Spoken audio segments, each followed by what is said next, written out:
seated. One moment.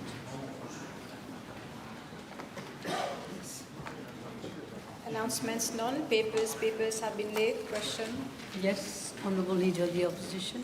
Thank you, Madam Speaker.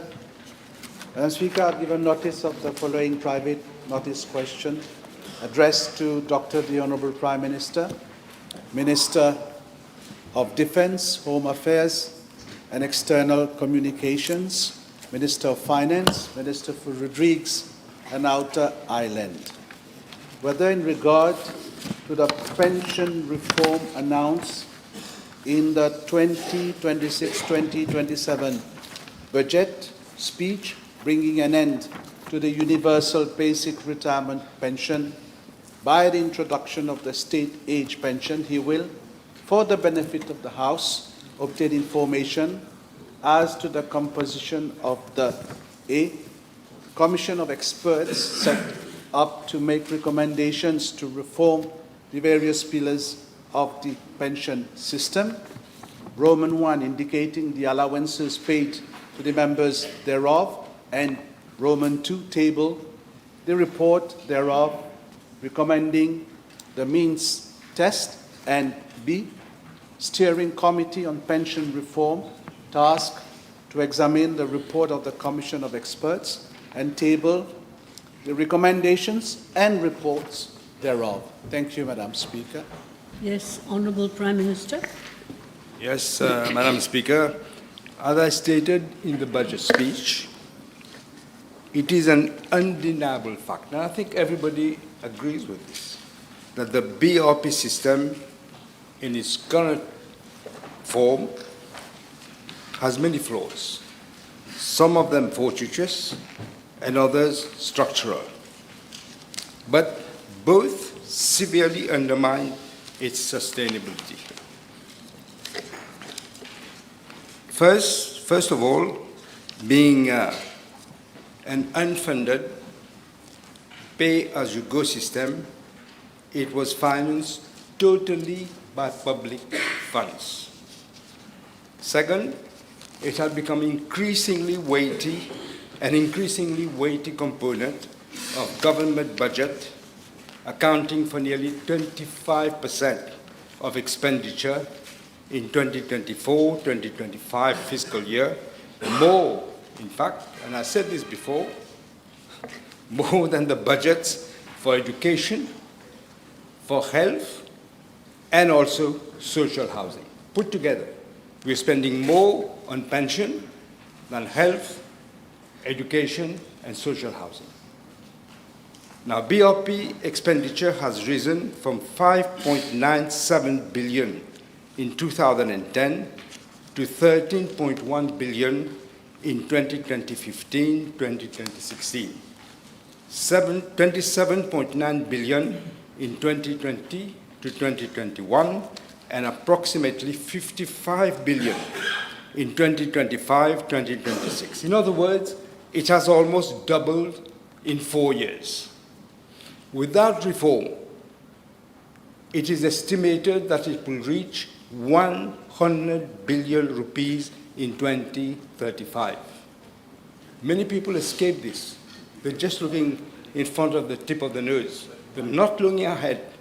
100 billion in 2035, Madam Speaker. At the percentage of GDP, BRP expenditure has increased from 1.9% in 2010 to 8.1% in 2025-2026. Madam Speaker, in 2015, the IMF, in an expert report, projected that by 2050, expenditure on BRP, which is, I remind the House, a non-contributory pension, would be at an unsustainable level of over 8% of GDP. Because of the irresponsible decisions taken by the last government, we have already crossed that level now. They said it will be by 2050. Already, Madam Speaker. That is 25 years ahead than projected by the IMF, we have reached that situation. because of the irresponsibility of the previous government. This is why we are in this mess. Everybody seems to forget this. Now, the eligibility age was 60 years. That is 5 full years below the statutory requirement age of 65. This, perhaps, in Mauritius, people don't realize, this is unique in the world. It is an anomalous. The retiring age is 65, but you get your pension at the age of 60. No country does this, no other country. Now, fourth, the dependency ratio, measured as the number of workers per pensioner above the age of 65, was fast declining. From 16 in 1962 to 4.7 in 2025, and projected to decline to 3 in 2049 and 2.5 in 2064. Because, as we know, of an aging population. This means that fewer workers are supporting more and more, fewer workers are supporting more and more retirees, which therefore place an impossible public strain on the public finances. Fifth, Madam Speaker, the structural flaws in the system have been aggravated by the introduction of CSG by the previous government again in 2020. It has compounded the deficits and unsustainability. And it was a tax, not a pension, a tax. Let me remind the House, Madam Speaker, that the concern about the sustainability of the old age pension is not something new. We have not invented this, we haven't created this. This has been talked about for more than 2 decades, but no one had the courage to bell the cat, as we say in English. As far back in the budget speech presented to the House in 2003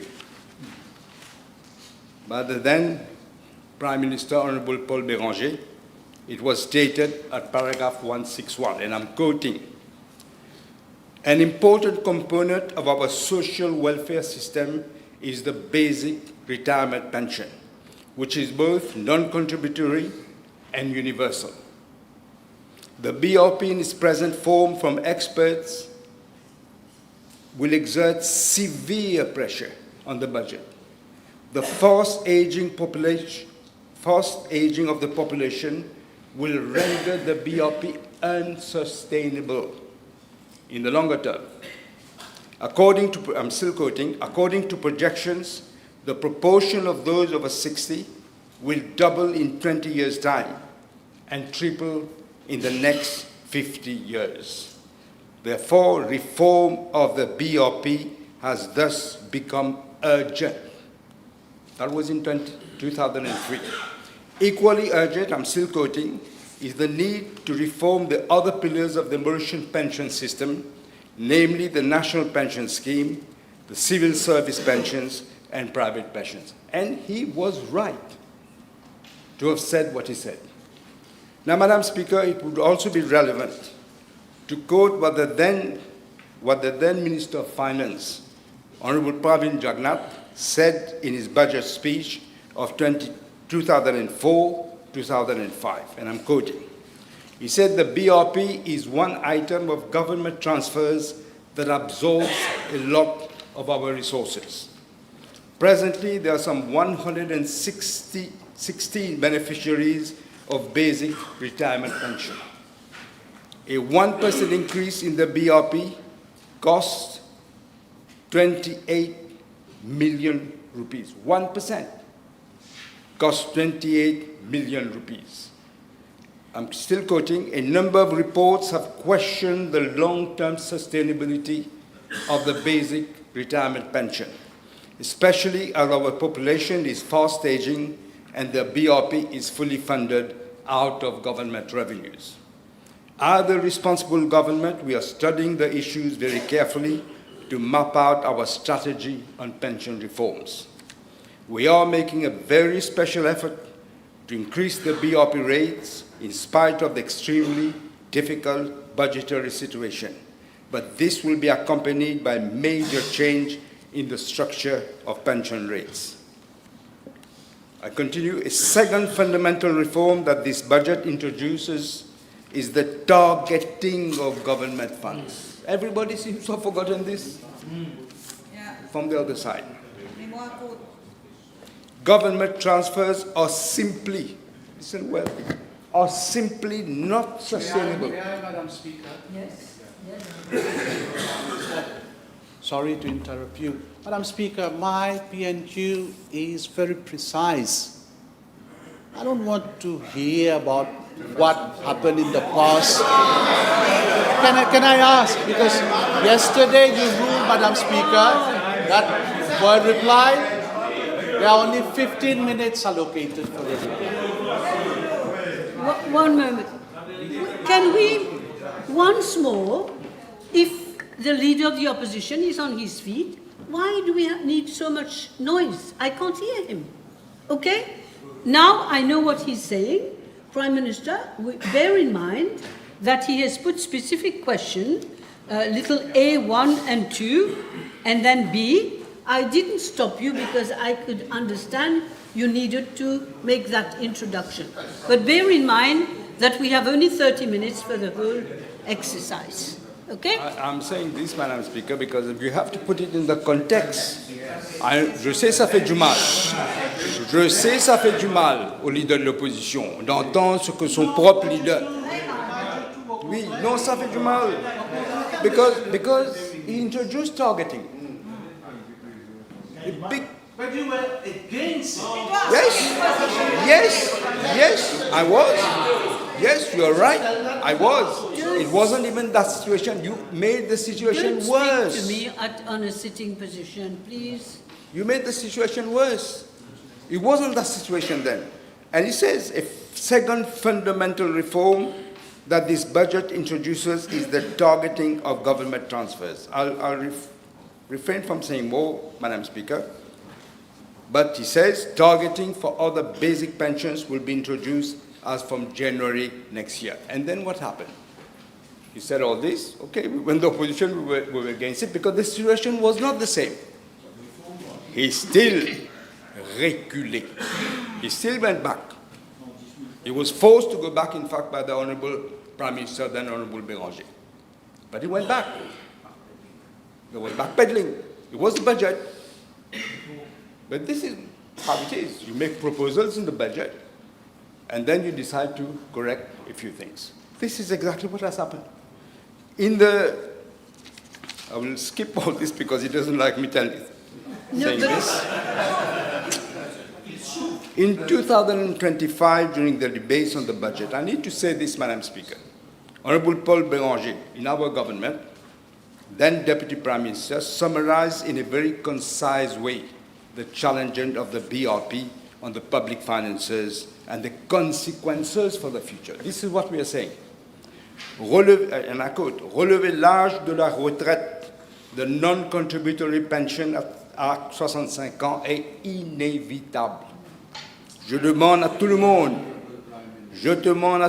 à commencer par les syndicats, aux travailleurs de bien réaliser que relever à moins qu'on veuille à développer. I will have to say what I have to say, whether you like it or not, I will quote. Whether you like it or not, I will quote. I am the one who is answering the question. You are not the one who is answering the question. I will quote. I have to put it in the context, Madam Speaker. This is not a point of order. Of this House, Madam Speaker. Your PNQ is only for 30 minutes. Don't reply, Minister Mia, don't reply in my place. I will definitely give you more time. Prime Minister. Yes. Let me. Prime Minister, please reply to his specific question, and then I'm sure you will get. I'm sure you will on supplementary questions. I'm sure you will get the chance to come back on some of the contextualized Please reply to the question. I will got a lot of the quotations, but I have to say this one. He says, relever l'âge de la pension à 65 ans est inévitable. Nous sommes condamnés à le faire. Okay, let's I start will go now. to the rest. Now, the situation is clearly beyond alarming and unsustainable because of what they did with the CSG and all this.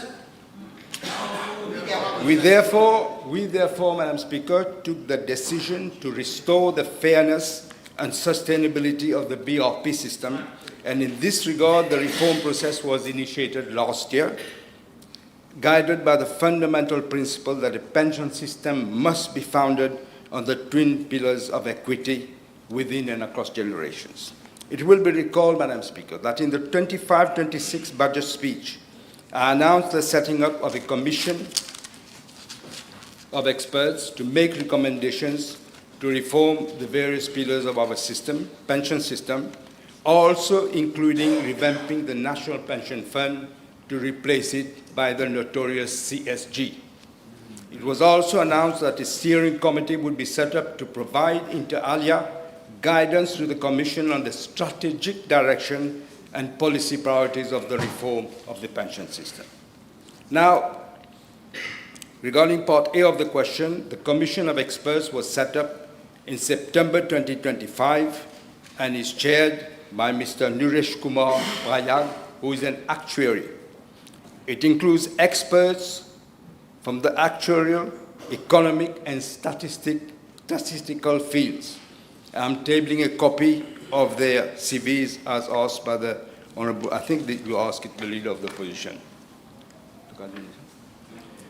Now, the Commission comprises the chairperson, Mr. Prayag, former laureate who graduated in actuarial science in Edinburgh. B, Mr. Bernard Yen, a former laureate again, graduated in mathematics and computer science at the University of Liverpool and actuary. Third, Mr. Yvan Legris, former laureate again, graduated in economics and actuarial science from the London School of Economics.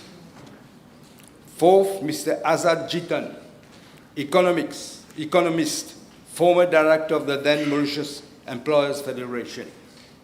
Fifth, Mrs. Virina Tandrayan Raghubar, again economist, associate professor in economics at the University of Mauritius. Sixth, Mr. Satar Jakaria, actually CEO of Eagle Insurance Limited. Seventh, Mrs. Aimee Chung Kai Swet, statistician and former director of statistics of Mauritius. Now, the Commission has been mandated to examine the three pillars of the pension system, namely the basic non-contributory pensions, including the basic retirement pensions, basic invalidity pension, and basic widow's pension. Two, the contributory pension schemes, and three, the voluntary private pensions, including personal retirement saving plans and occupational pension schemes offered by employers. As regards the allowances paid to the members of the Commission of Experts, the chairperson of the Commission is paid a monthly fee of 200,000 rupees, and members are paid a monthly fee of 100,000 rupees, which is nothing. With regard to part A2 of the question, I'm tabling a copy of the interim report of the Commission of Experts. There's the report. It is an interim report, Madam Speaker. Concerning part B of the question, the composition of the Steering Committee on Pension Reform, as approved by Cabinet on the 26th of September 2025, chaired by myself, is as follows. The then Deputy Prime Minister, the Minister of Agro-Industry, Food Security, Blue Economy and Fisheries, the Minister of Social Integration, Social Security and National Solidarity, the Minister of Financial Services and Economic Planning, the Minister of Labour and Industrial Relations, the Minister of Industry, SMEs and Cooperatives, the Junior Minister of Finance, the Junior Minister of Social Integration, Social Security and National Solidarity. Madam Speaker, the Commission made a presentation of its findings and recommendations contained in the interim report, which I just laid on the table of the Assembly. The main recommendations of the Commission in its interim report are as follows. A unified independent pensions regulatory authority will be established to make recommendations on policy reforms. B, a central pensions administrative bureau will regroup all state-sponsored schemes into one place to digitalize and facilitate service to members and pensioners. 3, with regard to the basic retirement pension, will be renamed as state age pension as on the 1st of January 2027. A universal means test will apply individually to eligible beneficiaries based on the taxable income above a threshold of 14,000 rupees. This threshold, Madam Speaker, of 14,000 rupees, that is the World Bank relative poverty line of 50% of median income, which is 28,000 rupees in 2025 was.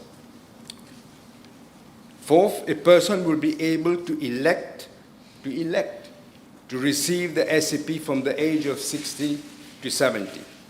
The pension amount will increase by 9% for each year that the benefit is deferred beyond the age of 65. The recommendation seeks to bring fairness by providing individuals with greater choice, they have a choice, regarding the timing of the benefit while improving the long-term sustainability of the pension system. E, from 1st of July 2027, there will be revamped mandatory national contributory retirement scheme to replace the defunct National Pensions Fund.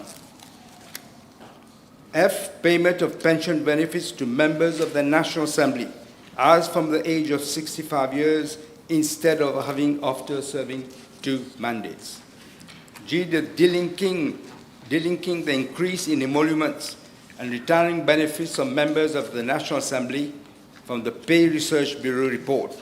Any future increases will be governed by the Additional Remuneration Act, similar to what it is to other employees.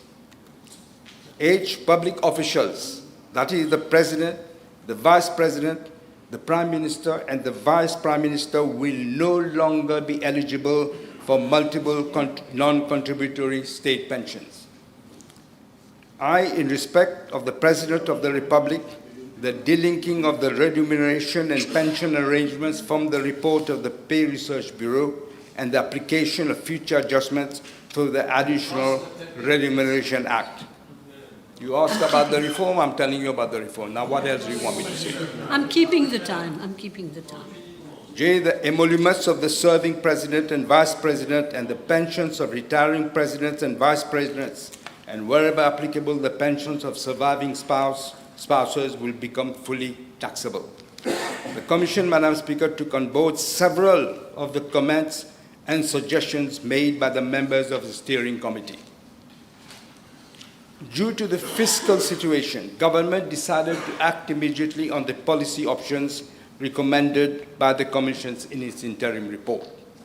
The recommendations regarding the state age pension and the conversion of the National Pensions Fund into the National Pension and Provident Fund have been validated by the social pension specialists of the World Bank. Madam Speaker, regards the decision to freeze the means test, preliminary estimates indicate that the budget deficit would increase, automatically it would increase, by around 6.2 billion rupees. That is 0.7% of the GDP for the period January 2027 to June 2027. I wish to bring some clarifications, Madam Speaker, with regard to the budget appendix at table B2, pages 558 and 559 of the budget estimates documents, whereby there was a technical issue in the figure reported under the item old age.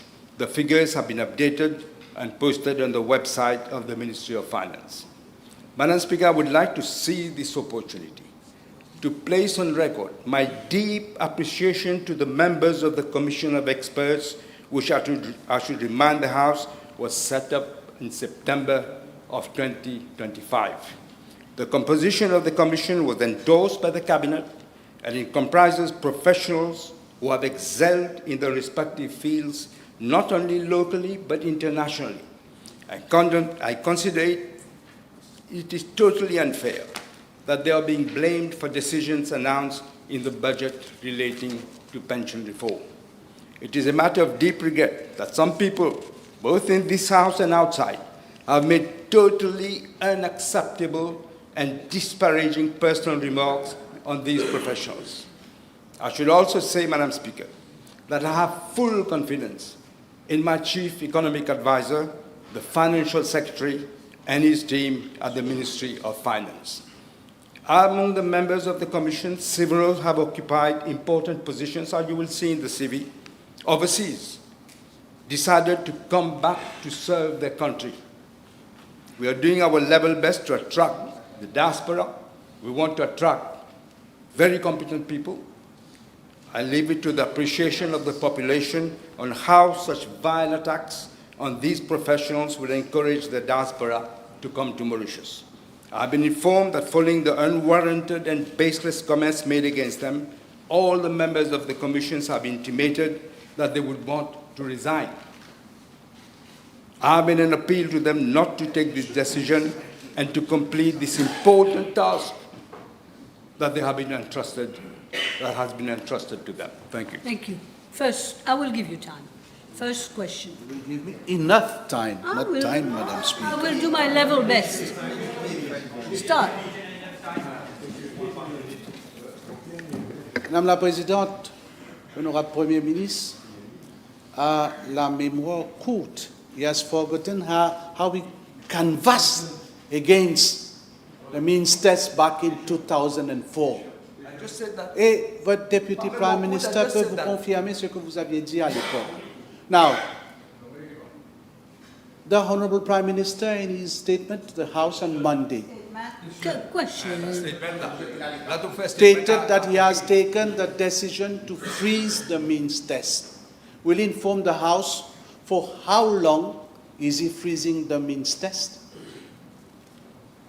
Well, the means test is out, if that's what you're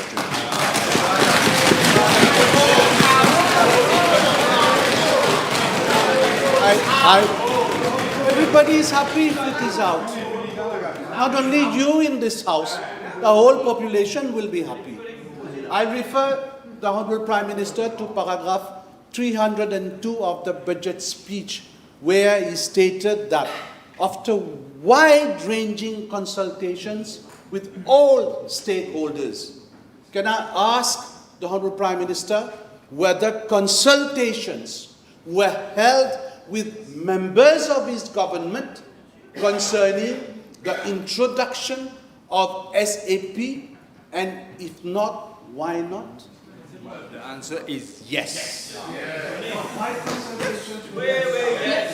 You're getting short answers. Carry on. Yes.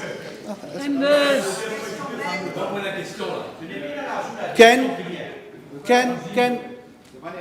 Can the Honourable Prime Minister state whether at the meeting held in his office on the 16th of June 2026, wherein were present inter alia the Honourable Minister of Social Security and other public officials, he assured those present that there would be no reduction in pension payable to senior citizens?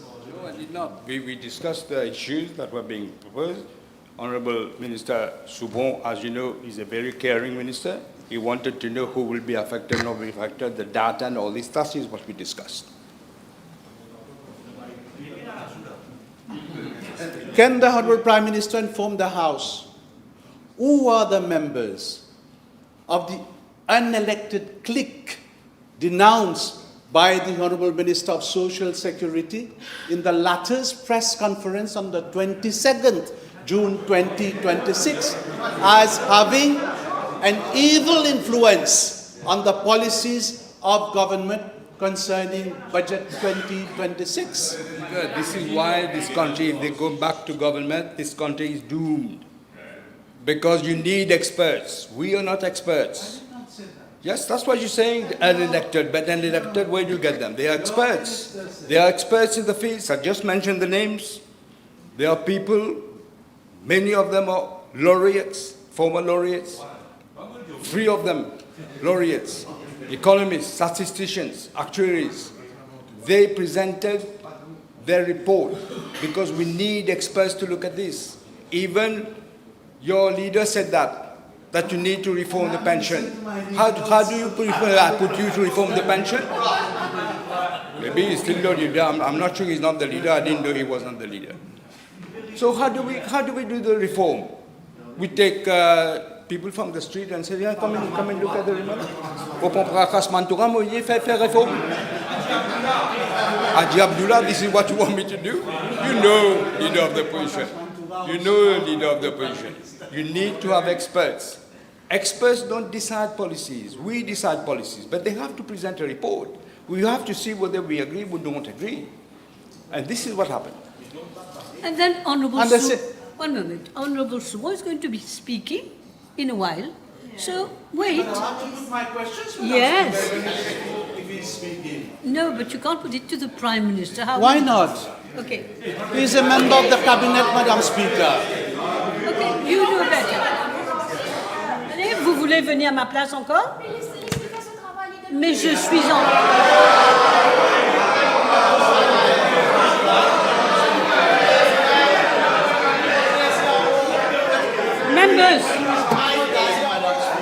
Members, all I was saying was that Honourable Subu is going to be speaking first later on. So you will hear.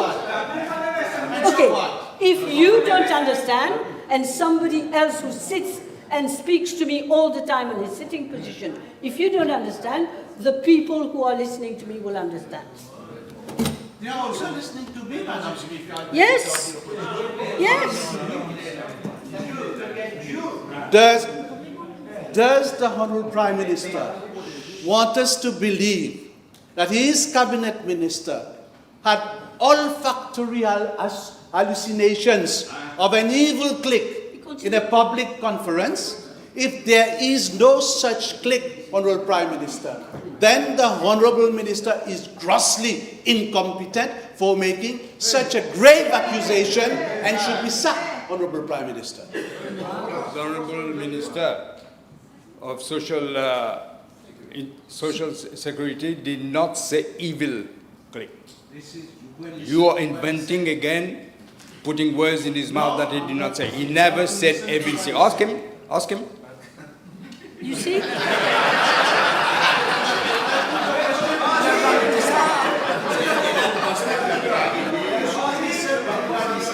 Okay, next question.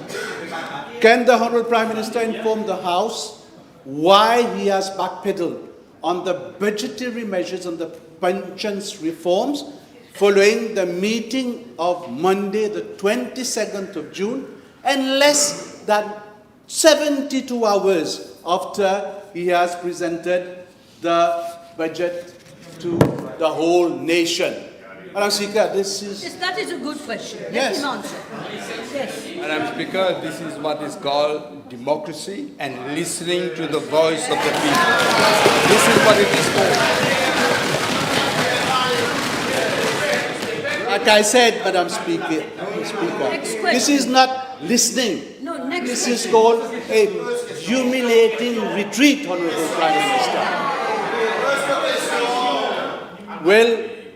Will the Honourable Prime Minister confirm to the House whether he will withdraw the Appropriation 2026-2027 bill, stop the ongoing debates, and come with a new bill, to reflect the fundamental changes brought about to the estimates by the freezing of the means test? This is what is called demagogy, Madam Speaker. The whole budget is actually very welcome by the population outside, except they haven't understood this reform on the pension. This is what we have modified, and that's all. Next question, Leader. Voila. Madam Speaker, after taking note of the discontent within the ranks of his own government and the anger expressed by the vast majority of the population of this country, will the Honourable Prime Minister finally admit that this reform is an act of electoral fraud, and will he commit to withdrawing the state age pension and restoring the universal basic retirement pension, Madam Speaker? Madam Speaker, that is why I was quoting his own leader. What did he say? And why did he then reculate? Why? Why do you think? Ask me. Your question, next question. I'm giving you time, huh? Next question. Of course you have to, Madam Speaker. This is what you said earlier.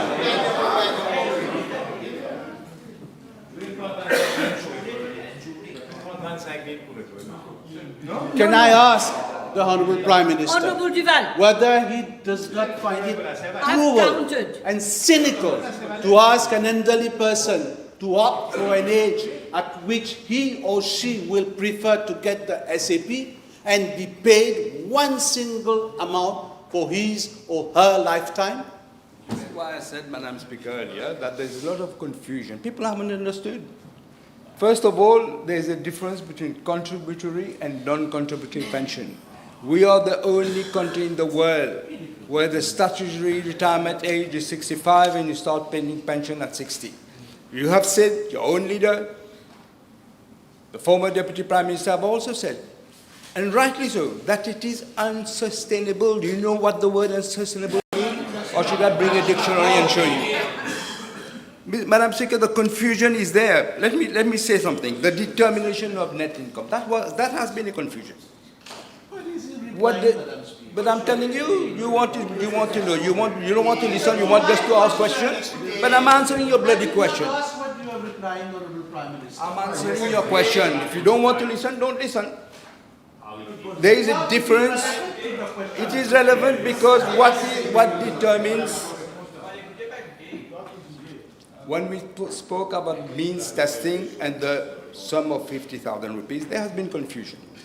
Because the determination, there is a confusion between net income and what is not net income. Monthly net income includes emoluments, net of tax exempt income. It includes net income from business or profession, net rental income, that is after deducting expenditure incurred and repairs, maintenance or whatever of your property, and contributory retirement benefits. That is the exclusion, but people haven't understood this. What can I do? Your next question, or you want your friend to I'll speak? have a lot of next questions, Madam Speaker. Madam Speaker, if someone, let me be very precise, Honourable Prime Minister. If someone opts to take the SAP at the age of 60, the benefit would be 11,598 per month for the rest of his life. May I ask the Honourable Prime Minister whether he will admit that this is a dishonest and provocative proposal? In fact, what I've just said, they haven't understood. This is actually false. What he's saying is false. What is false? What you're saying, the sum you quoted is false. Yeah, what is false? What you said is false. This is in the document officially circulated, Madam Speaker. Now, let me ask, Madam Speaker, Yes. if an elderly person is enticed and opts for the SAP at 70 years, he will receive 24,000 rupees per month, again, for the rest of his life. Honourable Prime Minister, will you confirm that this is a trap, knowing that such an elderly person may die before reaching the age of 70 and not obtain his pension? Don't tell me I'm wrong now. Say, Madam Speaker, again, he has misunderstood everything. This is why we need experts. You should consult experts as well. Because he doesn't understand this is actually not true what he's saying.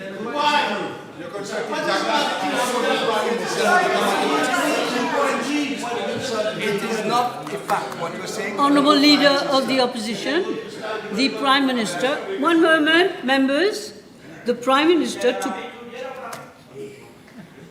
Qui c'est qui veut venir encore à ma place de l'autre côté? Honourable Leader of the Opposition, I was trying to say that as far as I've got the count myself and the table below, the Prime Minister took 25 minutes, okay? So I'm giving you, I've already given you 9 minutes more, but I'll give you a few minutes more. Please ask your question. Or your friend. Or your friend. It's up to you. One for you and one for him. Okay? Après, on arrête. Oui? Madame Speaker, on parle de démagogie. La vraie démagogie, Madame la Présidente.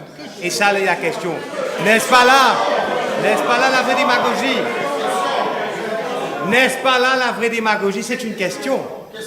Que les rapports du IMF, de la FMI, datent de 2014 et de 2015, qui parlent de the unsustainability of the pension system.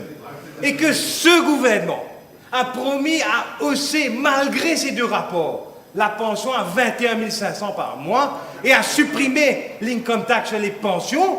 Et aujourd'hui, dans le dos de la population, à coût de 18 millions de rémunération à la Commission, est-ce que le gouvernement ne trouve pas ça étant la réelle démagogie et trahison? Je demande au Premier ministre la question. Je demande au Premier ministre de revenir sur le système de pension électorale parce que ce gouvernement n'a aucun mandat pour amender cette réforme, ce système.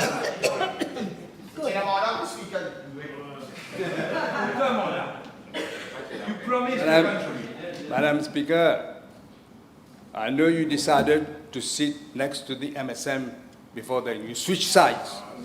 Sans pas trahison, you switch sides. You switch sides in the middle because you thought they were going to win the election. Because you thought they were going to win the election. That's why you switch sides. You switch sides. Ça, c'est la trahison. Tu as trahi. Tu as trahi. C'est toi qui as trahi. C'est une trahison que tu as fait. Et on t'a foutu dehors parce que tu ne vales plus rien. And you wanted 9. And remember, Prime Minister. Yeah, I'm sorry, Madam. But this, Madam Speaker, is a mixture of demagogy, of ignorance and venom. That's what it is. They don't understand. He is now saying, don't do any reform. Yes. Leave it as it is. So let the country crash. You won't be here. You won't be here. But the young of this country will have no pension if you don't reform the pension. You are doing démagogie. C'est ça la démagogie. Au lieu de gouverner pour le peuple, ils gouvernent pour eux-mêmes. Last question, Leader of the Opposition. Not speech like we just heard. Yeah, Madam A Speaker, question.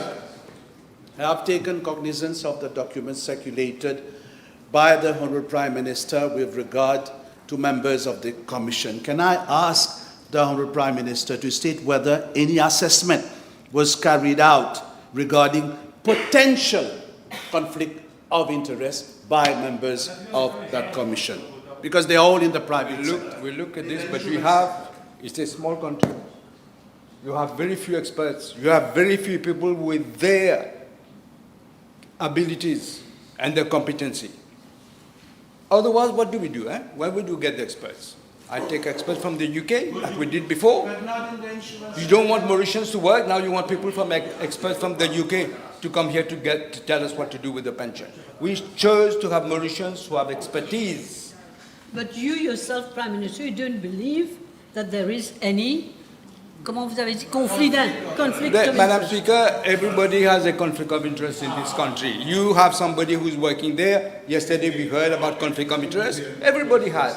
But we have to get the experts to do the job, and that's what we did. Okay, that's it.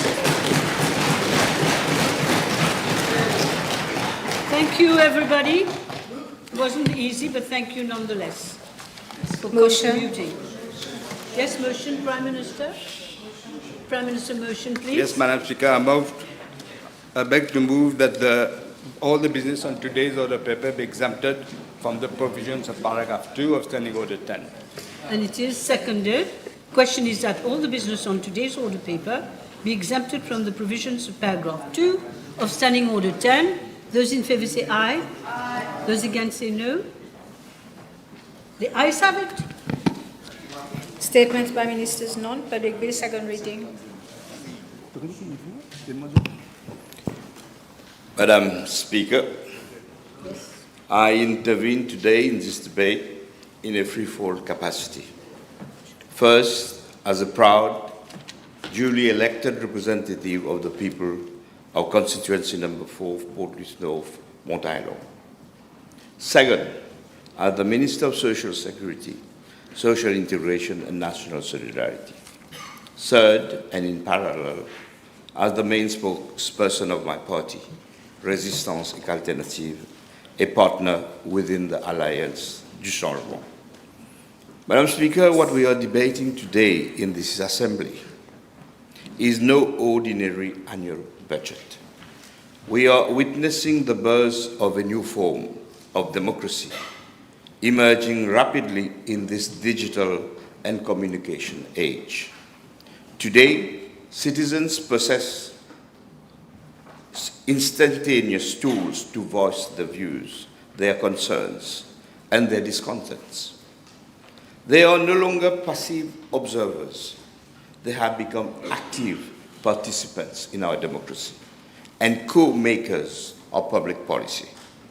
In this new era, the archaic top-down, vertical approaches that underpin classical governance are permanently eroding.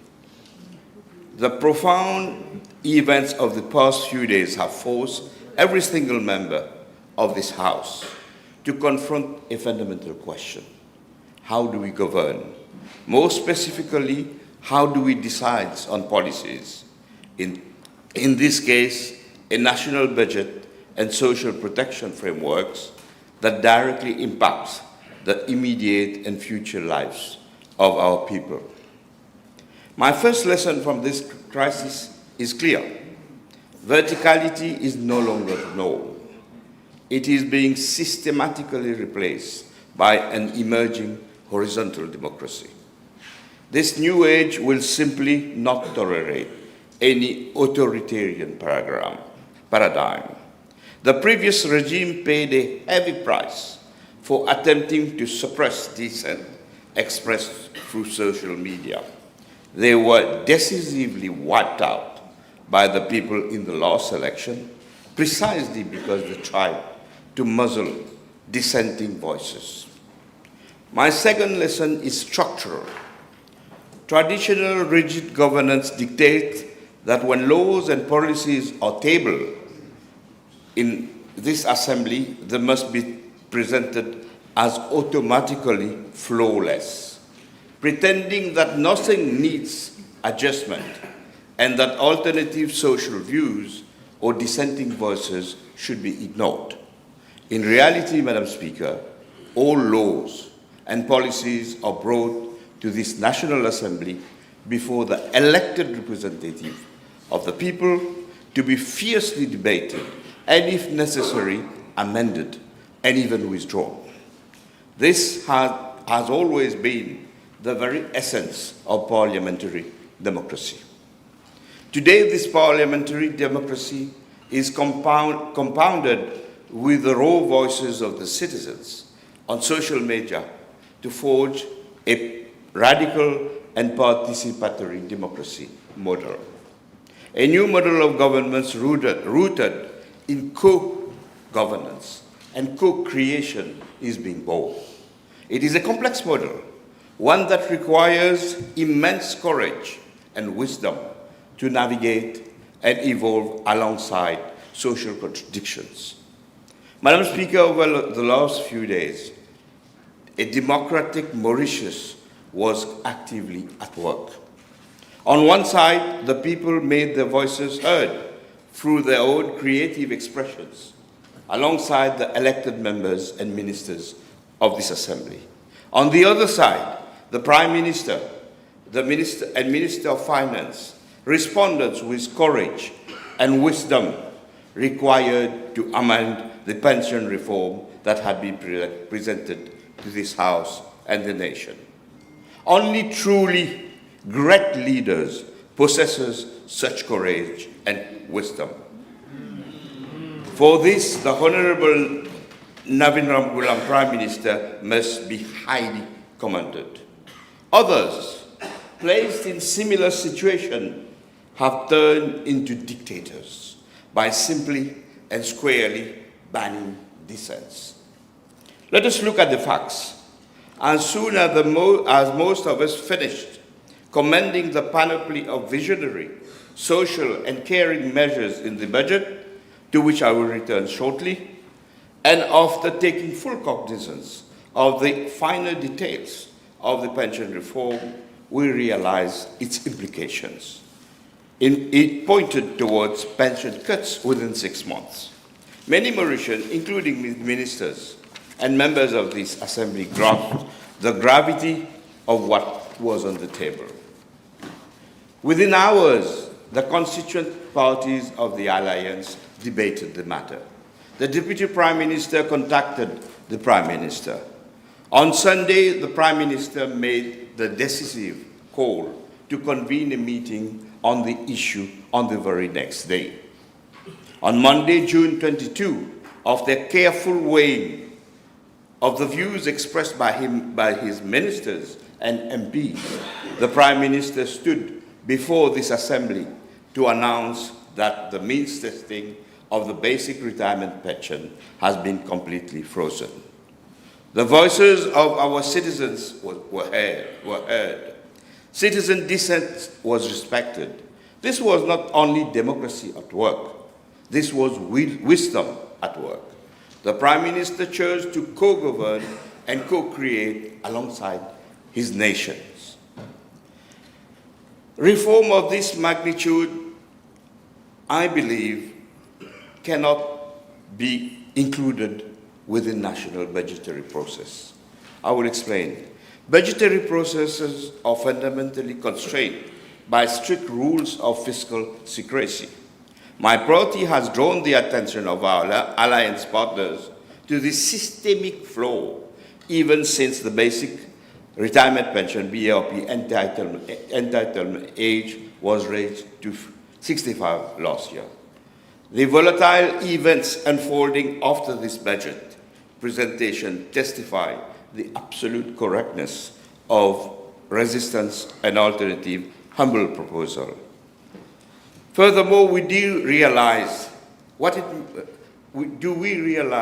structurally, I am saying this with all my heart, what it means for a minister who is constitutionally appointed and legally entrusted with the responsibility of National Pension Fund, the NPF, to suddenly learn that the NPF will be transformed into a National Pension Provident Fund. Or as the legally entrusted administrator of the Portable Retirement Gratuity Fund, PRGF, and the National Saving Funds, NSF, to simply be informed of their sudden dissolution. Again, I'm not questioning the good faith of any individual. It is my absolute democratic duty to raise these fundamental systemic issues. My fourth lesson centers on what we've been debating in a few minutes ago. What is the line between elected policymakers and technical experts? This too is entirely systemic. There's nothing personal, nor does this debate impugn the motives or question the good faith of the recommendation given by technicians. However, it provides vital food, this question provides vital food for thought for future major policy decisions. Policy must be driven by social justice, democratic process, and scrutiny, not just by financial spreadsheets. Madam Speaker, I believe we are living in a defining moment in our history. In moments like these, only integrity and wisdom can prevail and transcend the powerful contradictions that surface. I have witnessed this exact wisdom from the leaders within this government, of our alliance, and from many parliamentary colleagues. This is precisely why I feel I can stand in this House today completely true to my inner soul and proudly continue to serve as a minister in this government. This is why I will continue to forcibly represent the people who elected me in constituency number 4. This is why I will continue to defend the hope and amplify the voices of the citizens who support Résistance et Alternative.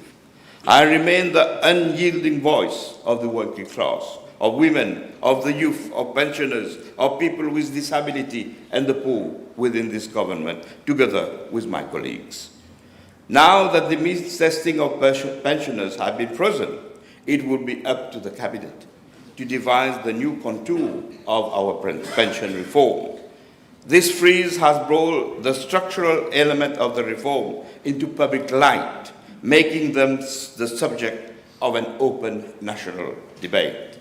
We must now collectively answer critical questions. For example, should the PRGF and eventually the NSF be integrated into the new NPF 2.0?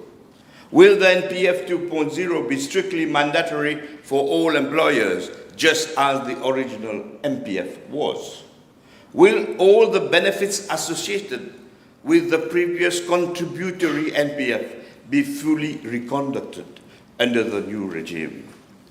I believe that the positive dynamics unleashed by this moment will create a healthy, rational, inclusive space for all citizens, trade unions, NGOs, pensioners, associations, and the youth to participate. This stands in stark contrast to the dark days when the basic retirement pension was weaponized as a mere electoral tool, and the days when the NPF was systematically dismantled in 2020 by the previous regime. Madam Speaker, let me transition to the second section of my intervention. My immediate comment following the initial budget announcement was that the Prime Minister has taken on board the vision of my party, proposed just weeks after the split in the previous government and alliance. We call for a reorientation towards une politique solidaire, écologique et mauritianiste. I am proud to say that many of the measures in this budget move decisively in that direction, and many of them fall directly under the jurisdiction of my ministry. Madam Speaker, let me now transition to the concrete qualitative achievements of my ministry and the specific provisions embedded within this budget. When my colleague, Honourable Kugan Parapen, and I took office, we made a solemn pledge to this nation. We promised to bring dignity, humanism, and efficiency to a ministry that had been left to stagnate. Today, I'm proud to declare that the e-social security project is fully on the march after 11 long years of unpardonable administrative inertia. The ESS platform will entirely replace an archaic 30-year-old legacy framework, streamlining the payment of basic pensions, contributory pensions, and invalidity benefits. The absolute prerequisite for this digital leap, the bulk scanning project, to implement a web-based document management system, DMS, was launched on May 18, 2026. This monumental exercise involves scanning of 10.5 million pages and digitalized 350,000 beneficiary files within an 8-month contract window. I am pleased to update this House that as at 23rd June 2026, approximately 500 150,000 pages have already been successfully digitalized. But we are not stopping here. By the end of this calendar year, my ministry is actively planning to eliminate physical paper files entirely. We are shifting to a fully digitalized electronic format for the end-to-end processing of application, encompassing creation, capture, organization, storage, and retrieval. The document management system will seamlessly integrate with the e-social security framework. The digital revolution of our social safety net is firmly on the march. And it will serve to empower the citizen, making their rights instantly accessible and impossible for any future bureaucrat to misplace. Madam Speaker, let me come to the protection and intergenerational care for the elderly. Madam Speaker, protecting our elderly has been the beating heart of my ministry's attention over the last financial year. In response to profound shifting social mutation, we are entering the final phase of enacting sweeping legal regulatory overhauls. Let the numbers speak for themselves. Between July 2025 and today, 1,223 cases of elderly abuse were unfortunately reported to my ministry.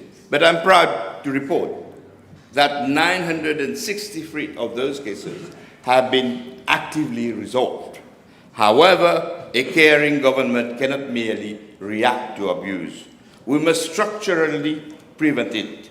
The Protection of Elderly Persons Act, we are currently finalizing robust new regulation under the 2005 Act. For the very first time, older persons will be legally empowered to obtain protection orders, whether they reside in their own private homes or within a residential care home.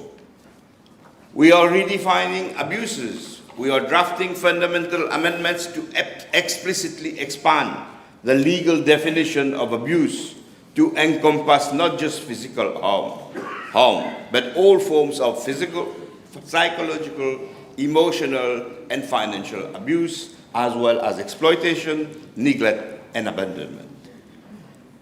We are also making it a civic duty to report. We are introducing a mandatory civic duty for citizens to report any suspected mistreatment of our elders.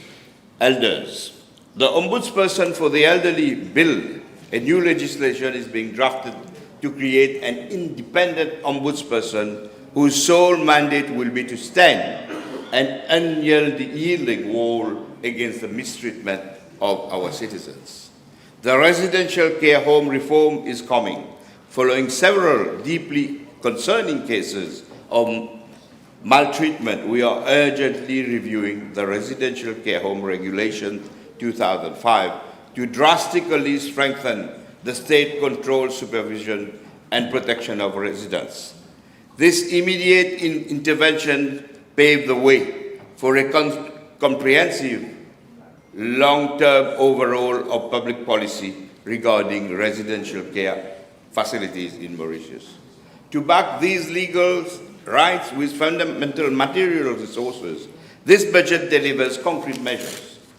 First, domiciliary medical visits, previously restricted to those aged 90 and above, are now being extended to citizens aged 80 and above, backed by an allocation of 58 million rupees. Senior citizens aged 80 and above will now be eligible upon request for monthly welfare and well-being checks by social worker. To operationalize this, 100 young Mauritians will be fully trained and deployed, explicitly fostering a beautiful intergenerational approach to community solidarity. The budget funds the physical construction of specialized modern elderly homes in Ficanflac and Palmore. Madam let us come to measures concerning persons living with disabilities. Madam Speaker, for citizens living with disabilities and those requiring urgent care, we have broken the back of administrative delays. After 15 months of rigorous internal reform, we have drastically shortened the waiting times for those applying for the basic invalid pension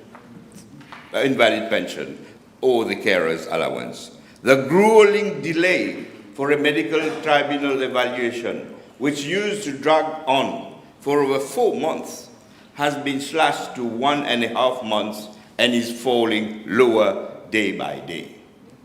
Furthermore, our approval rate for BIP and carers allowance application has increased by 8%, directly resulting in fewer stressful contested cases being pushed by the medical tribunal on appeal.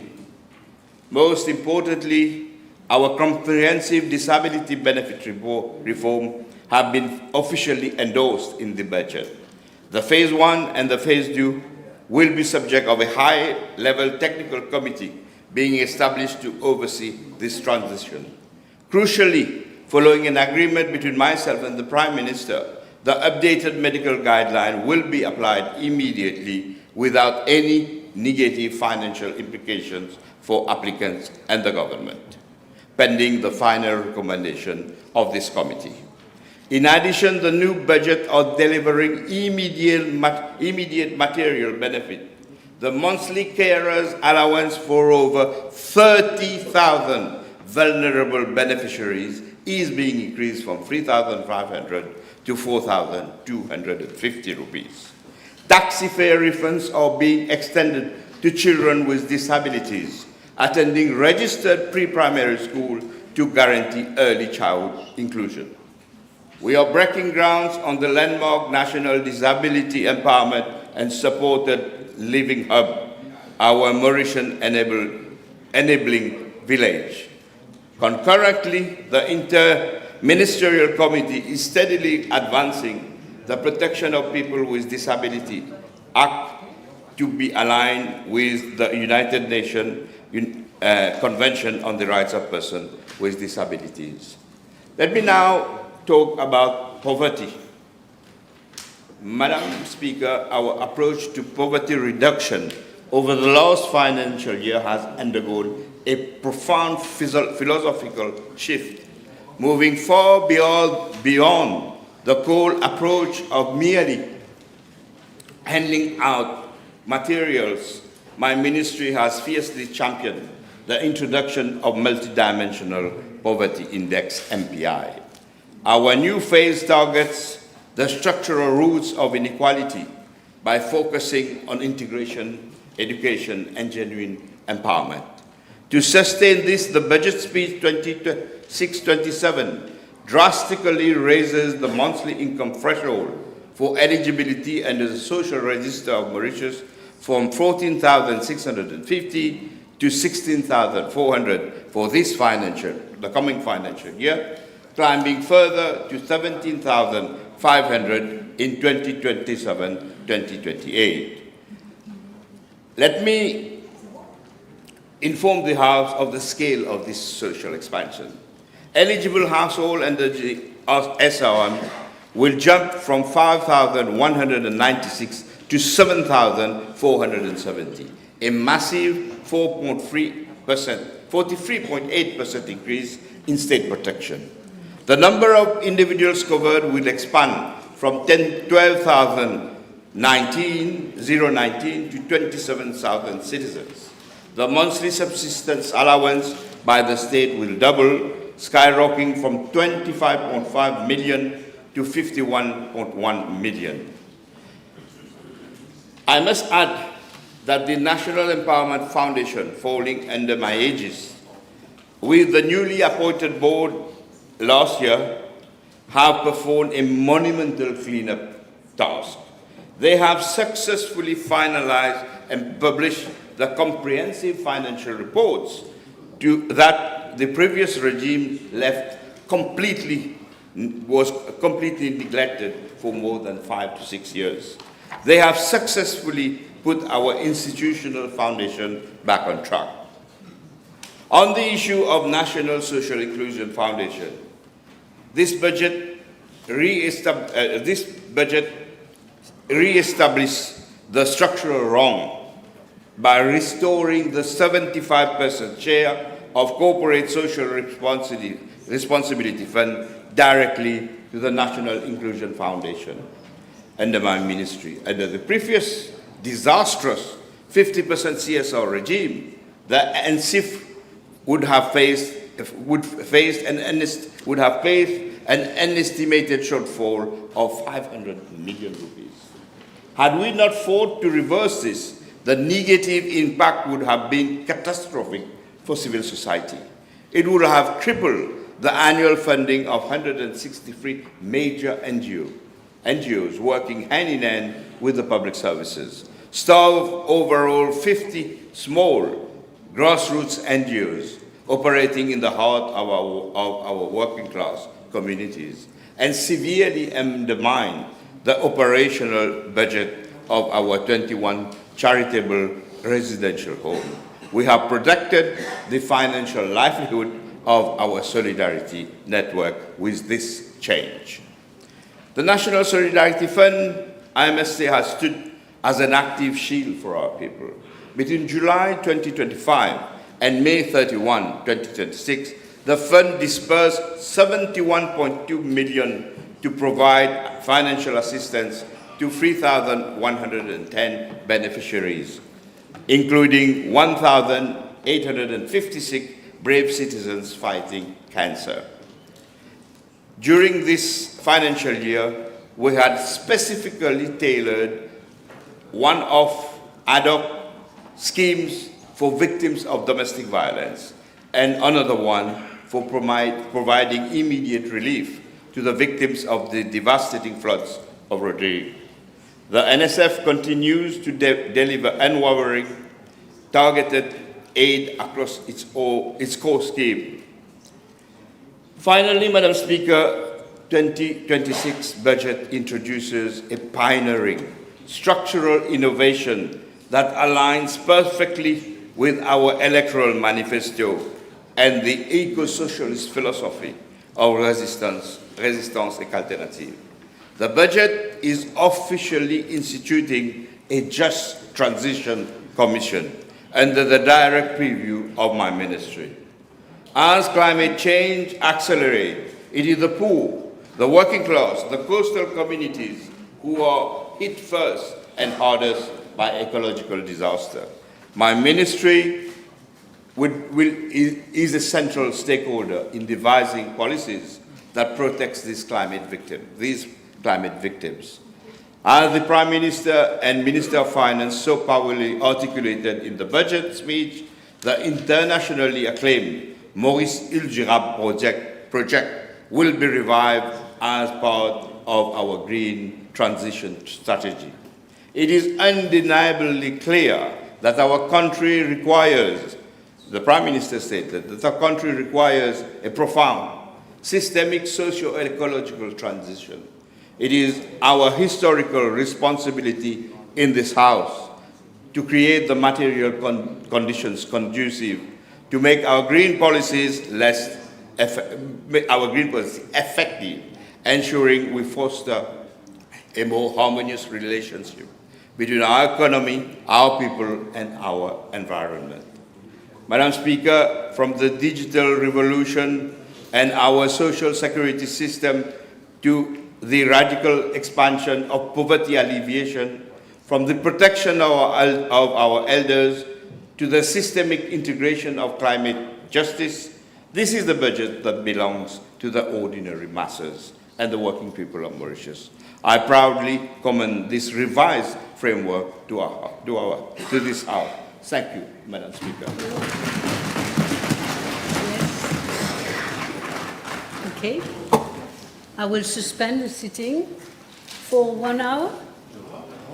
1 hour? 1.5 hours. Okay.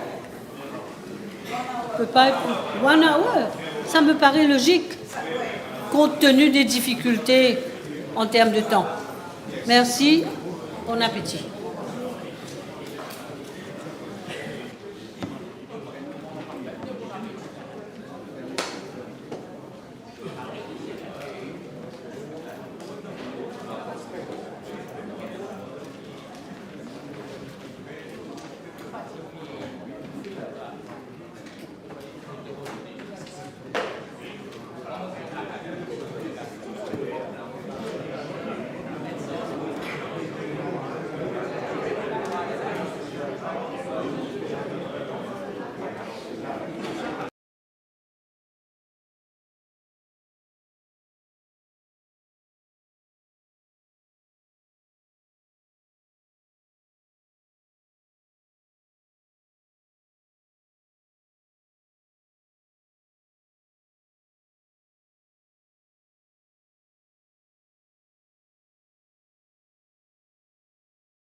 Honourable François.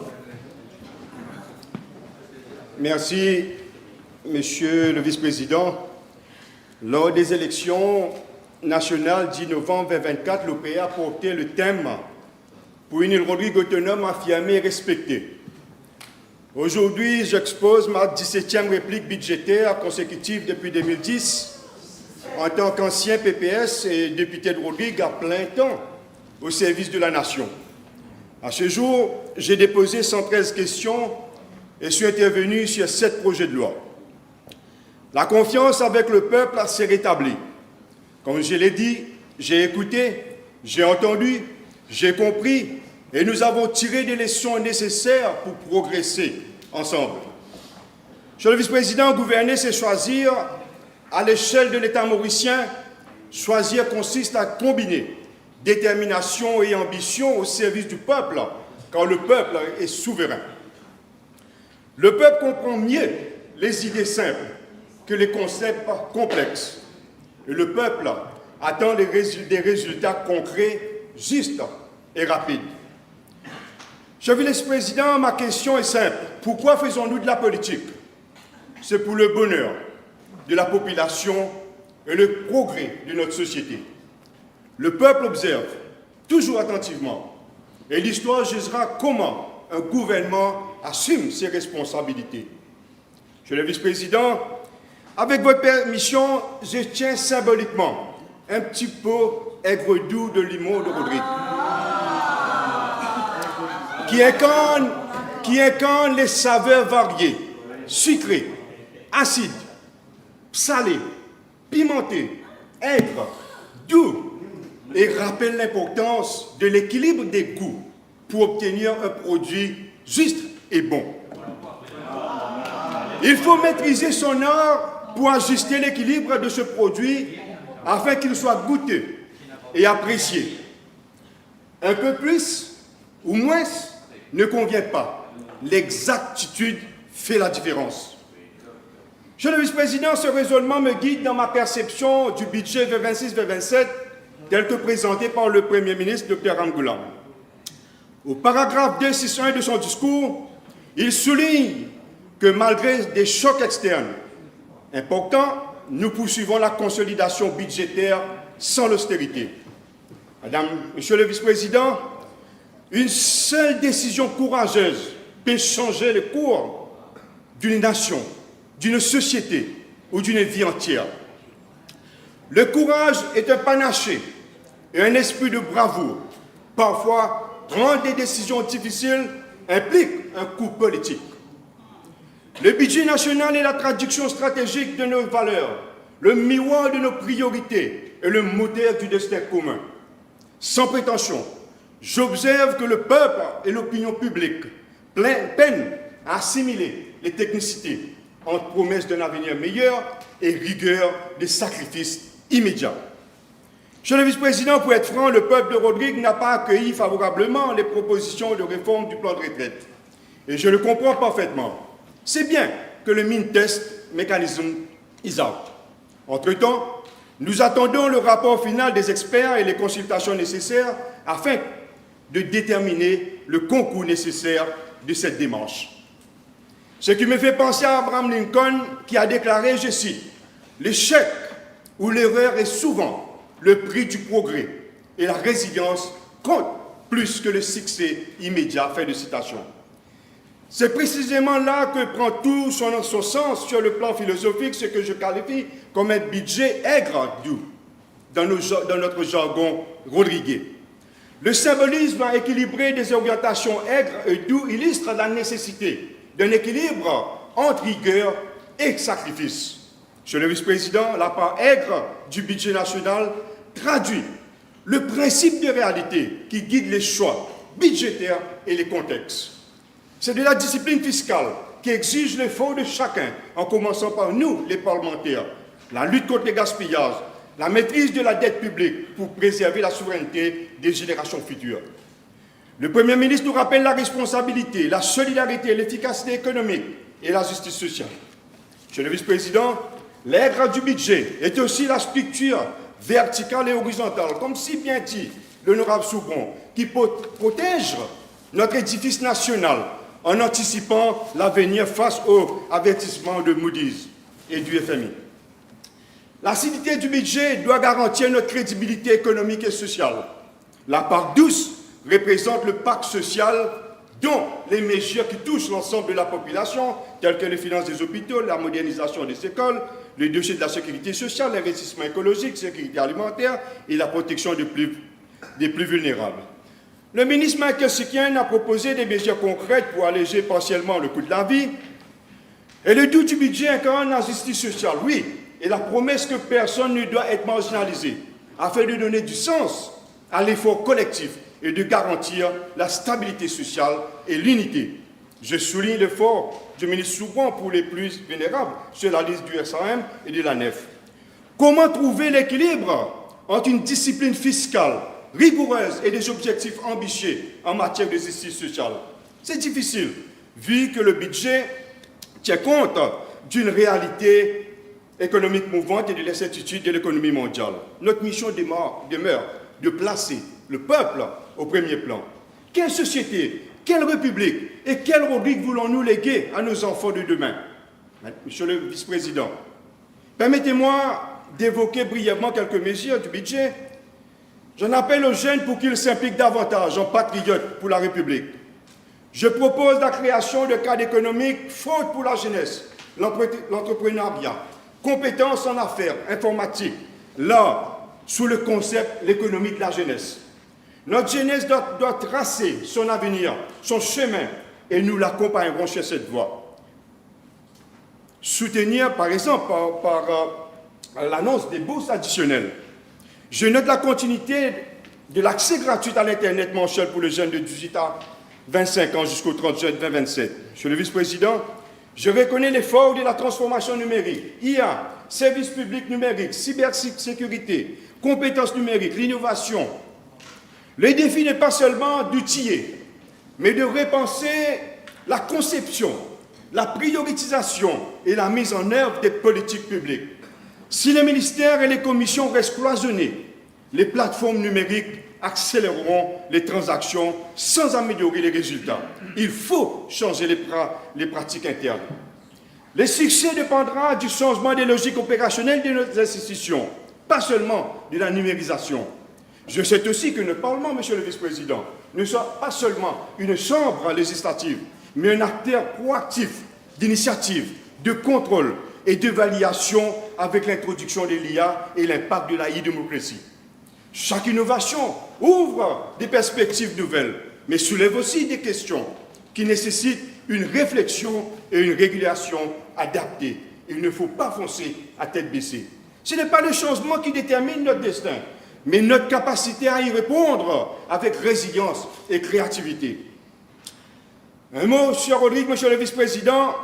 Je tiens à féliciter les députés de Rodrigues, l'honorable Edouard et l'honorable Manon pour leur discours, avec mention spéciale pour ma colistière, l'honorable Oksana Collet. Ce qui nous unit, c'est la cause Rodrigues. Notre solidarité se manifeste lorsque nous faisons entendre la voix et choix pour Rodrigues et de son peuple. Pour l'OPR, je réitère notre engagement comme principe fondamental, je le répète, indépendamment du parti au pouvoir, l'OPR, une fois élu à Rodrigues, collabore avec le gouvernement national dans l'intérêt de Rodrigues, sans confrontation, tout en respectant notre autonomie. Actuellement, Rodrigues passe de l'euphorie électorale à la désillusion et réalité politique parfois décevante. Rodrigues a besoin des bâtisseurs. Je lance un appel à la jeunesse ambitieuse pour unir autour de l'OPR afin de construire l'avenir ensemble. Le progrès de Rodrigues exige de sortir de la dépendance et de viser une autonomie productive, notamment à travers les ressources marines et agraires. Rodrigues doit consolider progressivement son autonomie économique territoriale en renforçant d'abord l'autosuffisance et la production locale. Monsieur le vice-président, quelle est l'appréciation du peuple de Rodrigues sur ce budget? Je milite depuis 17 ans au sein de cette auguste assemblée pour une baisse notable du coût de la vie à Rodrigues. Je salue l'effort du ministre pour stabiliser les prix et protéger les consommateurs. Plus de progrès reste encore possible. Il faut dépasser le calcul économique et insuffler davantage l'humanité dans l'action publique. Après nos discussions sur l'achat des limons, les planteurs de Rodrigues, j'espère, seront soulagés rapidement face aux pertes de récoltes financières.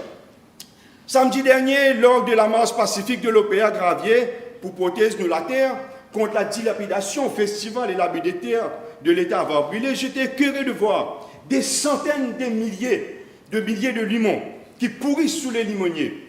C'est un crime contre la fortune de notre lot vert, le limon.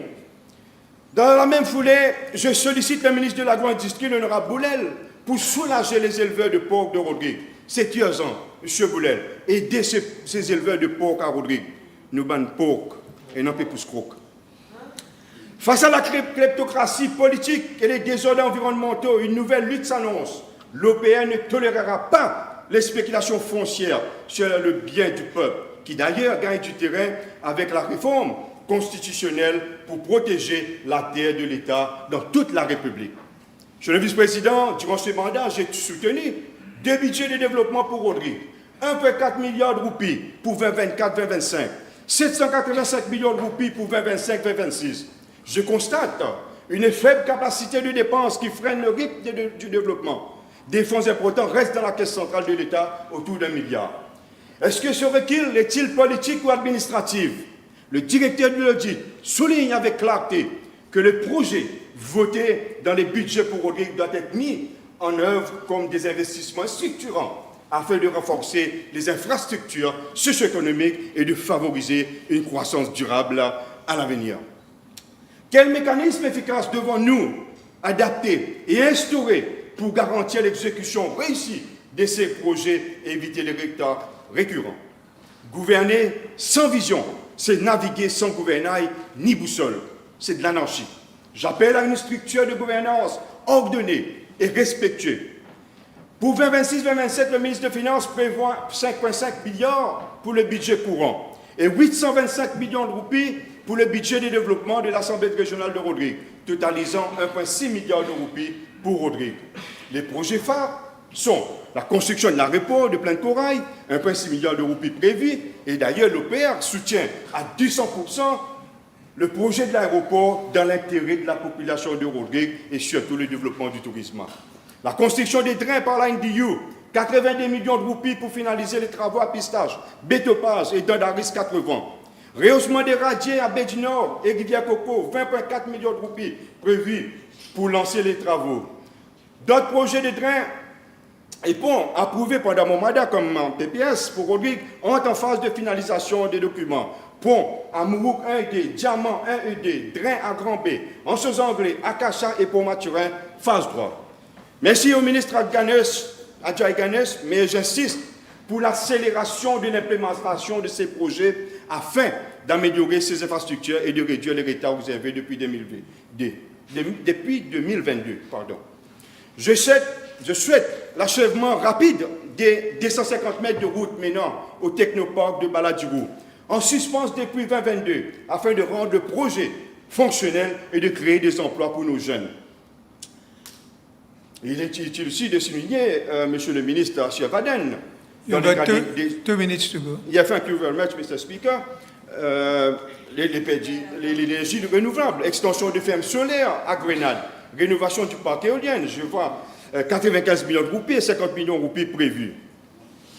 Le coût du billet, Rodrigues, Maurice, Monsieur le Vice-président, je plaide dans une logique de solidarité que les tarifs ne doivent pas augmenter. La destination des Mauritius vers Rodrigues doit rester un service public national au bénéfice de la population et non une ligne purement commerciale. Nous sommes dans la même République. Rodrigues et Maurice devront revoir notre stratégie commune de souveraineté alimentaire. Et ici, et en même temps, je souligne l'engagement fort de mon ami, l'honorable Ngapassa, le docteur Soukron, concernant nos enfants, les enfants de la République de Maurice. Je salue votre détermination et je vous remercie pour les efforts visant à éviter que Rodrigues ne soit pas laissé pour compte. J'attends le rapport de l'assise de l'éducation pour Rodrigues, que je m'en même contribué, monsieur le ministre.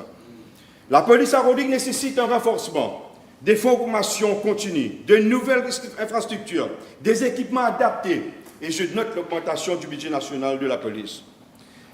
Monsieur le vice-président, quand la confiance dans le système de santé s'érode, c'est l'ensemble de la société qui en souffre. Les manques d'équipements et le découragement du personnel coûtent des vies. Sauver des vies est notre responsabilité collective et prioritaire. Je demande au ministre Béchou d'envisager sans attendre la réactivation du dossier d'agrandissement et l'amélioration de l'hôpital Cruet-Crèvecoeur afin de répondre aux besoins urgents de la population. Oh, nos jeunes, les talents sportifs, artistiques, culturels qui méritent nos félicitations pour leurs performances locales et internationales. Et je profite, monsieur le vice-président, pour rendre un hommage au défunt Joseph Nicolas Emilien, Dirasnati Baby, chanteur militant légendaire de Rodrigues. Ces paroles continueront à nous inspirer. Monsieur le vice-président, je déplore l'abandon du projet. You can please conclude. Sorry, yeah, I will conclude, but you know. Yeah, conclude. Yeah. Bon, donnez-moi quelques minutes, monsieur le président, concernant les élections régionales. Je termine sur ce volet. You have already 2 minutes over. Yeah, thank you, Mr. Speaker. Le peuple s'est rappelé, monsieur le vice-président, à choisir la rupture, le redressement et la reconstruction et redonner confiance afin de sauver Rodrigues. Les élections régionales arrivent et je vois qu'il y a 315 millions d'euros prévus et nous l'opérons résolument dans notre objectif de réunification, de réconciliation, de renouveau et de redressement, de la reconquête du pouvoir. Ouais. Et je termine sur ce point. Rodrigues, aujourd'hui et demain, nous avons cette responsabilité de façonner l'avenir, façonner l'avenir du peuple, mais avec les moyens nécessaires. Monsieur le Président, avec ces paroles, je vous remercie. Thank you. Honourable Kiran.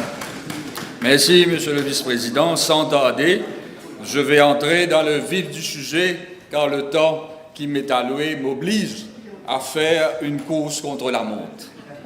Au-delà du contenu de la réforme des pensions, c'est surtout la manière dont ce dossier a été géré qui soulève de sérieuses inquiétudes. Nous assistons depuis vendredi dernier à une situation pour le moins confuse. Le gouvernement a présenté une réforme majeure qui touche directement des centaines de milliers de Mauriciens. Cette réforme a provoqué une forte inquiétude dans la population. Les syndicats, les organisations de la société civile, les retraités et une grande partie de la classe moyenne ont exprimé leurs préoccupations. Et finalement, sous la pression populaire, le gouvernement a annoncé le gel du projet de mine testing qui devait s'appliquer à la State Age Pension. Et ce matin, l'honorable Premier ministre a confirmé le rejet du projet dont ce n'est plus d'actualité, tant mieux.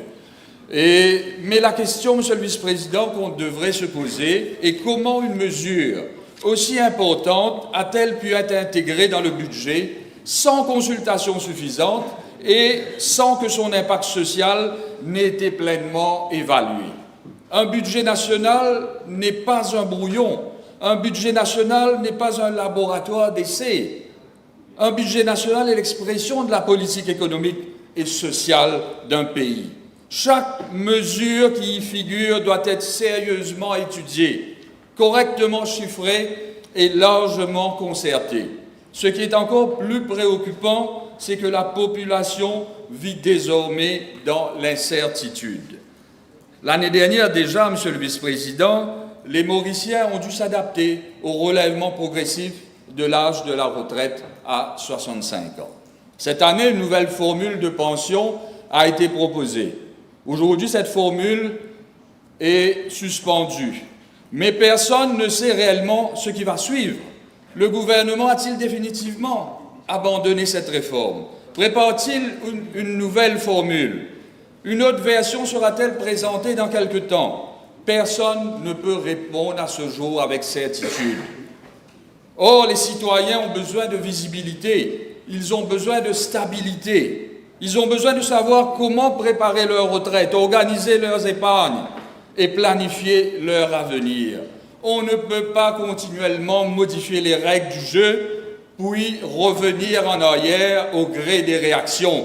On ne peut pas gouverner un pays en créant un climat permanent d'incertitude et d'anxiété pour les familles.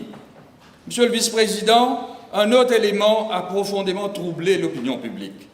Le ministre de la Sécurité sociale, Honourable Soubron, a publiquement déclaré que le Premier ministre aurait été mal conseillé dans ce dossier par une clique de 3 des personnes non élues.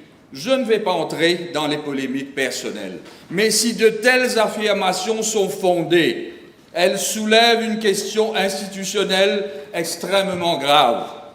Qui élabore réellement les politiques publiques de ce pays? Qui conseille le gouvernement sur des décisions ayant des conséquences majeures pour des centaines de milliers de citoyens? Quel mécanisme de consultation, de validation et de contrôle existe avant qu'une mesure aussi importante ne soit annoncée dans un budget national? Nous parlons ici non pas d'une décision administrative secondaire, mais d'une réforme qui touche directement le contrat social entre l'État et ses citoyens. Dans une démocratie parlementaire moderne, Monsieur le Vice-président, les grandes orientations nationales doivent être préparées avec rigueur, transparence et responsabilité. Les Mauriciens méritent mieux que des annonces suivies de recul. Les Mauriciens méritent mieux que l'improvisation. Les Mauriciens méritent de savoir où le gouvernement veut conduire le pays. Car gouverner, ce n'est pas seulement décider, gouverner, c'est prévoir. Et lorsqu'il s'agit des pensions, il est de notre devoir collectif d'apporter des réponses claires, stables et crédibles à la population. Monsieur le vice-président, lorsqu'on demande des sacrifices à la population, ces sacrifices doivent être partagés à tous les niveaux. L'effort ne peut pas reposer uniquement sur les citoyens. Le gouvernement doit également s'attaquer au gaspillage, aux dépenses non essentielles, aux privilèges excessifs et à certaines rémunérations particulièrement élevées au sein des organismes paraétatiques et des compagnies d'État. Au-delà des salaires des élus, c'est l'ensemble de l'utilisation de l'argent public qui doit être examiné. Les indemnités, frais de représentation, véhicules de fonction, missions à l'étranger, per diem et autres avantages doivent faire l'objet d'une évaluation rigoureuse afin d'identifier des économies réelles. Au lieu de pénaliser nos aînés, il est également temps de mettre au frigo certains projets de rénovation, d'aménagement au coût manifestement exagéré, qui ne constituent pas une priorité dans le contexte économique actuel. Les Mauriciens, Monsieur le Vice-président, accepteront plus facilement les efforts demandés s'ils constatent que l'État lui-même montre l'exemple. La crédibilité d'une politique de rigueur repose avant tout sur l'équité, l'exemplarité et le partage des sacrifices. Monsieur le Vice-président, j'ai parcouru le budget et les annexes. Mais où est l'ambition nationale pour le sport? Où est la vision qui permettra à Maurice de devenir une véritable nation sportive? Le sport est un investissement dans la santé publique, dans la cohésion sociale et dans notre jeunesse. Chaque jeune qui pratique régulièrement un sport est un jeune moins exposé à la drogue, à la délinquance et à l'exclusion sociale.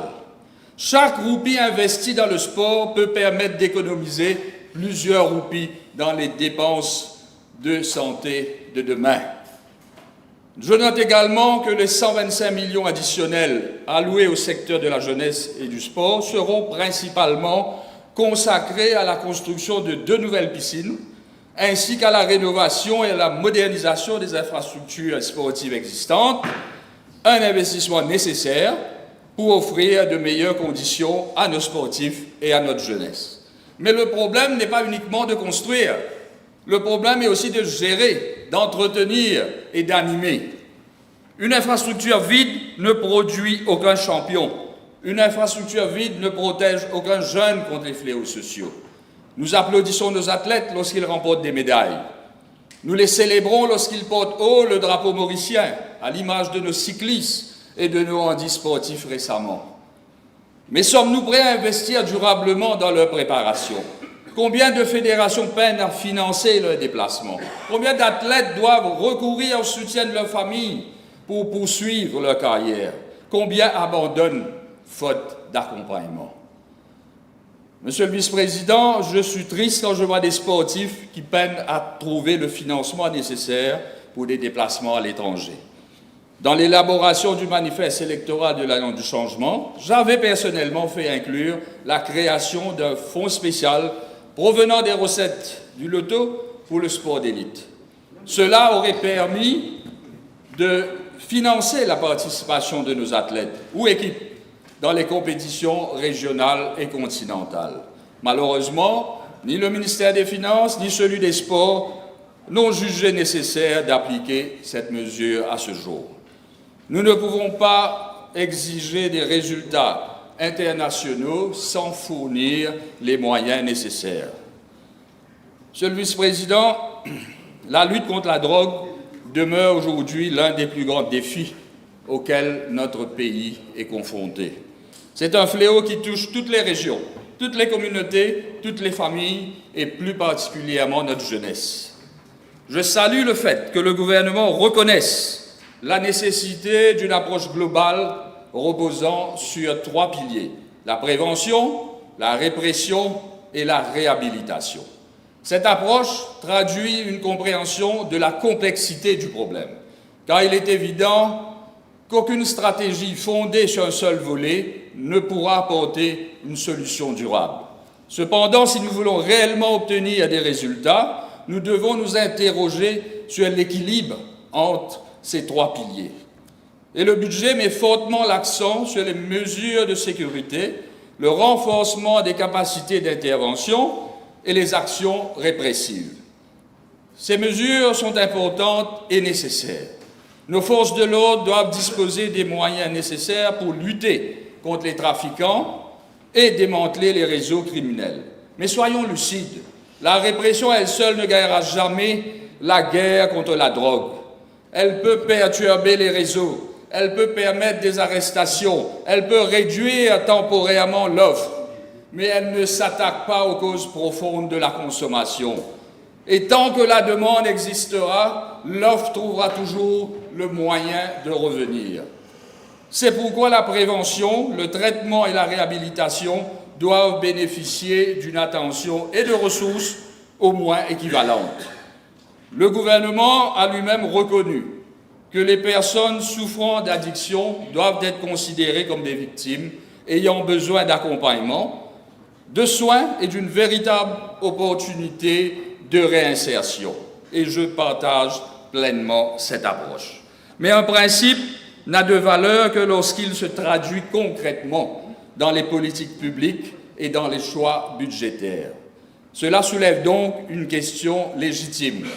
Pourquoi une part plus importante des ressources n'a-t-elle pas été allouée à la National Agency for Drug Control, la NADEC, afin de renforcer les programmes de prévention, les structures de traitement, les centres de réhabilitation et les actions de sensibilisation dans les communautés? L'allocation prévue constitue certes un pas dans la bonne direction. Mais compte tenu de l'ampleur du problème, Monsieur le Vice-président, pouvons-nous sincèrement affirmer qu'elle est à la hauteur des enjeux? Chaque roupie investie dans la prévention permet d'éviter des coûts humains, sociaux et économiques beaucoup plus importants à l'avenir. Chaque jeune qui est empêché de tomber dans la dépendance représente une vie préservée, une famille protégée et un avenir sauvegardé. De même, chaque personne réhabilitée avec succès retrouve sa dignité et sa place dans la société. Nous devons donc dépasser une approche principalement réactive pour construire une véritable stratégie préventive. Les écoles, les familles, les collectivités locales, les organisations religieuses, les travailleurs sociaux, les professionnels de la santé et les forces de l'ordre doivent travailler ensemble dans le cadre d'une réponse nationale cohérente et coordonnée. Monsieur le vice-président, l'objectif ne doit pas être uniquement d'arrêter davantage de personnes. L'objectif doit être que moins de personnes tombent dans l'addiction. L'objectif ne doit pas être uniquement de saisir davantage de drogue, mais l'objectif doit être de sauver davantage de vies. Sur cette question, il existe un terrain d'entente qui dépasse les clivages politiques. Nous devons nous assurer que nos politiques, nos priorités et nos ressources reflètent pleinement cette ambition. Car au final, notre responsabilité collective est claire: protéger nos citoyens, accompagner les personnes affectées par la dépendance et préserver l'avenir de notre pays. Monsieur le vice-président, la sécurité est l'une des premières responsabilités de l'État. Sans sécurité, il ne peut y avoir ni développement économique durable, ni cohésion sociale, ni confiance dans les institutions. Je prends note des ressources importantes consacrées aux questions de law and order dans ce budget. Et je comprends la nécessité de doter nos forces de l'ordre de moyens humains, technologiques et matériels nécessaires pour accomplir leur mission. Mais au final, une question demeure. Les Mauriciens se sentent-ils aujourd'hui plus en sécurité? C'est cela le véritable test. Car les citoyens ne mesurent pas la sécurité à travers les chiffres budgétaires. Ils la mesurent lorsqu'ils rentrent chez eux le soir. Ils la mesurent lorsqu'ils laissent leurs enfants sortir. Ils la mesurent lorsqu'ils ouvrent leur commerce. Ils la mesurent, Monsieur le Vice-président, lorsqu'ils circulent dans leur quartier. Et les Mauriciens attendent des résultats concrets. Ils veulent moins de trafic de drogue. Ils veulent moins de criminalité. Ils veulent moins de violence. Mais ils veulent davantage de présence policière sur le terrain. Ils veulent davantage de proximité entre les forces de l'ordre et les citoyens. La lutte contre la criminalité ne peut pas reposer uniquement sur une approche répressive. La sécurité commence également par la prévention. Elle passe par l'éducation, elle passe par l'insertion des jeunes, elle passe par le sport, elle passe par la lutte contre l'abandon scolaire, elle passe par la lutte contre la toxicomanie. Nous devons également, Monsieur le Vice-président, veiller à préserver un équilibre fondamental entre sécurité et liberté individuelle. Une démocratie forte est capable de protéger ses citoyens tout en respectant leurs droits fondamentaux. Les deux objectifs ne sont pas incompatibles. Le pays a besoin d'une stratégie cohérente où la police, les collectivités locales, les écoles, travailleurs sociaux et les familles travaillent ensemble.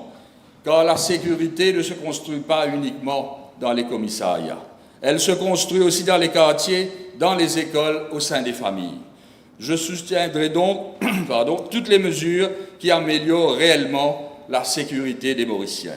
Mais je continuerai également à demander des comptes sur les résultats obtenus. Car ce qui importe, ce n'est pas seulement ce qui est annoncé dans un budget, ce qui importe, c'est ce qui change concrètement dans la vie quotidienne de nos concitoyens.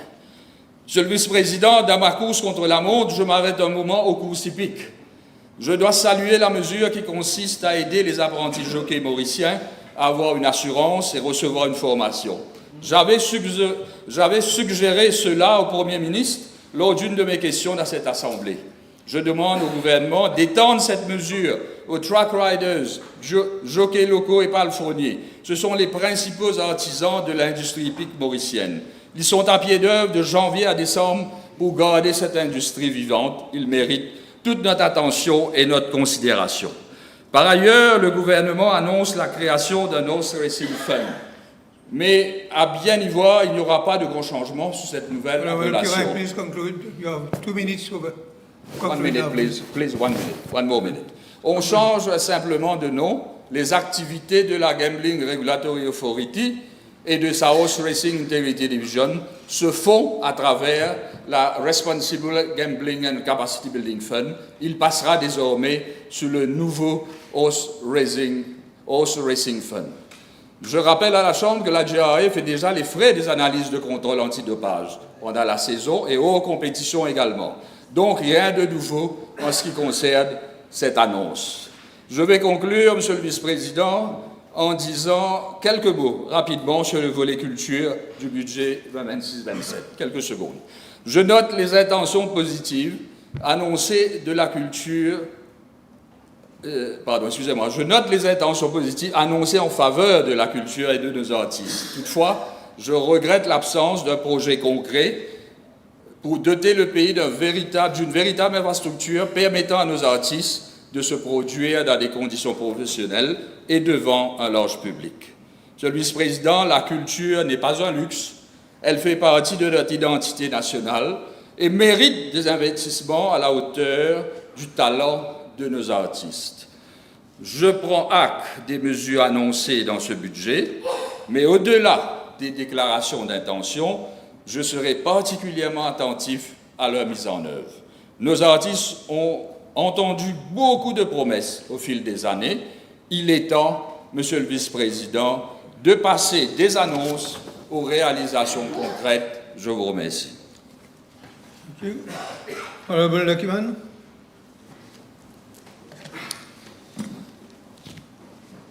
Deputy Speaker, sir, I am most grateful to be given an opportunity to address this August Assembly on the budget 2026-2027, which was presented on the 19th of June 2026 by the Honourable Prime Minister, Minister of Finance, Minister for Rodrigues and Outer Islands. The budget speech, Deputy Speaker, sir, depicts a cry into the reality. One cannot escape the reality by wearing blinkers, for it would serve no purpose. The aim was certainly not to jeter de la poudre aux yeux. The inevitable choice was this: to see our country with the eyes of the one who adopts a laborious foresight rather than act with thoughtfulness.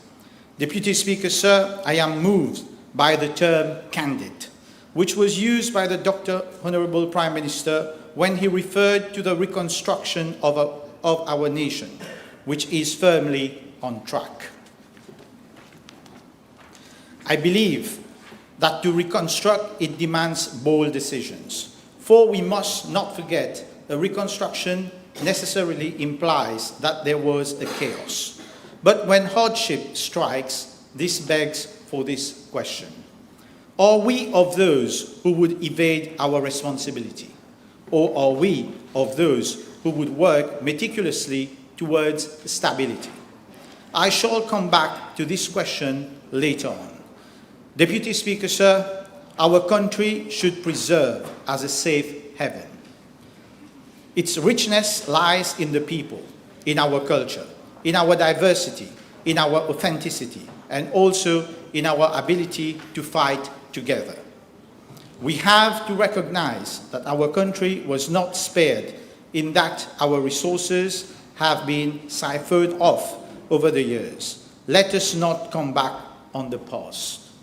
But we have to acknowledge that uncomfortable truths, albeit disappointing, have to be looked at with the eyes of the ones who choose a laborious foresight. We cannot shield the people by coming up with measures which we cannot achieve. This was never our aim. The aim was to rebuild, and if we have to rebuild, we have to make the right choice. And the right choice, Deputy Speaker, sir, is to act responsibly today. May I, Deputy Speaker, sir, comment on some laudable measures which were proposed in this budget. Who did not hear someone someday speaking of the Mauritian kindness, our hospitality, and our simplicity? These values stem from our national heritage and our culture. A good life is not measured by wealth, but it is about happiness, good health, and one of the strongest pillars of human being, our family. To protect our family, we have to come up with a solid action plan to maintain law and order within our society. I commend the decision to earmark 14.2 billion rupees to uphold law and order and a sum of 80 million rupees for the National Agency for Drug Control. The fight against drug abuse and trafficking is at the core of our mandate, and this budget precisely seeks to implement solid measures to address this scourge. Prevention, dismantling of systems entrenched by drug lords, and healing. The budget rightly identifies that in order to fight drug abuse, it is crucial to create an awareness as to its dangers. We must persistently invest in nationwide awareness campaign to educate the public as to the dangers of drug abuse and trafficking. We must believe, Deputy Speaker, sir, in the kindness of the one who fell due to the scourge of drug abuse, and we must provide to that person the means to stand up again and get hold of his or her life. The budget lays emphasis that there is a need for concerted efforts. I agree. The fight against drug abuse is not a matter which should be left at the door of the police force. It is a matter of concern for each and every one of us. The decision to allocate a sum of 50 million rupees to be used by every ministry to address the fight against drug trafficking is well reasoned. We should not believe that drug abuse is the concern of only one person. For all we bear that responsibility to lend a helping hand to this friend, this family member, or this colleague who is trapped in the downward spiral of drugs abuse. Having said so, Deputy Speaker, sir, I find it to be a very good decision to work towards a 24/7 national drug hotline to provide assistance, counseling and referral service to those affected by the growing and devastating scourge of our society. Deputy Speaker, sir, as ably canvassed in the budget, a family represents the foundation of a stable and prosperous society. We could not have devised an action plan to maintain the stability of our society without catering for education. I find it most important to highlight this conviction of the government, that is, no child should be left behind. By allocating a reasonable amount for the acquisition of textbooks and learning materials and setting up of 3 new MITD multi-sector training centers to deliver the foundation practical programs for children in grades 7 to 9. The government sets out a clear vision. Education is at the center of our society. However, education starts a young age, and the decision to have a basic literacy and numeracy program for grades 1 and 2 will ensure that we are also tackling issues of learning gaps. There are various measures which have been proposed in the budget to ensure that every child is given proper access to education. I wish to also highlight that the issue of bullying in our school has been rightly addressed in the budget. The decision to provide funds to introduce an anti-bullying campaign in all our schools is commendable. This serves as a comfort that this government is paying an attentive ear to issues which are plaguing our society and our children. Deputy Speaker, sir, as an elected member of the constituency number 12, Mayberg-Glenmagnon, may I also convey my gratitude to the Honourable Prime Minister for earmarking the sum of 100 million rupees to undertake the complete rehabilitation of the National History Museum at Mayberg. Our culture, Deputy Speaker, sir, is a real gem. It defines who we are, forging our values while shaping our individuality. There was a need to preserve this heritage and to ensure that we could pass on the invaluable asset to our children. It was long awaited, and I am eager to see the rehabilitation of this national heritage. I note that the budget addresses the need to strengthen cultural assets, may I also make a humble suggestion, and this relates to the local market of Mayberg. Deputy Speaker, sir, as an elected member of the constituency number 12, I see that there is a need to provide a new local market in this region.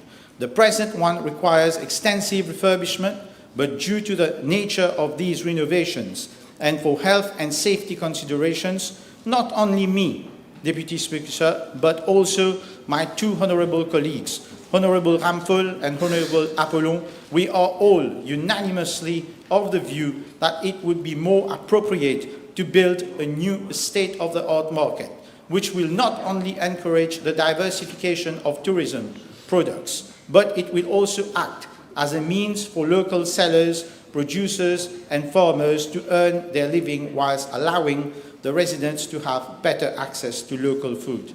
Local markets in each constituency undeniably represent the culture of our country. We should aim to safeguard our cultural heritage and preserve their uniqueness. Deputy Speaker, sir, I did mention in a previous address that I witnessed loads of cases in my constituency number 12, whereby people were deprived of water, which situation could also be attributed to the lack of proper water pipes. I welcome the decision to allocate funds to provide households with facilities such as tanks and fitting for continuous water supply. Investment in the drilling of 20 more boreholes, pipe replacements, and constructions of 15 more containerized pressure filtration units. Basic necessities such as access to water are indispensable requirements to build physical well-being within our society. The investment which will be made in our healthcare institutions is also a decision which is inevitable and logical. For without access to an efficient healthcare system, one cannot strive to have a good life. This had to be catered for. I find it imperative to comment on the investment which will be made in the judiciary. The appointment of additional court officers, administrative and technical staff is what we have been requesting for long. So is streamlining the justice system. The measures which have been proposed, such as the setting up of a criminal court to expedite hearings when the accused party has pleaded guilty, will instill trust that the rights of the people are safeguarded. We have also realized that we now live in a modern society, and there was no doubt that eventually we would have enhanced the e-judiciary platform. Whilst the setting up of such a platform will require skills, I am confident that this will reduce backlog and bring about faster access to justice. Deputy Speaker, sir, the budget is presently under scrutiny. Some measures are acclaimed and some might be perceived as unpopular. But to see the reality requires to have self-reflection. This aligns with the duty of acting responsibly, and it is precisely what we are all doing since a very few days by providing our views and comments on the budget. It is important, whilst going through this exercise, that we take on board what this government has been doing since day one. We had a clear mandate to rebuild, to offer solutions, to face hardship together, to provide to our country solid foundations. If we have to see the bigger picture, in the words of the Honourable Attorney General, Deputy Speaker, sir, we will see this. As part of this vision, the government has come up with major legislations devised as a firm action plan, restored democracy and revived confidence in our institutions. Let us therefore be assessed by the actions taken up to now. A long-awaited legislation, Deputy Speaker, sir, was to review the protection afforded to victims of domestic violence. The budget recognizes that there can be no equality without safety. I can only agree. It was indeed necessary to have a new domestic abuse bill to strengthen and convey all its importance to protection orders issued to victims of acts of domestic violence. To conclude, Deputy Speaker, sir, I shall do so by saying this. Time will define what has been achieved, and such achievements will entirely depend on the actions taken. Therefore, let us not be of those who escape the responsibility today. Let us keep in mind what our present actions will have consequences tomorrow. So is our inaction. To be responsible, we must be ready for potential challenges. And to be accountable requires that we act when we have to. Thank you, Deputy Speaker. Thank you, Ms. Antan. Honourable Somtari. Thank you, Mr. Deputy Speaker. At the very outset, I wish to express my sincere appreciation to the Honourable Prime Minister and Minister of Finance, Dr. Navin Chandra Ramgoolam, for his unwavering leadership and vision in steering Mauritius towards a more prosperous and inclusive future.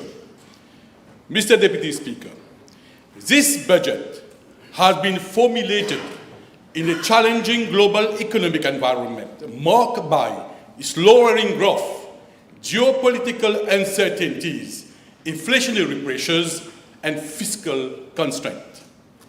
Despite these challenges, government has presented a balanced budget that seeks to restore fiscal discipline, stimulate economic growth, strengthens social protection, and prepare Mauritius for the opportunities of the digital and AI era. Mr. Deputy Speaker, sir, my exposure today in this august assembly is to point out how this budget contributes towards the main pillars of the economy and my constituency, number 10. First of all, let us start with the actual state of macroeconomic performance challenges we are actually facing. Mauritius GDP exceeds USD 8 billion, with a GDP per capita is about USD 13,800, making Mauritius one of the top 3 highest income economies in Africa. Because of geopolitical uncertainty, tighter fiscal conditions, and weak global demand, expected growth has been lowered to 3%. Public debt is high at about 88% of GDP. That is why this budget stresses fiscal consideration. Inflation remains unstable around 5 to 7%. This is mainly due to higher imported foods and energy prices.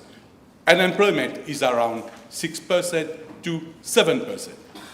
Mr. Deputy Speaker, sir, in this situation, this budget focuses on stabilizing public finances while also supporting growth and long-term reforms. Macroeconomic stability remains essential for competitiveness and resilience. The first sector is agricultural and food security. Food security is a strategic priority today. This is especially important because of climatic changes, geopolitical tension, and rising global food prices. Mauritius imports about 60 to 70% of its food needs. The annual food import bill is estimated at more than 40 to 50 billion rupees. Agriculture contributes around 3% of GDP. It directly or indirectly employs about 30,000 to 35,000 workers, which is important for rural livelihood. This budget supports agricultural diversification, mechanization, irrigation expansion, climate-smart agriculture, and more support for planters and livestock breeders. The aim of this budget is to reduce import dependence, increase local production, strengthen food sovereignty, and improve farmers' income. As an elected member of constituency number 10, I strongly advocate the setting up of an agri-auction center to cater the need of a high number of farmers in my constituency. Mr. Deputy Speaker, sir, for the blue economy sector, Mauritius has an exclusive economic zone of about 2.3 million square meters. This gives the country major ocean-based opportunities. This sector includes fisheries, aquaculture, marine biotechnology, ocean renewable energy, and maritime services. This sector can create jobs, support food security, and reduce dependence on land-based activities. Mr. Deputy Speaker, sir, this budget encourages more investment in these areas. It focuses on sustainability, innovation, and private sector participation. I strongly propose the setting up of aqua farming fully equipped with cold rooms at Rodrigues to meet the need for local fishermen in the region. Mr. Deputy Speaker, sir, for the manufacturing sector, it contributes about 12% of GDP. It supports many jobs in industrial production, agro-processing, textile, and export activities. Policy prioritizes including industrial modernization, higher productivity, export diversification, innovation, and advanced technology. There is also a strong focus on small and medium-sized enterprises. This budget encourages automation, digitalization, and smart manufacturing. A stronger manufacturing base can reduce import, improve trade performance, and support more balanced long-term growth. In this context, I make an appeal for the industrial zone initiative at Caroline to become a reality project for job creation and economic activity in constituency number 10. Tourism sector contributes about 20% of GDP. It supports more than 100,000 direct and indirect jobs and brings in a large share of foreign exchange. Despite global shocks, pandemics, and strong regional competition, Mauritius has kept its image as a premium and high-value destination. This is helped by political stability and strong service standard. This budget supports high-value and sustainable tourism. It promotes economic tourism, better infrastructure, and diversification into new markets, especially fast-growing and emerging economies. In my constituency, number 10, the Grand Universides Waterfront project will be a turning point for the tourism industry and regional economic enhancement. The goal is to make tourism more resilient, more diverse, and more sustainable so that it remains a major engine of growth. The financial service sector accounts for about 13% of GDP. The sector provides more than 20,000 direct and indirect jobs in banking, insurance, global business, asset management, and fiduciary services. Mauritius has over 1,000 global business companies. It has also historically administered more than 25,000 treaty-based structures, linking investment flows between Africa, Asia, and Europe. Key priorities include digital financial services and fintech. It also includes a regulatory framework for stablecoins and tokenized real assets. This budget aims to strengthen the sector through better regulation, stronger investor confidence, digital transformation, and financial innovation. It also supports sustainable finance and ESG-based investment. The aim is to position Mauritius as a modern, well-regulated, and innovation-driven financial sector. Mr. Speaker, sir, Mr. Deputy Speaker, sir, education is treated as a major pillar of sustainable development and national competitiveness. This is even more important in a future shaped by AI and digitalization. Funding for learners with special educational needs rises from 562 million rupees to 619 million rupees. This is an increase of more than 10%. I wish to express my sincere appreciation to my colleague, the Honourable Minister of Education, Dr. Mahen Gangapausan, for his unwavering commitment to the foundation program. Thank you, sir. With a budget allocation of 133 million rupees, the foundation program will provide a second chance to learners who need academic support and strengthen their skill for a brighter future. This initiative reflects government determination and the Prime Minister's vision to ensure that no child is left behind. To promote vocational education, I welcome the conversion of Sebastopol SSS into a probable MITD center. The health sector accounts for about 5 to 6% of total government spending. Life expectancy is about 74 to 75 years. One important measure is the extension of the home medical visits to citizens aged 85. This means the health system must pay more attention to preventive care and services for older people. This budget introduces measures to improve access, quality, resilience in healthcare.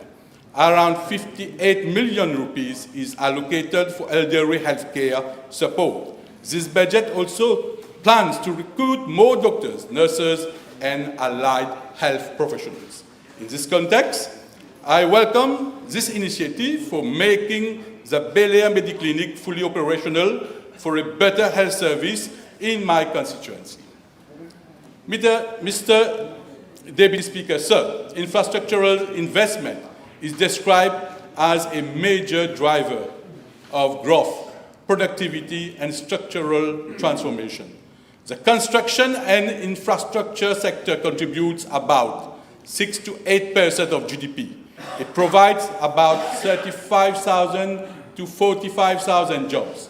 Transport infrastructure can reduce logistic costs by 20 to 30%. This budget continues to prioritize roads, bridges, drainage, flood control, water supply, digital connectivity, and public transport. I heartily welcome the major upcoming road development project M4 designed to connect the northern region to the southeast region transit through Bel Air.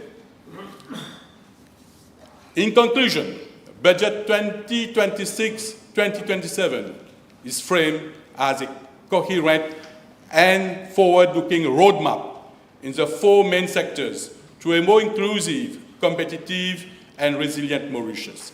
It seeks to tackle fiscal constraints while sustaining growth, investment in education, infrastructure, strengthen health, social protection, and family policies.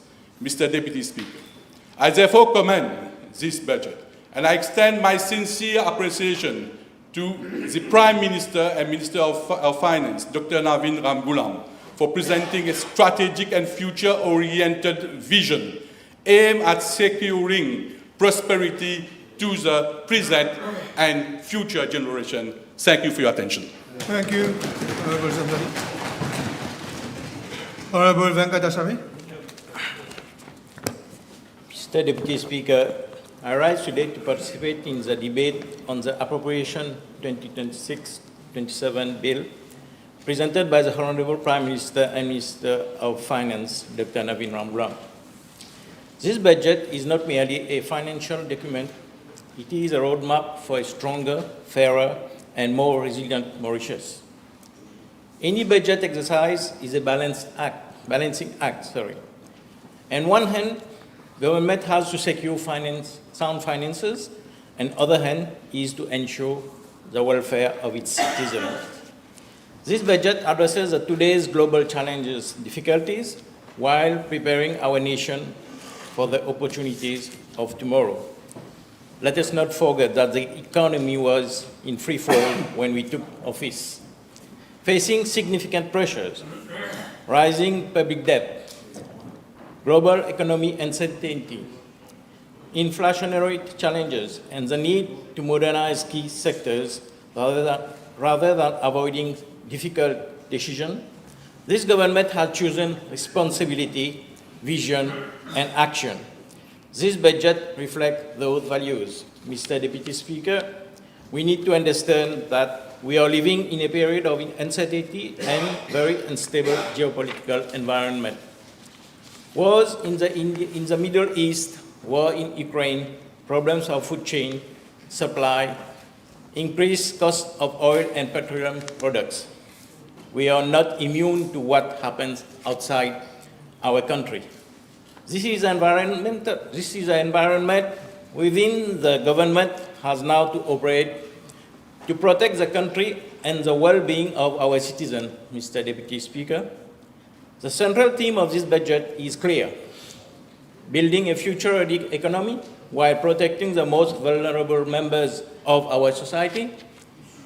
It is a budget based on three principles: economic transformation, social justice, and fiscal responsibility. Let me first address the issue of economic transformation. The world economy is changing rapidly. Mauritius cannot afford to remain on the sidelines.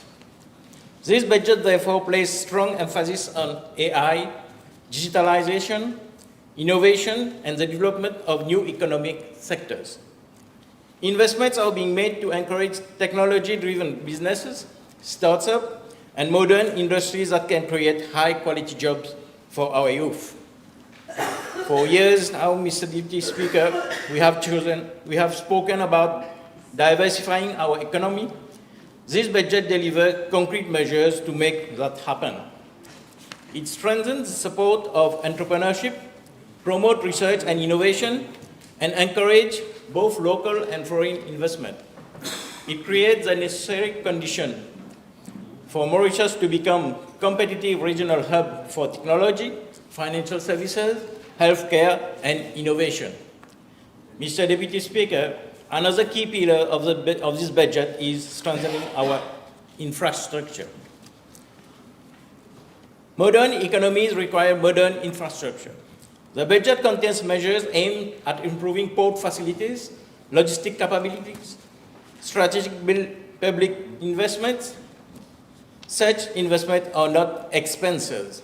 They are investment in our future competitiveness. Better infrastructure means lower business costs, increase the trade opportunities, and more employment opportunities for Mauritius. Mr. Deputy Speaker, economic growth alone is not enough. Growth must be inclusive. Growth must improve people's lives. That is why I commend this government for ensuring that social protection remains at the heart of the budget. Important measures have been announced to support families, persons with disabilities, caregivers, and vulnerable groups. Additional support for carers, special education needs, and healthcare service demonstrates that this government believes in leaving no one behind. Some critics argue that social measures are a burden on public finances. I respectfully disagree. Social investment is not a cost. It is an investment in human dignity and social stability. A society that protects its vulnerable citizens is a society that builds long-term prosperity. We will always invest in our people and in our future. The budget also strengthens the healthcare sector through targeted initiatives designed to improve services and position Mauritius as a regional center for healthcare and life sciences. This represents both a social and economic opportunity for our nation.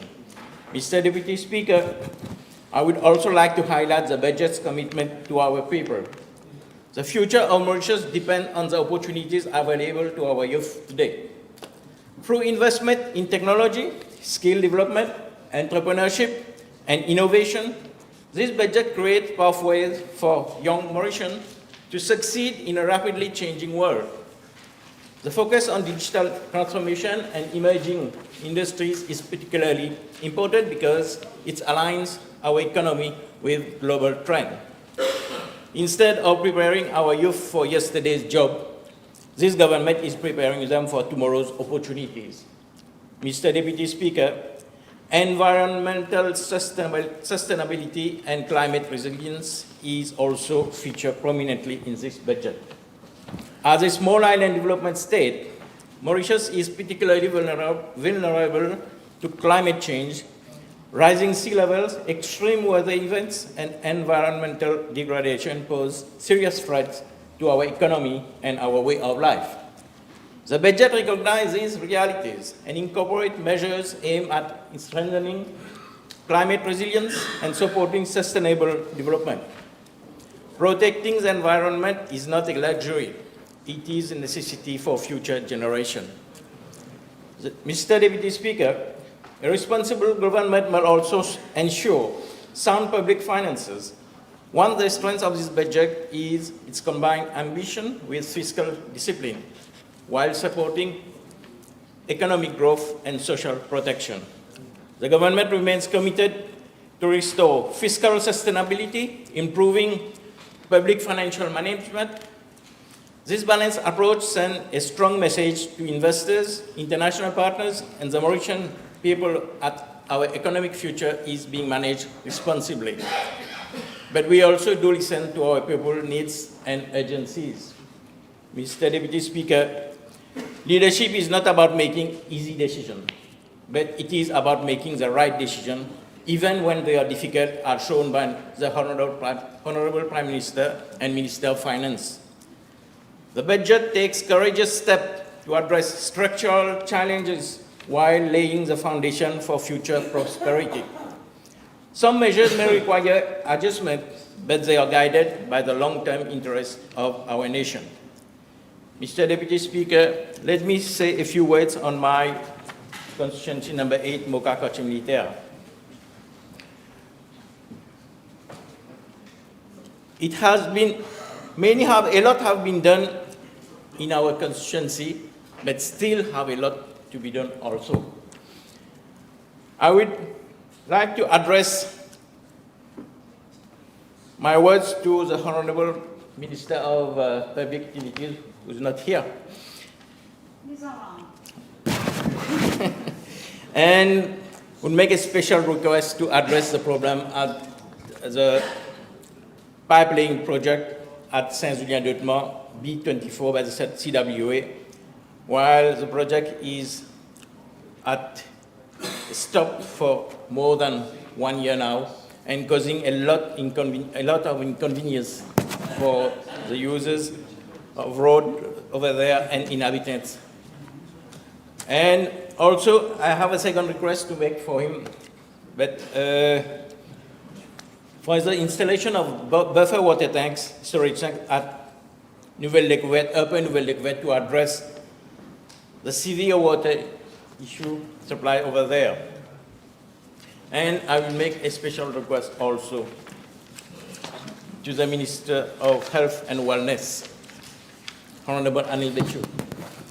It is imperative that the area of Saint-Pierre is provided with a mediclinic now, because Saint-Pierre and its surrounding 13 villages, namely Circonstance, Petit-Verger, Côte-d'Eau, Helvetia, L'Agrément, L'Avenir, La Laura, Malinga, Beaubois, Ripaille, Nouvelle-Découverte, Verdun, et Dagotière, qui serve around Saint-Pierre, and actually they have to go to the G2 hospital to get treatment. So if you can improve and consider to construct a community clinic in Saint-Pierre. Honourable Bechu, you will have an opportunity to talk later. You can reply. And I would conclude, Mr. Deputy Speaker. The government have chosen a different path, the path of reform, responsibility, and progress. This budget demonstrates that Mauritius is not standing still. It is moving forward It is investing in innovation, supporting businesses, protecting families, strengthening healthcare, creating opportunities for youth and safeguarding our future. Mr. Deputy Speaker, the National Budget 26-27 is a budget that builds for the future. It is a budget that balances economic growth with social justice. It is a budget that promotes innovation while protecting the vulnerable. It is a budget that prepares Mauritius for the challenges and opportunities for the 21st century. For this reason, I wholeheartedly support the bill. Thank you, Mr. Deputy Speaker. Thank you, Honourable. Honourable Juman. Monsieur le Vice-président, chers collègues, Monsieur le Vice-président, merci de m'avoir accordé l'opportunité d'apporter ma contribution sur ce débat budgétaire 2026-2027 présenté vendredi dernier par l'honorable Premier ministre et ministre des Finances. À travers vous, Monsieur le Vice-président, je m'adresse à mes mandants, je m'adresse à la République. Monsieur le Vice-président, c'est ma 7e, comme plusieurs de mes collègues, intervention lors des débats budgétaires. J'ai passé 5 ans dans l'opposition, 5 interventions en tant que membre de l'opposition. J'ai énuméré en long et en large les frasques du précédent gouvernement, commençant par gestion de Covid, MIC, Air Mauritius, Molnupiravir, MMG, il y en a tant d'autres. Mais, Monsieur le Président, Vice-président, à chaque fois, lors de mon intervention, je disais qu'on est en train de se diriger droit vers le précipice. Et l'année dernière, lors de mon intervention en tant que membre du gouvernement, je fais le constat. Le constat est accablant. On n'était pas au bord du précipice, mais bien au fond du précipice. Voilà le contexte de ce budget. On a hérité absolument comme si une maison en ruine. Les bases, les colonnes sont secouées. Et qu'est-ce qu'on fait avec cette maison? Est-ce qu'on colmate? On se contente de repeindre? Ou on consolide les bases? Voilà ce que ce budget, la philosophie de ce budget, consolider les bases. Mais, Monsieur le Vice-président, il faut aussi comprendre que ce budget présenté vendredi dernier par le Premier ministre comprend 69 pages. Mais aujourd'hui, tout le monde se focalise sur le dossier de la pension, avec raison.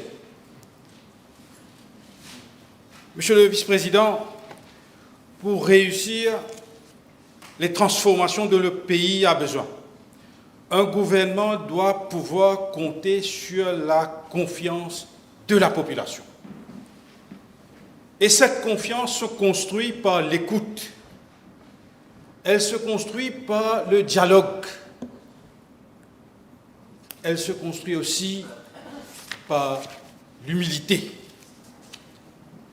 Lorsque nous avons exprimé des inquiétudes légitimes, dès vendredi soir, j'ai parlé avec l'honorable ministre Patrick Assievaden, le junior ministre, l'honorable Shakil Mohamed, enfin plusieurs de nos collègues ministres et l'honorable député. Moi, je fais part de mes appréhensions au Premier ministre. Mais le Premier ministre il n'a pas choisi l'arrogance. Il n'a pas répondu par le mépris. Il n'a pas prétendu détenir seul la vérité. Il a écouté, il a consulté, il a analysé. Et dès lundi matin, il a agi. 11h37, il répond à la population à travers cette Assemblée nationale. Il dit, on gèle le ciblage de la pension.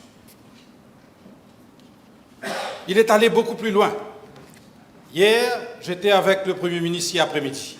Je vois que dans la presse, c'est mentionné j'étais recadré. Mais non, j'étais là-bas pour parler de ça. Nous étions là-bas pour parler des affaires du pays avec le président du Parti travailliste. Moi, j'ai dit au Premier ministre, pour dissiper la confusion, il faut tout simplement éliminer le ciblage. Il m'a dit oui. Et aujourd'hui, il a adressé à la nation à travers le PNQ, il a dit plus de ciblage pendant notre mandat.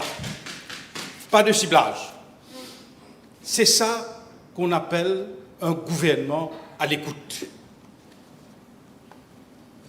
Monsieur le vice-président, il y a aussi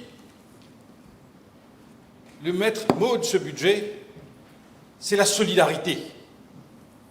On a sollicité la solidarité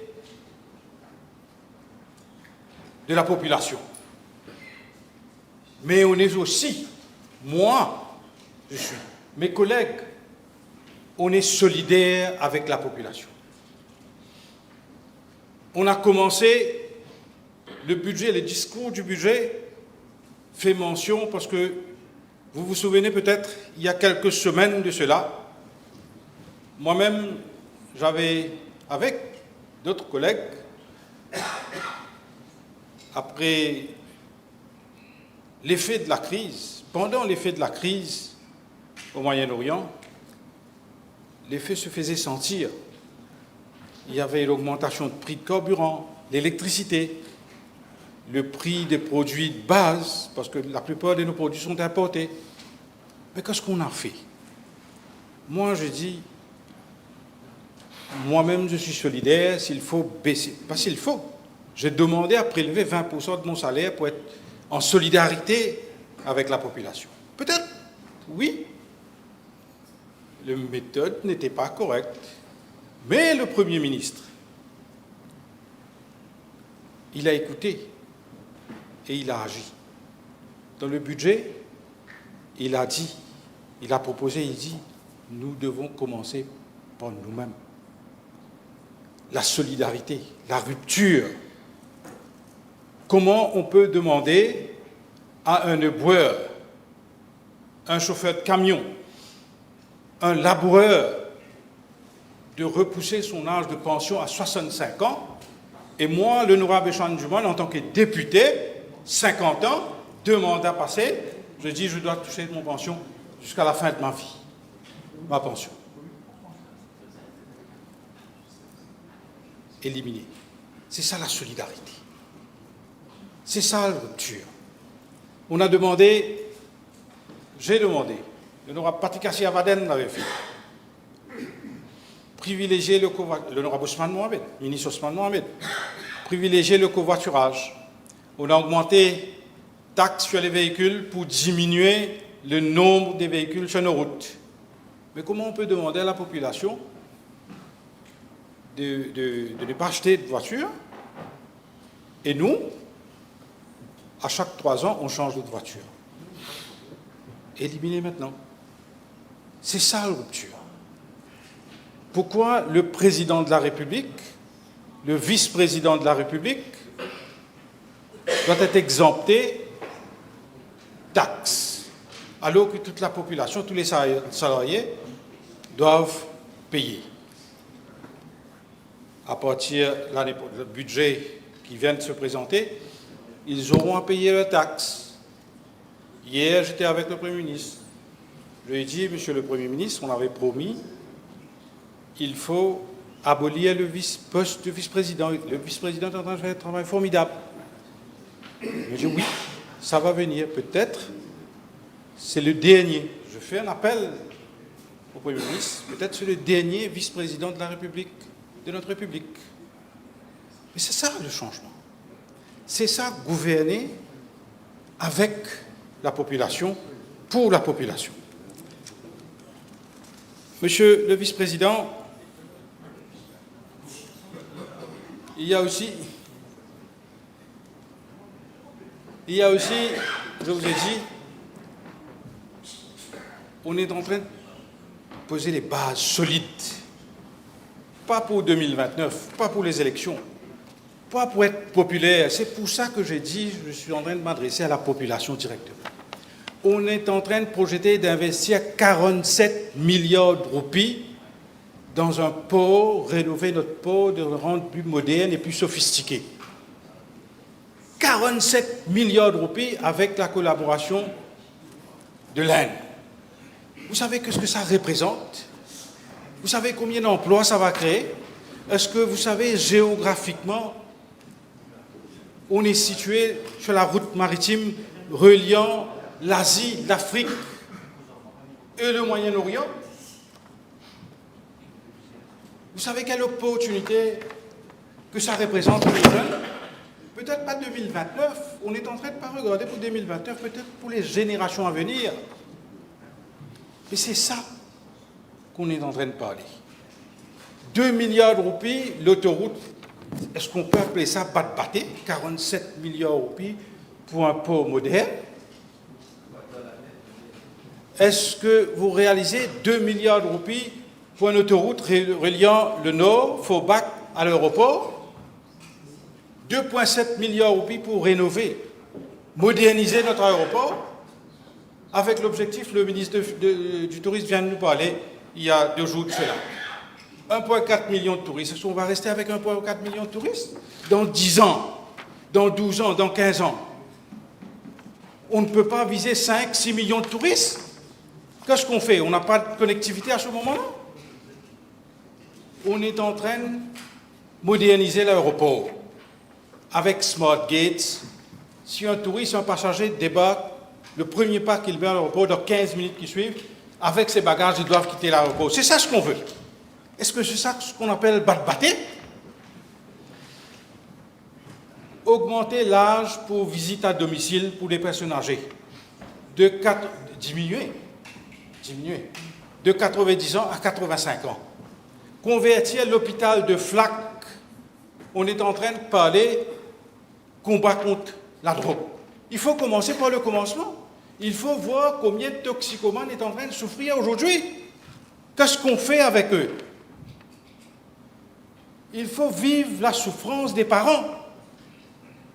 Combien ils payent pour faire soigner leurs maris, leurs enfants, leurs filles.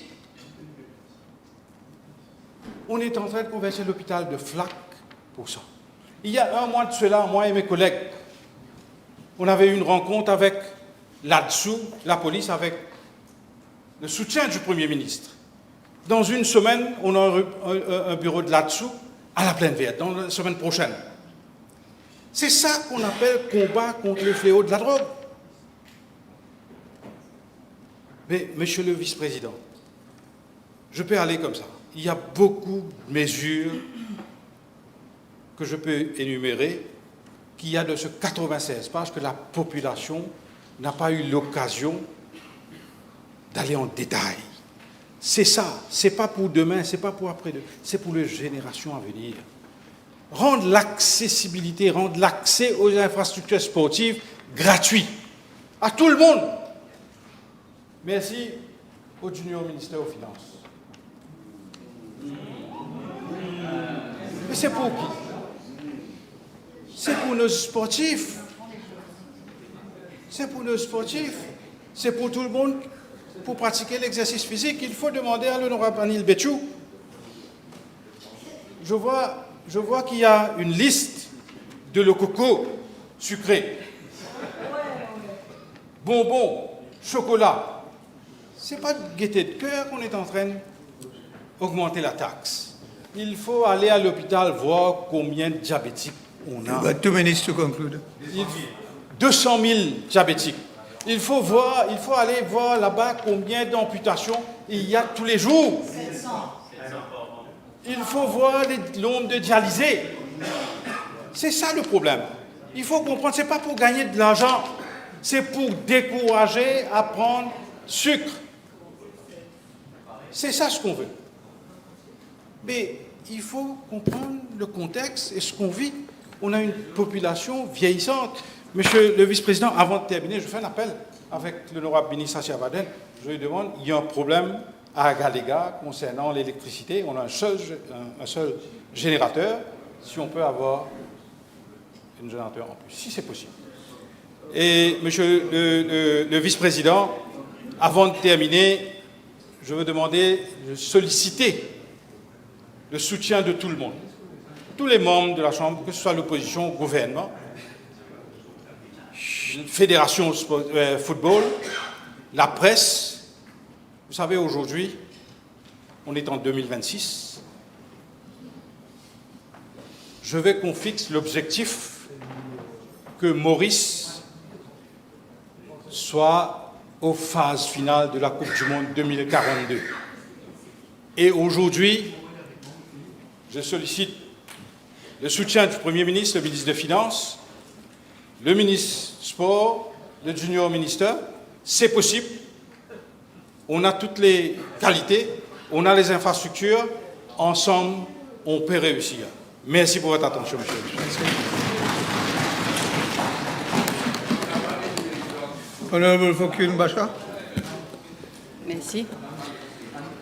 Monsieur le vice-président, lorsqu'un budget est présenté, il est souvent jugé à travers les mesures qui marquent les esprits, celles qui suscitent les réactions les plus fortes et les émotions les plus vives. Certes, ce budget n'est pas parfait. Aucun budget ne le sera jamais. Mais cette année, force est de constater qu'une mesure en particulier a dominé le débat public, au point parfois d'éclipser les nombreuses autres mesures positives et courageuses contenues dans ce budget. Pourtant, un budget ne se résume jamais à une seule mesure. Il est le reflet d'une vision globale pour un pays, d'une stratégie pour son développement, d'un engagement envers sa population et d'une responsabilité envers les générations futures. Mais si la State Age Pension a suscité autant d'émotions, c'est parce qu'elle touchait à quelque chose de profondément sensible pour les Mauriciens. Et c'est précisément là que réside toute l'importance de notre démocratie. Un budget n'est pas un document figé. Il doit pouvoir être débattu, enrichi et, lorsque cela est nécessaire, ajusté. Gouverner, Monsieur le Vice-président, c'est non seulement prendre des décisions difficiles, car il est toujours plus facile de reporter les problèmes à demain, mais gouverner, c'est aussi écouter, corriger et progresser continuellement. Je tiens d'ailleurs à saluer l'écoute du Premier ministre qui a su entendre les différents points de vue et préoccupations exprimées au sein même du gouvernement, du MMM et de la population. Grâce au dialogue, au respect mutuel et à une volonté commune de trouver la meilleure solution possible pour le pays, des ajustements ont été apportés au grand soulagement de nombreux Mauriciens. Cette évolution démontre que la force d'un gouvernement ne réside pas dans son refus de changer d'avis, mais dans sa capacité à écouter et à agir dans l'intérêt supérieur de la nation. Monsieur le vice-président, ce budget nous rappelle une vérité essentielle. La prospérité d'une nation ne se mesure pas uniquement à ses chiffres économiques. Elle se mesure surtout à sa capacité à préparer l'avenir de ses enfants et à transmettre aux générations futures. Je me réjouis que ce budget place la jeunesse au cœur de la transformation de notre pays. Ce budget reconnaît que la plus grande richesse de Maurice est dans son capital humain, dans le talent et le potentiel de sa jeunesse. Nous vivons à l'époque où le monde évolue à une vitesse sans précédent. L'intelligence artificielle et les nouvelles technologies redéfinissent déjà les métiers de demain. Et face à cette réalité, notre responsabilité est de donner à nos jeunes les outils nécessaires pour réussir dans cette nouvelle économie. C'est pour cela que je salue les investissements prévus pour former des milliers de Mauriciens aux compétences liées à l'IA et qui permettront à nos jeunes non seulement de s'adapter au monde de demain, mais surtout d'en devenir des leaders. Je salue également les mesures visant à encourager l'innovation, les start-up et l'entrepreneuriat qui donneront aux jeunes Mauriciens les moyens de transformer leurs idées en projets concrets. Mais Monsieur le Vice-président, préparer l'avenir ne consiste pas uniquement à investir dans les compétences techniques. Nous devons également investir dans les valeurs. Dans un monde où tout va plus vite, où les réseaux sociaux façonnent parfois les comportements, où les repères peuvent sembler fragiles, nous devons continuer à promouvoir le respect, la discipline, l'intégrité, la responsabilité, la solidarité et le sens du devoir. Ces valeurs sont essentielles pour bâtir une nation forte. Et c'est aussi pourquoi le sport demeure un pilier fondamental de notre politique de jeunesse. Le sport n'est pas simplement une activité physique, il est une école de vie. Il apprend aussi à gagner avec humilité, à perdre avec dignité, à travailler ensemble en équipe et à ne jamais abandonner face à l'adversité. Ce sont précisément ces qualités dont notre jeunesse aura besoin pour relever les défis de demain. Le sport constitue l'un des outils les plus puissants de prévention contre la drogue, la violence et les autres fléaux sociaux qui menacent notre jeunesse. C'est pour cela que je me réjouis de la mesure qui vise à offrir un accès gratuit aux infrastructures sportives communautaires, car cette initiative permettra à davantage de jeunes de pratiquer un sport. Je salue également la réintroduction du NICE, National Initiative for Civic Education, une initiative essentielle dans le contexte actuel. Au-delà des connaissances académiques, notre pays a besoin de former des citoyens responsables, respectueux et engagés face aux défis que sont la violence, l'intolérance, la désinformation, le cyberbullying et l'affaiblissement du sens du devoir civique. Il est primordial de transmettre à nos jeunes les valeurs essentielles et l'éducation civique contribuera aussi à renforcer la cohésion sociale et le vivre ensemble. Ce budget est également un budget de responsabilité envers les générations futures. Les investissements dans la sécurité alimentaire, l'accès à l'eau, les énergies renouvelables, l'économie bleue, la transformation numérique et la résilience climatique témoignent d'une vision qui dépasse le court terme. Nous refusons de léguer à nos enfants les problèmes que nous aurions dû résoudre nous-mêmes. Nous choisissons au contraire de leur transmettre un pays plus fort, plus moderne et mieux préparé aux défis du futur. Les jeunes d'aujourd'hui et les enfants qui naîtront demain méritent des dirigeants capables de regarder au-delà du présent pour bâtir un avenir durable.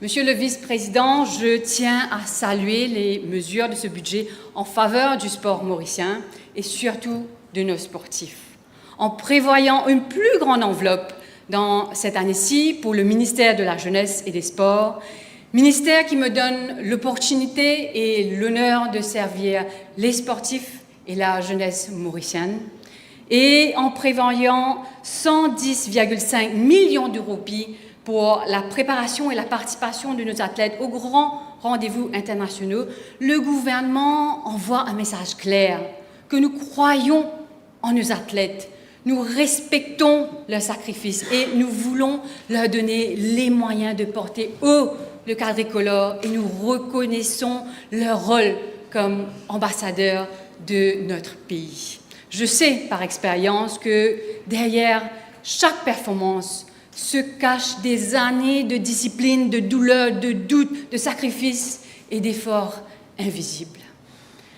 S'il y a une proposition qui me tient le plus à cœur, Monsieur le Vice-président, surtout en tant qu'ancienne athlète de haut niveau et athlète olympique, la mesure que je souhaite voir devenir une réalité dans notre politique sportive nationale, c'est la mise en place d'un quota d'emploi au sein de la fonction publique réservé aux sportifs de haut niveau ayant représenté Maurice avec distinction. Et c'est à l'image de la France, l'Italie, l'Espagne, l'Inde, la Chine, entre autres. Trop souvent, Monsieur le Vice-président, nos jeunes talents sont confrontés à un choix douloureux: poursuivre leur ambition sportive ou privilégier leurs études et leurs avenirs professionnels. Combien d'athlètes prometteurs ont abandonné leurs rêves par crainte de l'incertitude de l'après-carrière? Combien de familles ont encouragé leurs enfants à quitter le sport de haut niveau parce qu'elles ne voyaient aucun avenir au-delà des compétitions? Cette réalité constitue aujourd'hui l'un des plus grands freins au développement du sport mauricien. Je crois profondément qu'un pays qui demande à ses athlètes de porter haut son drapeau, de consentir à d'innombrables sacrifices et de consacrer les meilleures années de leur vie à représenter la nation, a également le devoir de leur offrir des perspectives d'avenir. Les bénéfices pour la nation sont considérables. Une meilleure rétention des talents, des performances accrues sur la scène internationale, davantage de médailles, une jeunesse inspirée par des modèles de réussite et une fonction publique enrichie par des femmes et des hommes ayant développé des qualités exceptionnelles de discipline, de résilience, de leadership et de dépassement de soi. Cette proposition est un investissement dans l'excellence, dans notre jeunesse et dans l'avenir du sport mauricien. C'est une manière de dire à nos champions d'aujourd'hui que leur engagement au service de la nation sera reconnu, valorisé et protégé bien après leur dernière compétition. Parce qu'au fond, soutenir nos sportifs, c'est investir dans ce que l'île Maurice a de meilleur: le talent, le mérite, le travail et la persévérance.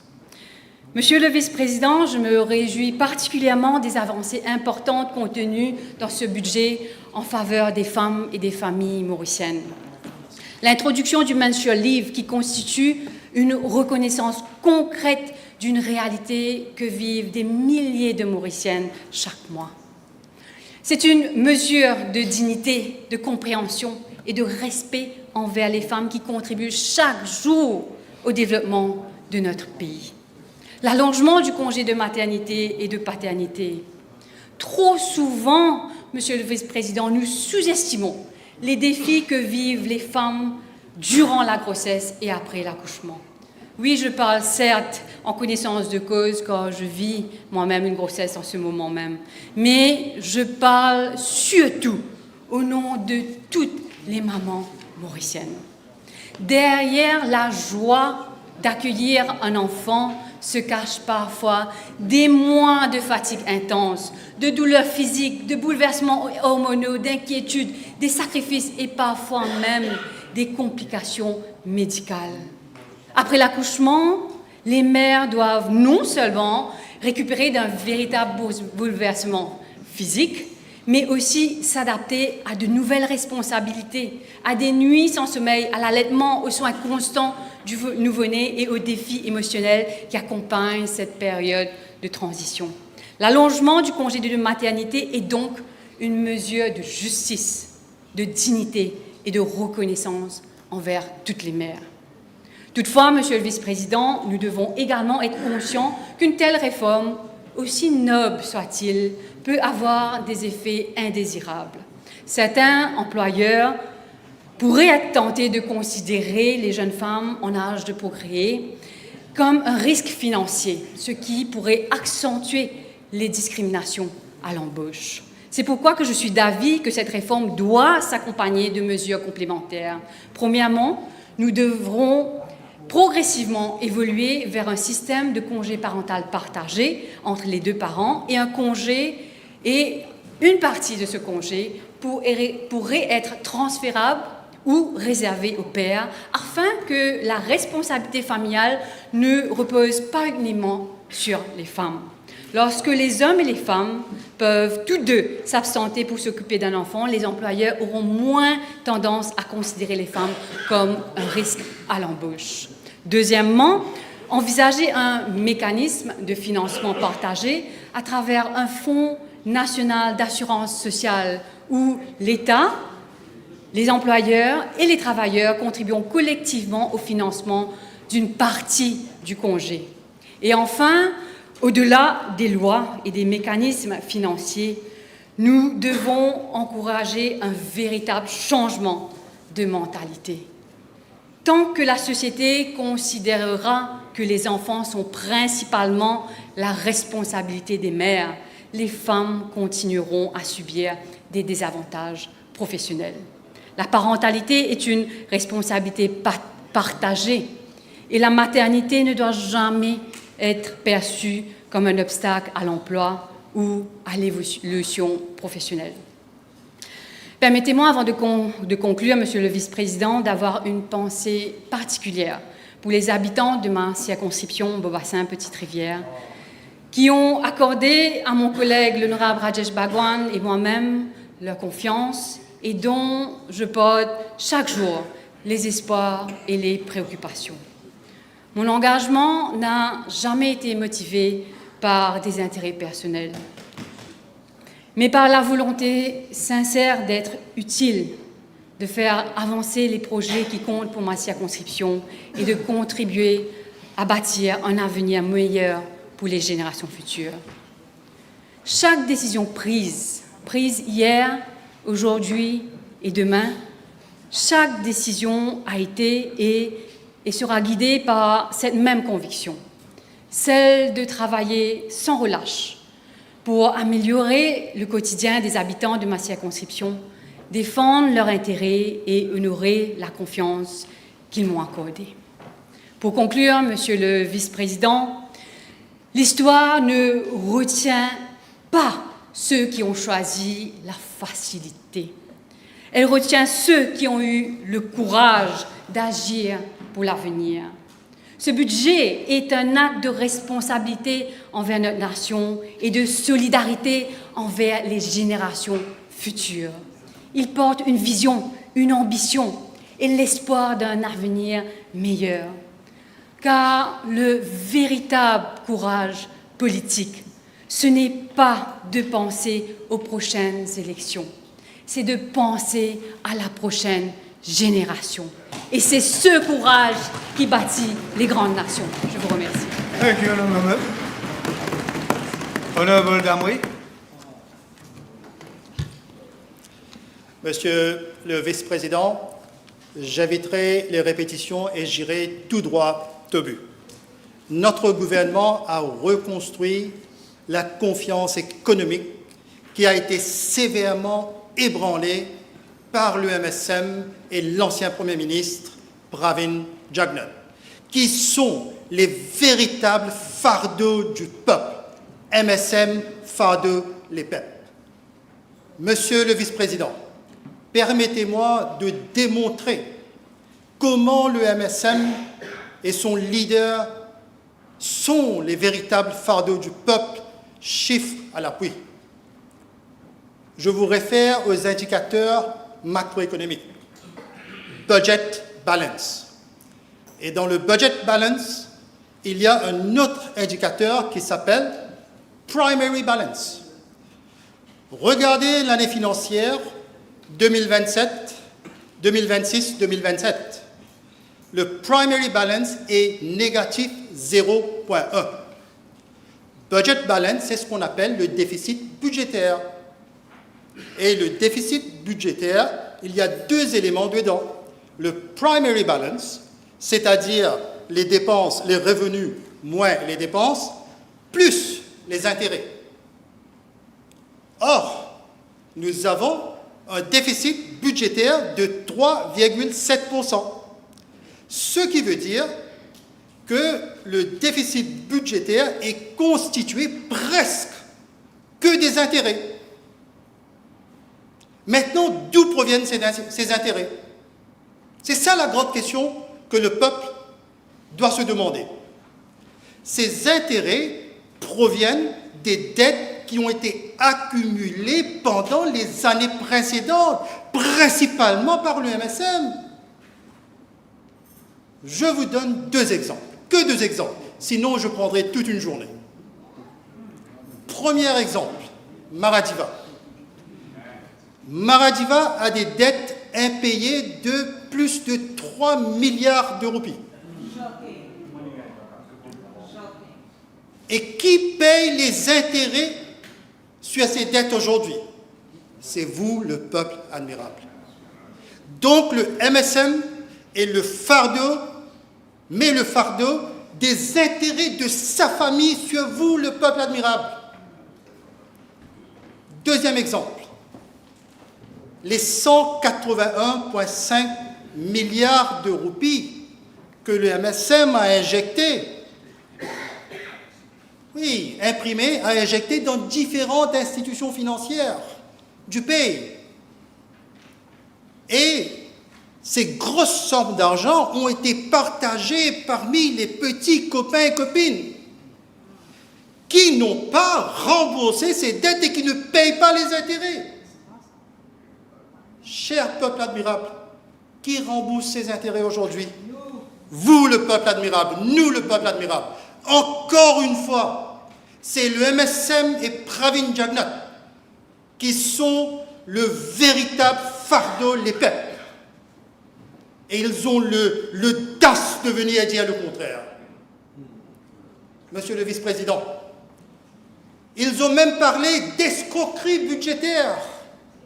Quel terme? Mais vous savez, la plus grande escroquerie budgétaire dans l'histoire de l'île Maurice indépendante est le fruit du MSM et de Pravin Kumar Jagnat. Lorsque tout le monde connaissait une décroissance incroyable pendant la période Covid, le MSM a présenté un balanced budget, zéro déficit budgétaire. Quel miracle! Aucun pays du monde n'a réussi à le faire, sauf Pravin Kumar Jagnat et le MSM. Et il ose parler d'escroquerie budgétaire. Ça, c'est un budget bat-batté en balade. Notre budget est un budget responsable et durable. Quatrième exemple, et j'en arrêterai ici.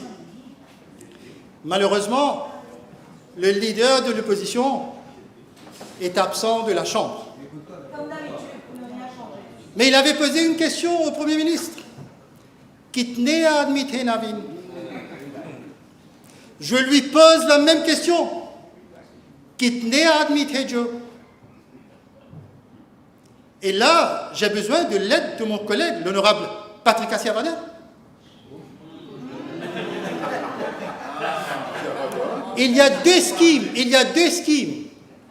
au CIB où vous pouvez installer vos panneaux photovoltaïques sur vos toits. Il y a un qui s'appelle SSDG et un qui s'appelle MSDG. MSDG, c'est pour les entreprises, pour les industries, pour les commerciaux. Donc la question à l'ancien ministre, est-ce que la famille d'un ancien ministre du MSM a installé dans sa résidence des panneaux solaires sous le scheme MSDG qui n'est pas disponible pour les individus. Ben, j'espère que l'honorable Patrick Assiavaden va faire son effort. Laissez le ministre faire son effort. Et je vais vous dire, parce que l'ancien ministre est fan bollywoodien. Ye bijli chor kaun hai?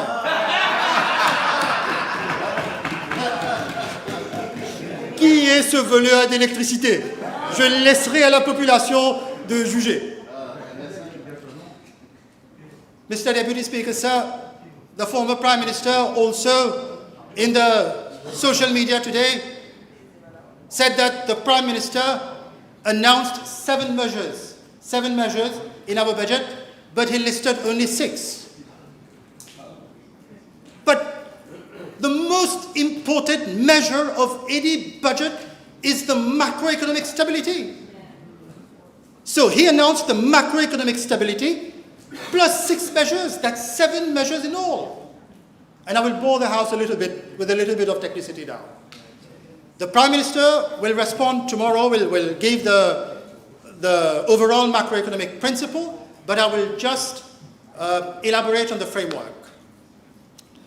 What's important in economy is the direction. The direction of debt is going down 87.8% to 86.8% with the Chagas, 85.8% with the Chagas as upside, and the budget balance is going down from 6% to 3%. Now, what's important for economists, especially local investors and outside who are listening to us, is the mix of the budget balance. A budget balance is made up of recurrent balance and capital balance. Now, if you look at our macroeconomic framework, the recurrent balance is going down, means recurrent deficit is becoming recurrent surplus. What this means is that we are not borrowing to consume. On the other hand, the capital balance, this is where the deficit is going. What that means is that we are borrowing to invest. That's what we meant when we are moving from a consumption-led economy to an investment-led economy. So this is the most important measure of our budget. Mr. Deputy Speaker, sir, in the absence of arguments, the MSM has a habit. They have a habit of slandering the reputations of people. And unfortunately, aujourd'hui, j'ai plus de mimes que le grand acteur du cinéma politique mauricien, mon cher ami Shakil Mohamed. J'ai plus de diffamation, j'ai plus de fake news, j'ai plus de hate news que même le Premier ministre aujourd'hui. Mais notre priorité, c'est le peuple, c'est le bien-être du peuple. C'est là où va mon énergie. Et je vais leur répondre dans le langage du Premier ministre qui dit tout le temps « read my lips ». Je vais leur dire « read my smile ».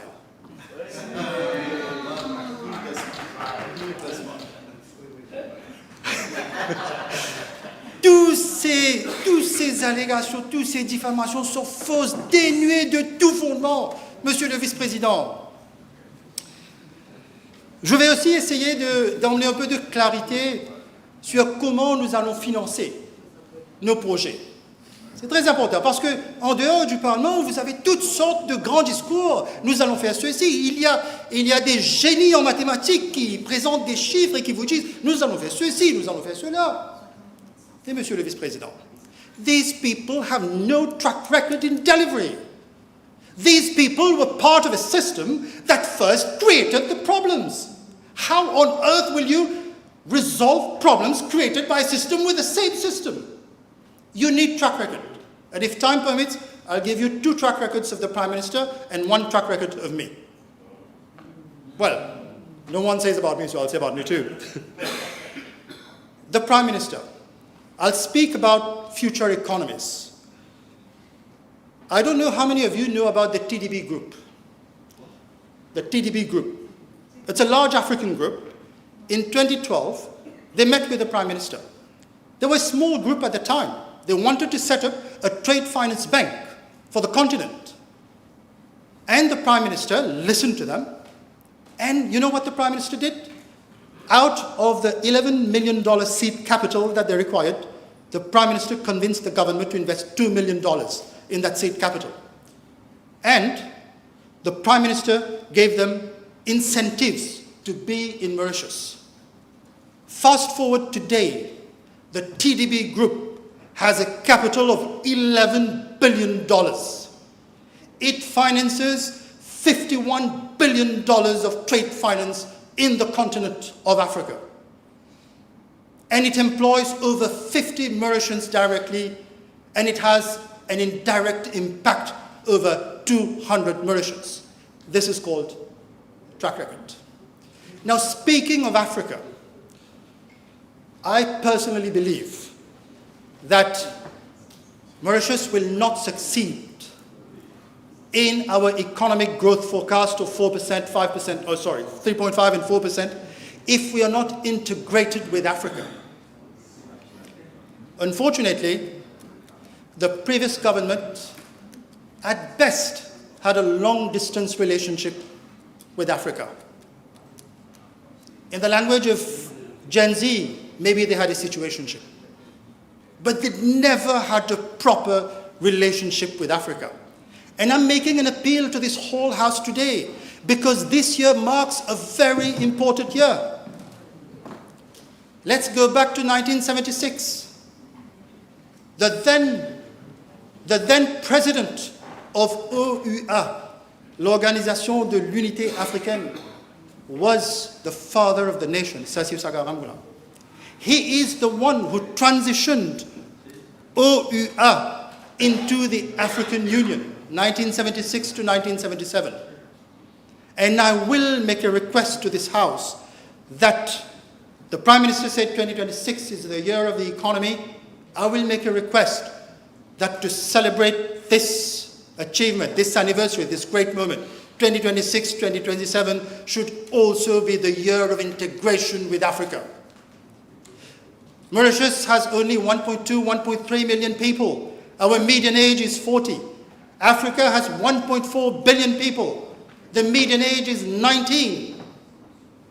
And in the words of the Prime Minister, when it comes to the economy, I will say we should no longer see Mauritius only as one people, as one nation, but we should see Mauritius as one people, one nation, one continent when it comes to our economy. You've got 2 minutes to go. Please. There's so much I can say, but I don't have the time, unfortunately. So I'll conclude. There's so much I can say. So to conclude, I'd like to say that everyone in this House, every minister, every junior minister, every MP, nous avons la responsabilité collective de toutes les décisions du gouvernement. And, Mr. Deputy Speaker, sir, I was born in Goodlands. I went to Goodlands Government School. I went to Collège Royal de Port-Louis.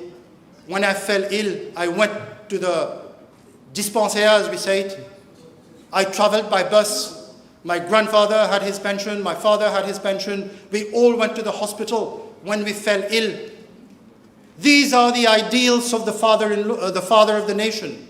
And I think all of us here, we want our children, their children, and their children to benefit from the same social protection and inclusive economic growth that the father of the nation left for us. With this, I commend the budget to the House. Thank you.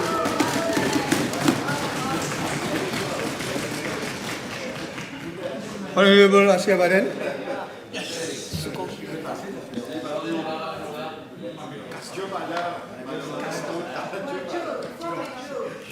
Monsieur le vice-président,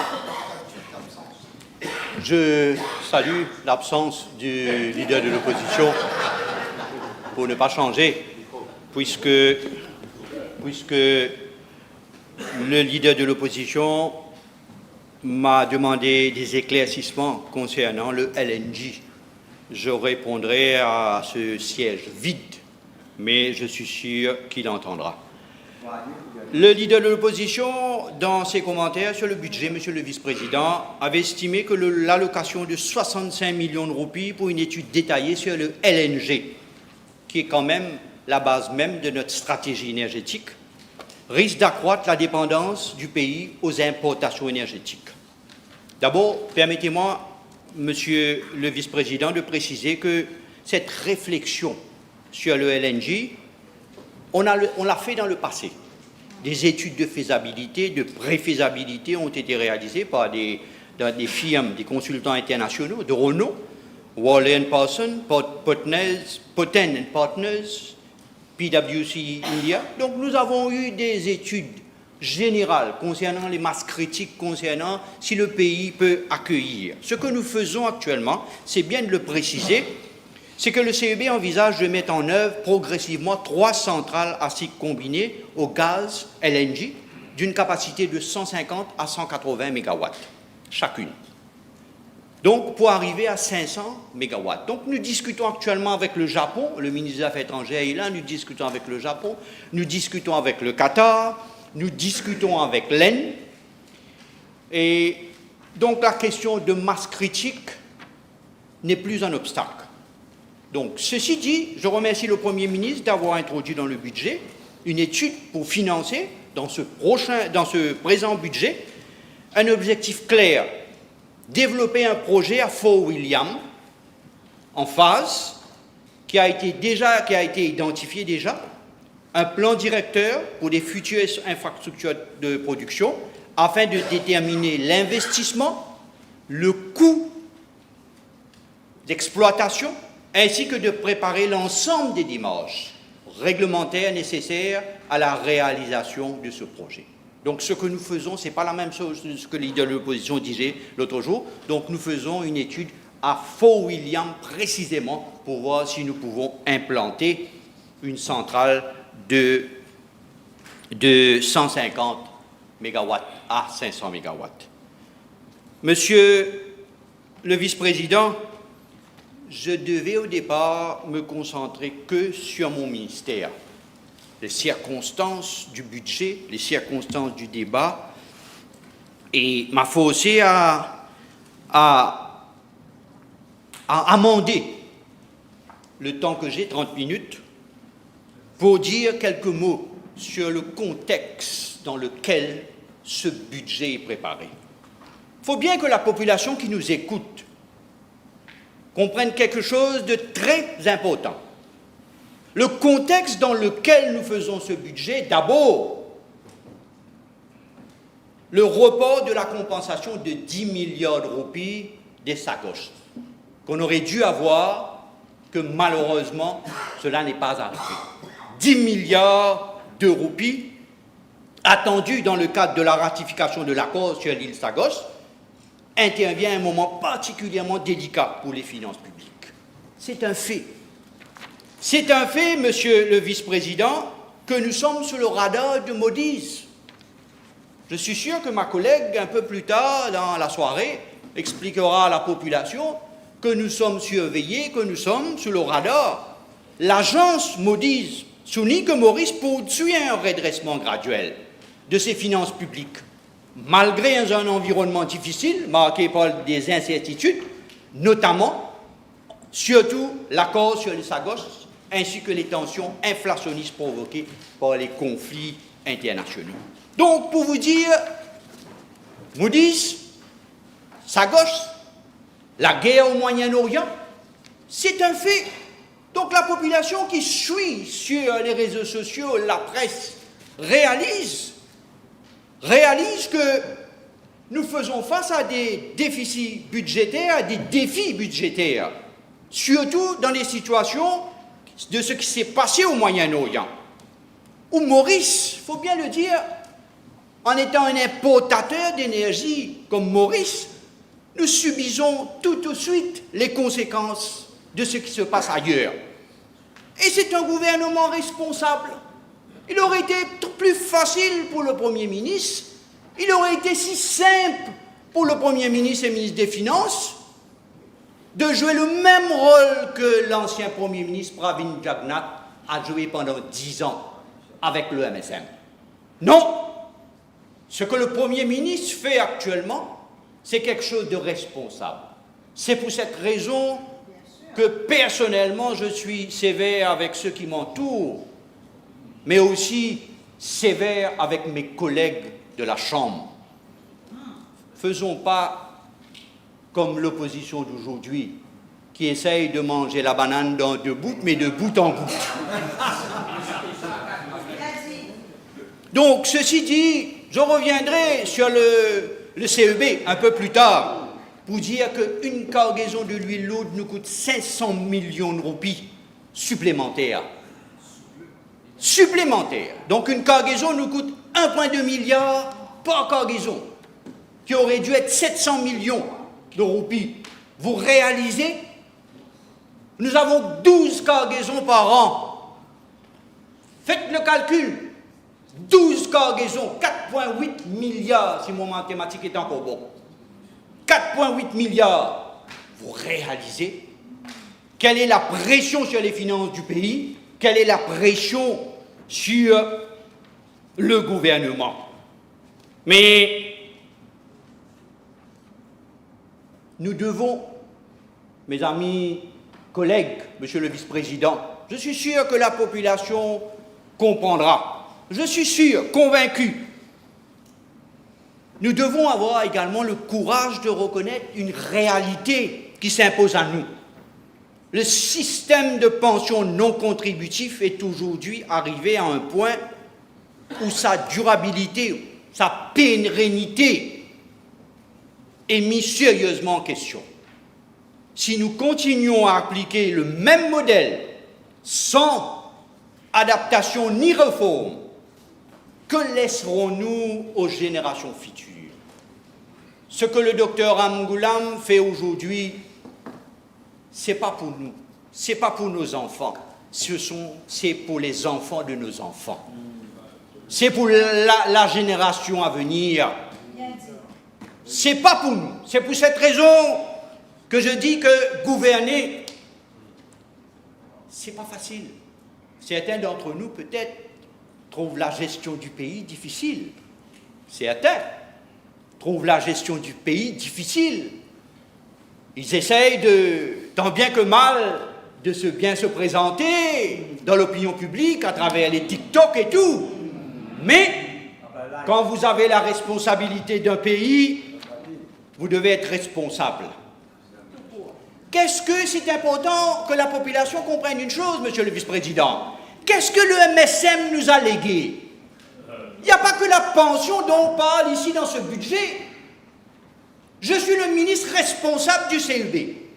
Laissez-moi vous dire, au sein du CEB, il y a 2 fonds de pension. Le CEB Staff Pension Fund, avec un déficit de 131 millions de roupies à ce jour, tandis que le CEB Manual Workers Pension Fund, même chose, avec un déficit de 64 millions de roupies pour payer les travailleurs du CEB dans quelques temps.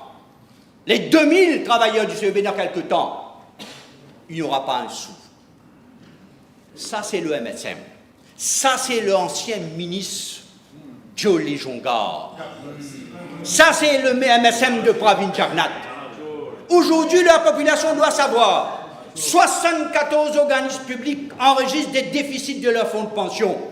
Je parle ici des collectivités locales qui ont des déficits de 9,4 milliards de roupies, les fonds de pension. Je parle ici de Air Mauritius, qui à un moment donné avait des déficits de 5 milliards de roupies dans le fonds de pension. Les travailleurs de Air Mauritius ne pouvaient plus. Donc, c'est quelque chose de profond et de sérieux. Mais aujourd'hui, qu'est-ce que j'ai vu? Pravin Jagnat en conférence de presse.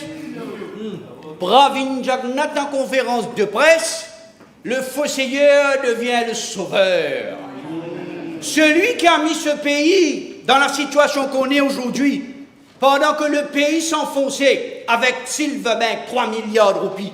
La population doit encore se rappeler de ça. CEB, 7 milliards de roupies. À un moment donné, dans les fonds, dans les réserves du CEB, il y avait 7 milliards de roupies. Aujourd'hui, on est en déficit. On a dû augmenter le tarif d'électricité pour soutenir le CEB. Qui est responsable? Ravin Jagnat, le MSM. Il n'y a pas que ça. Alors que le pays passait dans des moments difficiles, il fallait économiser. Il fallait économiser pour les plans de pension. Qu'est-ce que Pravin Jagnat, la priorité de Pravin Jagnat? Il a été investi dans une machine de surveillance d'écoute pour écouter toutes nos conversations.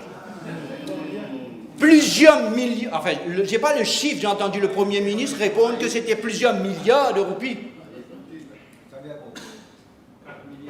Et il ne savait pas qu'on l'écoutait lui-même.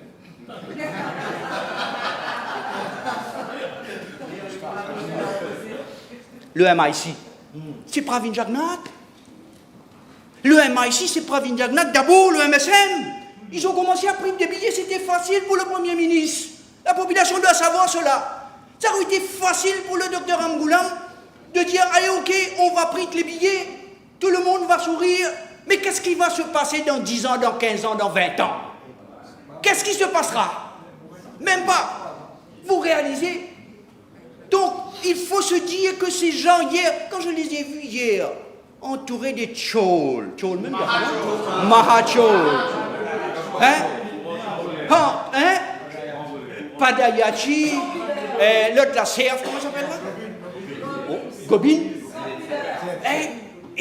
Ces gens-là essayent, quand je vais retourner, je vais donner la pension. Qu'est-ce qu'il avait dit? Je vais donner la pension à tout le monde. Voyons ce que M. Pravin Jagnat a dit quelque temps de cela. Il va rétablir la pension. Le Premier ministre a cité cela ce matin. Vous savez, j'ai pris la peine d'aller revoir ce que le Premier ministre a dit et je me suis dit, pourquoi ne pas translate cela en français pour la population? Voyez ce que Pravin Jagnat disait en tant que ministre des Finances, celui qui dit qu'il va rétablir la pension en 2024-25. La pension, Pravin Jagnat qui parle. Ceux qui m'écoutent à la radio, ceux qui m'écoutent dans la circonscription de ce pays, écoutent ce que Pravin Jagnat dit en 2004. La pension de retraite, de ce dont on parle aujourd'hui, BIOP, constitue l'un des principaux postes de transfert d'État et mobilise une part importante de nos ressources. À l'heure actuelle, quelques 116 000 personnes bénéficient de cette pension. Une augmentation de 1% de la BIOP coûte à l'État 28 millions de roupies. Pravin Jagnat qui parle. Plusieurs rapports ont mis en doute la viabilité à long terme de cette pension, notamment en raison du vieillissement rapide de notre population. Qu'est-ce qu'il dit? Une deuxième réforme fondamentale, Pravin Jagnat qui parle, par le budget qu'il présente et le ciblage des transferts primordiaux, fondamentaux. Pravin Jagnat en 2003. Il disait, 2003-2004, il disait ceci. Donc vous réalisez, monsieur le vice-président, avec quel genre de personnes, on appelle ça dans le jargon mauricien, caméléon.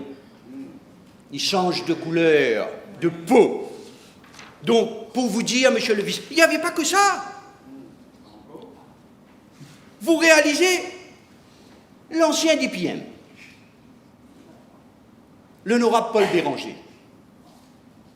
je cite en 2003 ce qu'il parle de la pension. Demain, on écoutera son discours. Un élément essentiel de notre système de protection sociale. L'honorable Béranger dit ceci en 2003. Le vieillissement rapide de la population rendra cette pension insoutenable à long terme. Nous réalisons cela. On est d'accord. Selon les projections, la proportion des personnes âgées de plus de 60 ans doublera dans les 20 prochaines années et triplera au cours des 50 prochaines années. Paul Béranger qui parle. La réforme de la BRP est donc devenue urgente. Vous réalisez que aujourd'hui, ce que nous faisons ce que quelque temps de cela, ces messieurs avaient vu. Même l'année dernière, lors du budget de 2025-2026, l'ancien DPM, l'ancien vice-premier ministre disait ceci: relever l'âge de la retraite de non-contributory pension à 60 ans est inévitable. Nous sommes condamnés à le faire. C'est inévitable. C'est l'honorable Paul Béranger qui le dit avec raison. Monsieur le vice-président, l'exécuteur de l'économie du pays, l'exécuteur de ce que nous subissons aujourd'hui, il le dit le 24 octobre 2023.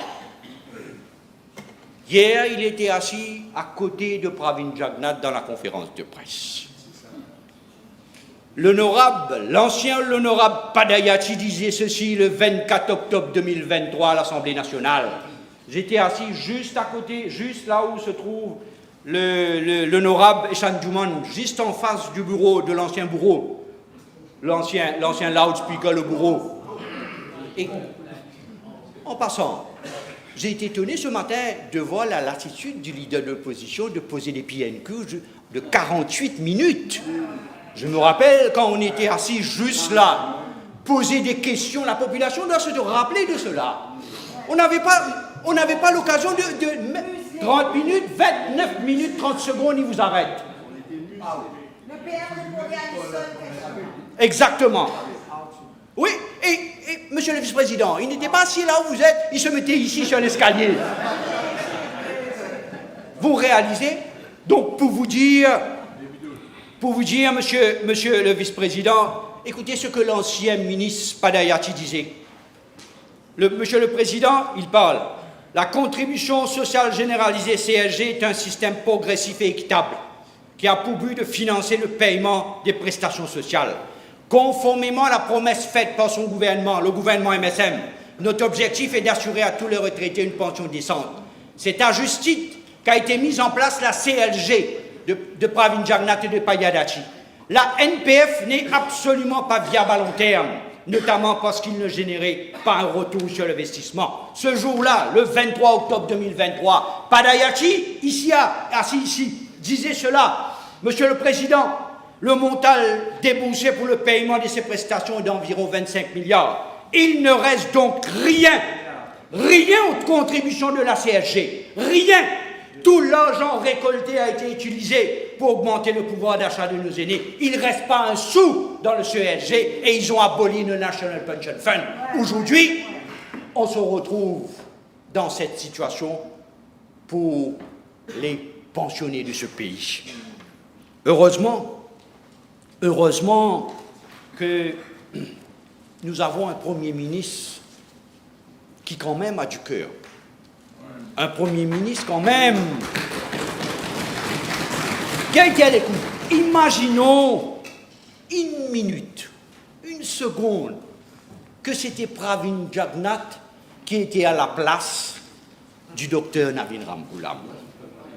Vous savez ce qui serait passé? Pour ceux qui critiquent ici ou ailleurs, sur les radios, sur le Facebook, sur TikTok, il allait pratiquer le planting contre ceux qui critiquaient le pouvoir. Ou il aurait coupé l'accès à l'Internet, carrément, lorsque celui-ci devenait une plateforme d'expression dérangeante pour lui et pour son gouvernement. Nous aurions pu utiliser, il aurait pu utiliser facilement, comme il a fait dans le passé, l'IBA contre les médias. Les médias oublient, les journalistes oublient, qui critiquaient son gouvernement, ou servir avec la MRA, à un moment donné dans ce pays, la MRA était un outil politique pour traquer les adversaires du régime. Voilà. Donc nous, au sein de ce gouvernement, nous croyons dans les institutions de la République. Nous pensons que le pays, les institutions doivent demeurer au service de tous les citoyens. Nous croyons qu'un gouvernement démocratique doit accepter la critique, comme le docteur Angoulam l'accepte, même lorsqu'elle est sévère. Nous croyons qu'il faut répondre aux arguments par des arguments et aux critiques par le travail et par les résultats. Donc aujourd'hui, le responsable de ce que nous vivons dans ce pays, c'est le MSM, c'est Pravin Jagnnath, Monsieur le Vice-président. Monsieur le Président, avec les quelques minutes qui me restent, je dirais que nous continuons dans cette ligne. Nous continuons dans cette ligne d'énergie en ce qui concerne le secteur énergétique. Monsieur le Vice-président, quand j'ai assumé les fonctions de ministre, j'ai découvert une institution confrontée à des défis considérables. J'ai hérité d'un parc de production vieillissant. J'ai hérité des moteurs souffrant de pannes répétitives. J'ai hérité d'une dépendance excessive aux combustibles fossiles. Surtout, j'ai découvert une situation financière préoccupante. 7 milliards de roupies évanouies. Monsieur le Vice-président, je remercie le Premier ministre qui a bien voulu remettre en selle le MID. Je me rappelle encore du professeur Joël de Roné avec mon ami Osman Mohamed. Je remercie le Premier ministre de continuer d'emmener le pays dans cette direction. La transition énergétique, Monsieur le Vice-président, n'est plus une option. Elle constitue aujourd'hui une nécessité économique, stratégique et environnementale. 60% en 2035, l'ambition est là, nous voulons bouger. Et ce qui est encore plus intéressant, c'est que dans cette transition, nous allons embarquer la population dans son ensemble. Avec le Household PV Solar Scheme, qui sera en place dans quelques jours, avec 25% de grant du gouvernement, chaque famille de ce pays, chaque foyer de ce pays aura l'occasion de mettre des panneaux sur son toit à la hauteur de 75 000 roupies de grant et la différence en loan avec la DBM ou d'autres banques. Nous allons, et c'est très intéressant, le CEB a décidé d'acheter l'électricité avec vous, avec ceux qui m'écoutent, plus cher, passant de 4 roupies 20 à 4 roupies 83 à l'unité. Donc, celui qui produit, le Mauricien qui produit, aura l'occasion de vendre plus cher. Monsieur le Vice-président, nous avons régressé depuis 10 ans. Nous essayons de progresser depuis. Nous avons 2 tenders en cours de 10 fois 10 MW, 100 MW.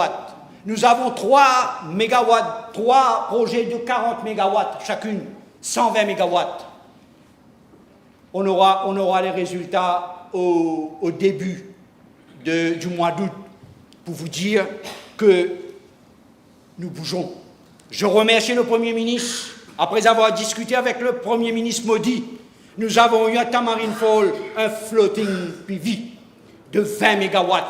Et cela avec la coopération avec le gouvernement indien du Premier ministre Modi. Monsieur le Vice-président, nous avons l'agri-solaire avec le ministre de l'Agro. Ce sont des projets en cours. Nous avons les batteries que nous avons achetées de 20 MW et que nous allons acheter encore de 20 MW pour 40 MW pour pouvoir tenir à la pointe entre 6h et 9h. Nous avons le projet de National Biomass Framework. Nous voulons phase out le charbon dans le temps. Nous voulons phase out le charbon dans le temps. Et pour pouvoir phase out le charbon dans le temps, il nous faut avoir quelque chose pour brûler. Monsieur le Vice-président, j'irai un petit peu plus vite.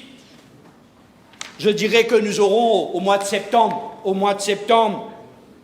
un salon des énergies renouvelables. Ce sera une grande première pour le pays.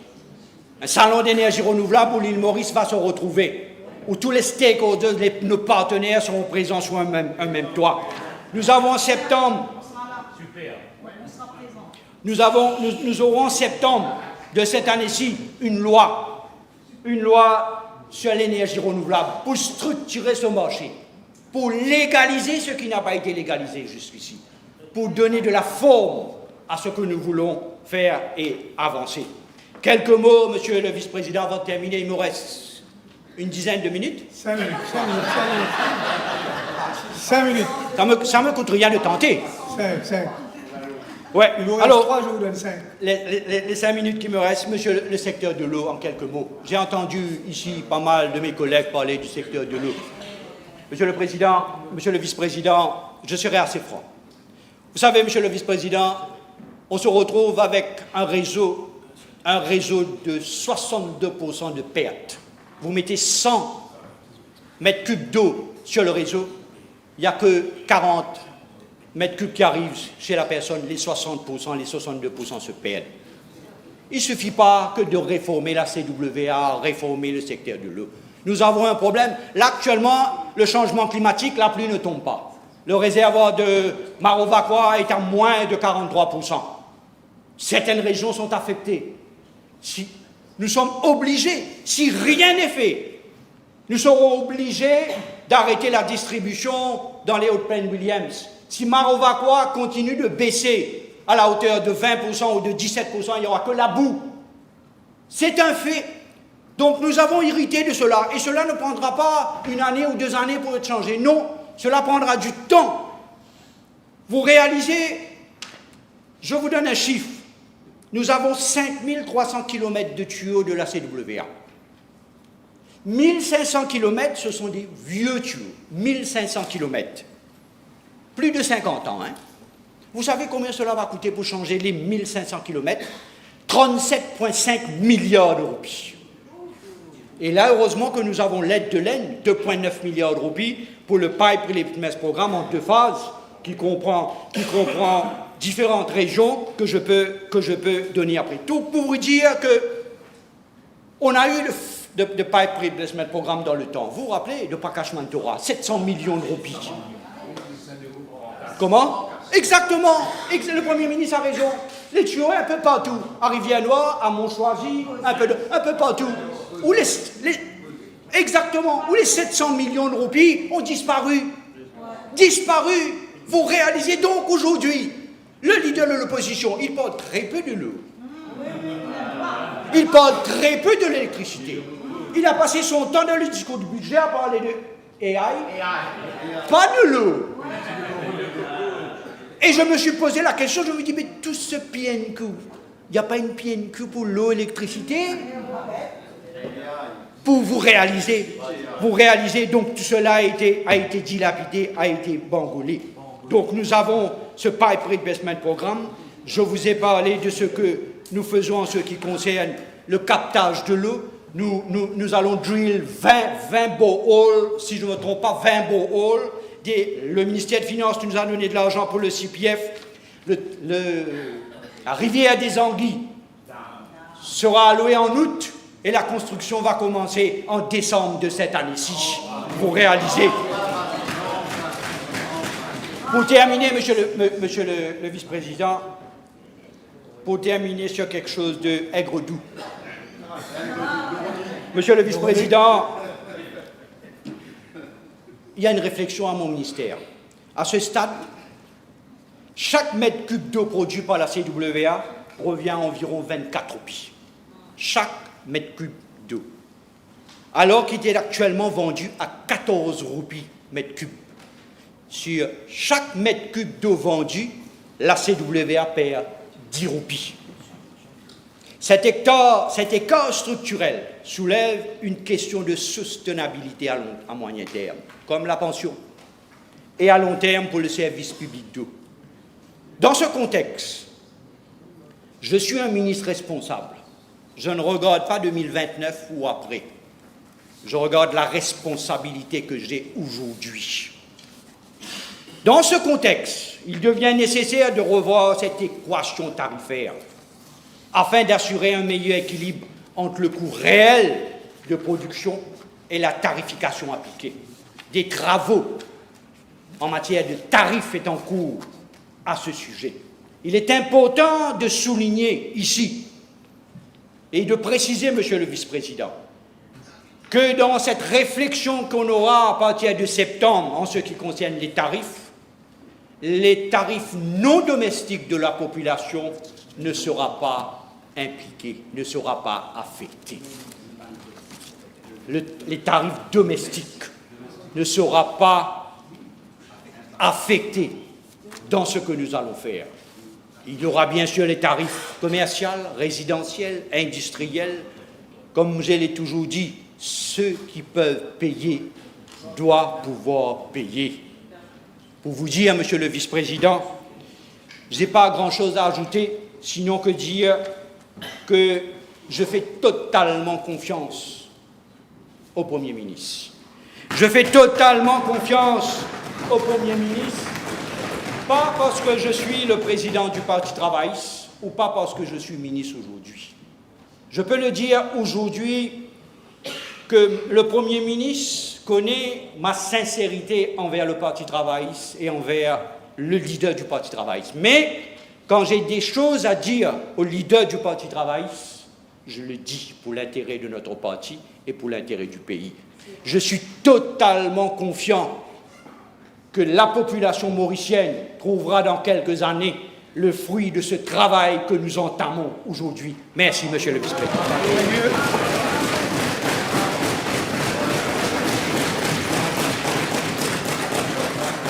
I suspend the sitting for half an hour.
Yes, Honourable Minister of Youth and Sports. Thank you, Madam Speaker. I have listened with much attention to the budget speech and also to the intervention of previous speakers. In light of what I could gather and retain, I would like to start my speech with a quote from a former US First Lady, Mrs. Rosalind Carter, who rightly stated, I quote, "A leader takes people where they want to go. A great leader takes people where they don't necessarily want to go, but where they ought to be." I drew that inspiration from the quote after the repeated statement of the Prime Minister to the press, where he insisted that he is not binding for popularity, but rather for getting the country back on track. Madam Speaker, a budget presented in prosperous time tests a government management. A budget presented in difficult time tests its courage. This budget is being presented in circumstances that are challenging, both locally and internationally. If this is the second budget presented by this government, yet the grim economic backdrop remains unchanged. The same chaotic economic situation, rising social expectation, demographic challenges, a rapid changing global environment marked by geopolitical tension remain major concern among others. To sum up, Mauritius as a small island development state and heavily dependent on international context cannot lag behind. Yet, Madam Speaker, history reminds us that difficulties often make way for opportunities. They force nations to rethink priorities, to strengthen institutions, and to invest strategically in their people.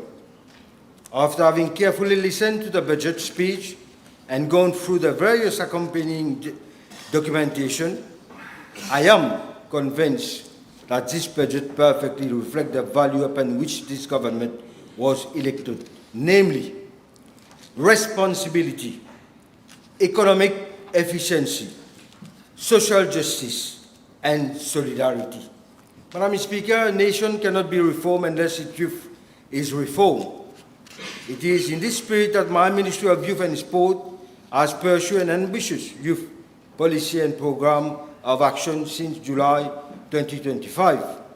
These programs basically include the following: the National Youth Civic Service Program, where more than 900 young people have been trained in civic values; the Leadership to Gen program, which empowered more than 200 young leaders as agents of positive change in their communities; the Life Skill Education program, which initiated 600 young adolescents in making safe and informed choices; other programs relating to climate awareness, environment, stewardship, human rights education, and sustainable agriculture have also been dispensed to around 1,000 young people.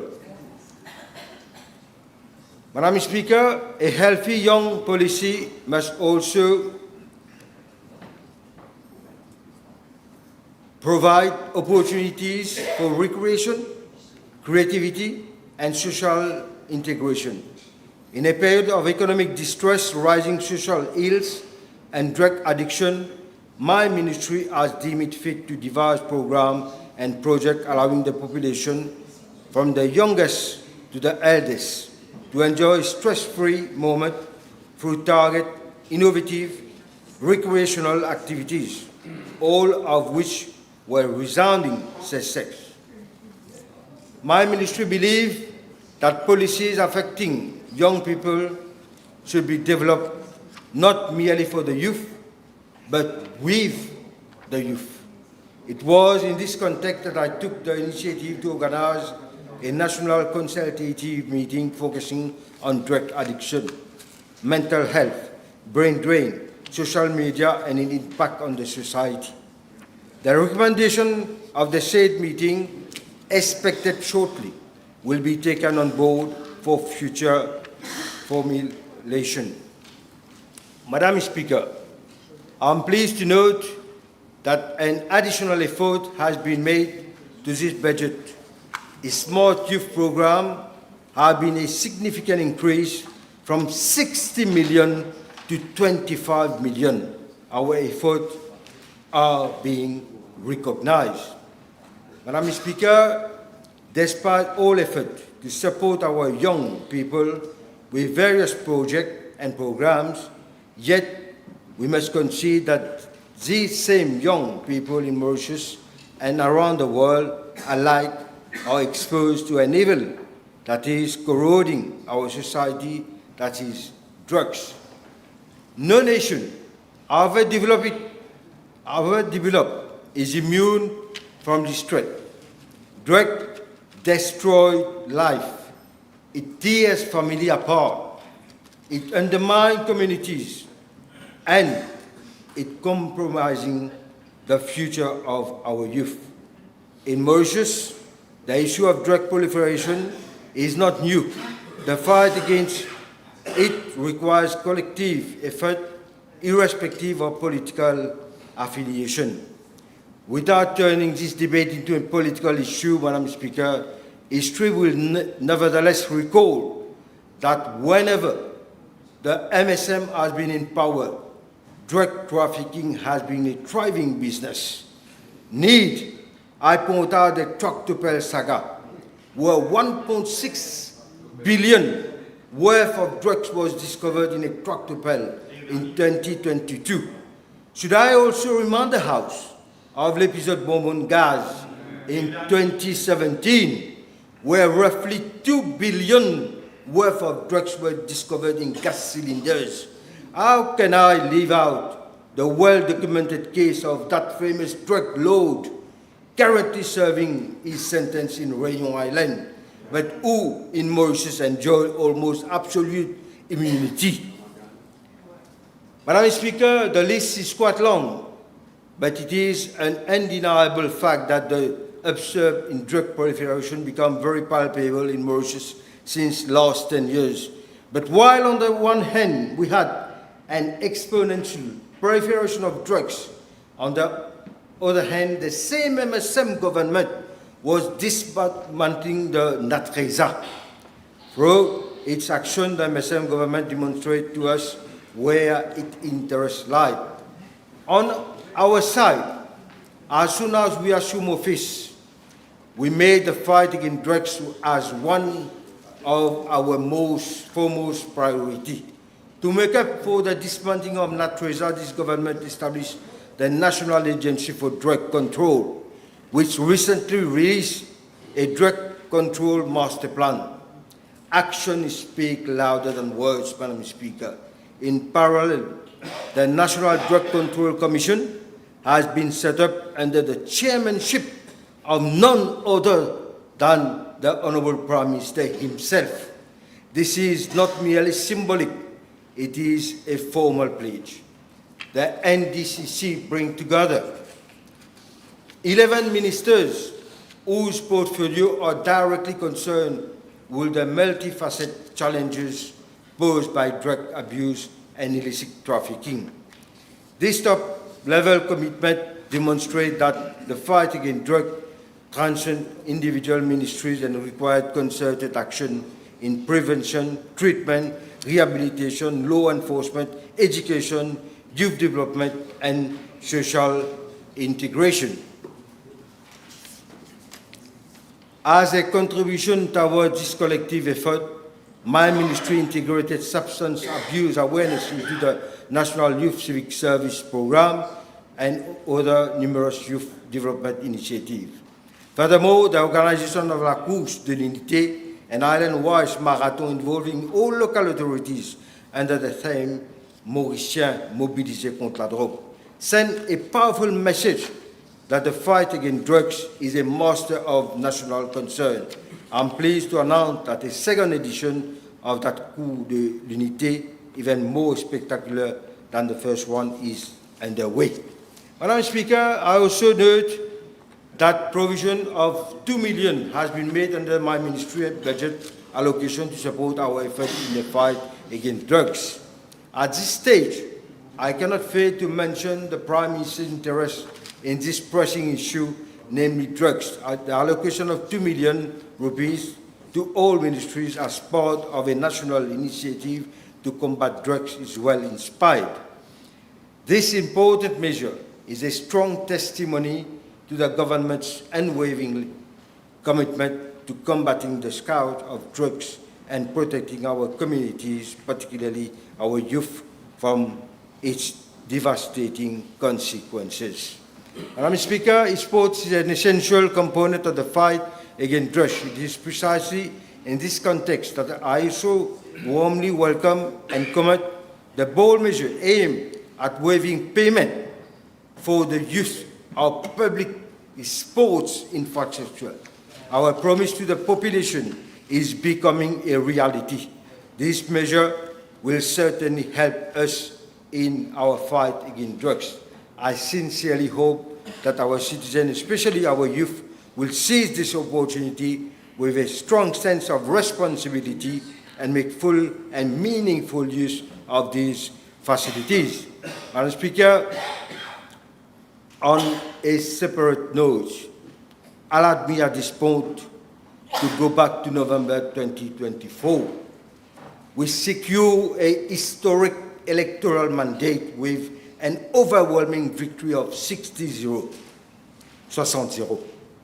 In the aftermath of such a resounding success, it would have been easy for this government, headed by the Honourable Prime Minister, to pursue the path of widespread popularity, as many leaders elsewhere might have been tempted to do. Yet, what stands out above all the courage and sense of responsibility demonstrated by the Honourable Prime Minister, I was reacting with my officers only a few days ago, and the determination he has shown in the face of difficult circumstances. Despite the odds, he has proved himself brave enough to take bold and necessary decisions. The population may find some of them difficult to accept, but these decisions have been conceived with a larger purpose in mind, safeguarding the interests of future generations. In doing so, he has displayed true statesmanship. The Prime Minister understands that the responsibility of leadership extends beyond immediate political gain. It is about laying strong foundation, undertaking reform where they are needed most, and leaving behind a legacy that fosters sustainable prosperity. Madam Speaker, coming back to the budget, I must stress that since our coming in office, the sports sector has witnessed remarkable progress. In fact, we have ushered Mauritius in an era of historical success. The result we achieved, either at continental or international level, speak for themselves. At the CGSOE Games in Seychelles, Mauritius won an impressive 150 medals, of which 35 gold medals. At the African Youth Game in Angola, we secured 18 medals. The exceptional performance of Kimberly Lecour de Bieu elevated Mauritius onto the global cycling map. Similarly, the performance of our para-athletes internationally deserve our commendation. As a just recognition, Kimberly and Giovanni Philippe were given national awards. The high-level sport assistance scheme has enabled my ministry to extend financial support of around 15 million to 100 elite athletes at para-athletes. Moreover, an amount of 9.4 million has been paid from the cash prize scheme to reward outstanding international performances.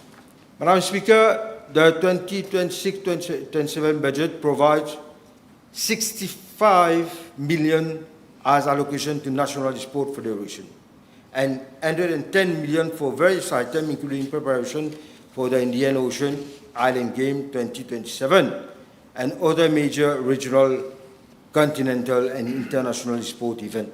90 million rupees for the development of sport for all around the island and 127 million for the Mauritius Sport Council. These allocations are much more than financial commitment. They are investment in our athletes, in national pride, and in the aspiration of a generation of young Mauritians who dream of representing their country with honor, distinction on the international stage.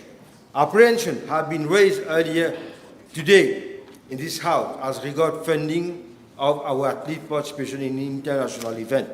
I must reassure the House that adequate provision have been made in my ministry's budget to cover such expenses. I also note with regret that this government commitment and ambition regarding the development of sport have been called into question in this House. A more objective analysis would have led to a different conclusion. The results, both at local and international level, are unequivocal. But Madam Speaker, what can we do? Il n'est pas aveugle, c'est que celui qui ne veut pas voir. Madam Speaker, the sporting landscape is set to undergo major changes in the near future with the introduction of a transformating bill, namely the Sport Governance Bill. I take this opportunity to state in no uncertain terms that it will constitute a landmark piece of legislation for the modernization, regulation, and strengthening of sport ecosystem in the Republic of Mauritius. It will ensure that sport organizations operate within a clear professional and merit-based framework that protects athletes and restores public confidence. Like it or not, the direction is irreversible. Sport in Mauritius must be governed with integrity, professionalism, and accountability. Madam Speaker, as Minister of Youth and Sport, I am resolutely determined to commit to clean up the sports sector. Come what may, malpractices and mafia will not find their way in the field of sport. The various stakeholders concerned and the general public can rely on me to wage a relentless fight against anything like to undermine the image of sport in Mauritius, whatever some may say. And I will always be on the battlefield to fight the mafia and other reprehensible acts and practices. My record has been speak volume about my commitment to reform and to defend the highest ethical standard in sport administration. Over the past 18 months, decisive action has been taken to restore order, improve governance, and place athletes and youth at the center of the system. I will continue on the path with firmness, clarity, and responsibility in the best interest of the country and the youth in particular. Madam Speaker, football remains the most popular sport among our youth, and this government is investing heavily in the development. At the level of my ministry, some of 14 million have been allocated with a view to supporting football clubs. On the other hand, 12 regional football training centers, 47 écoles de foot, and 41 grassroots football centers are fully operational around the country. More significant, the National Football Centre of Excellence was launched in July 2025 at Côte d'Or, bringing together the country's most promising young footballers, meaningful progress has been achieved, and soon we will be showcasing our achievement. We have the target, and that is obtaining a qualification for the Under-17 World Cup. I firmly believe that this is within our reach, and we are working towards it.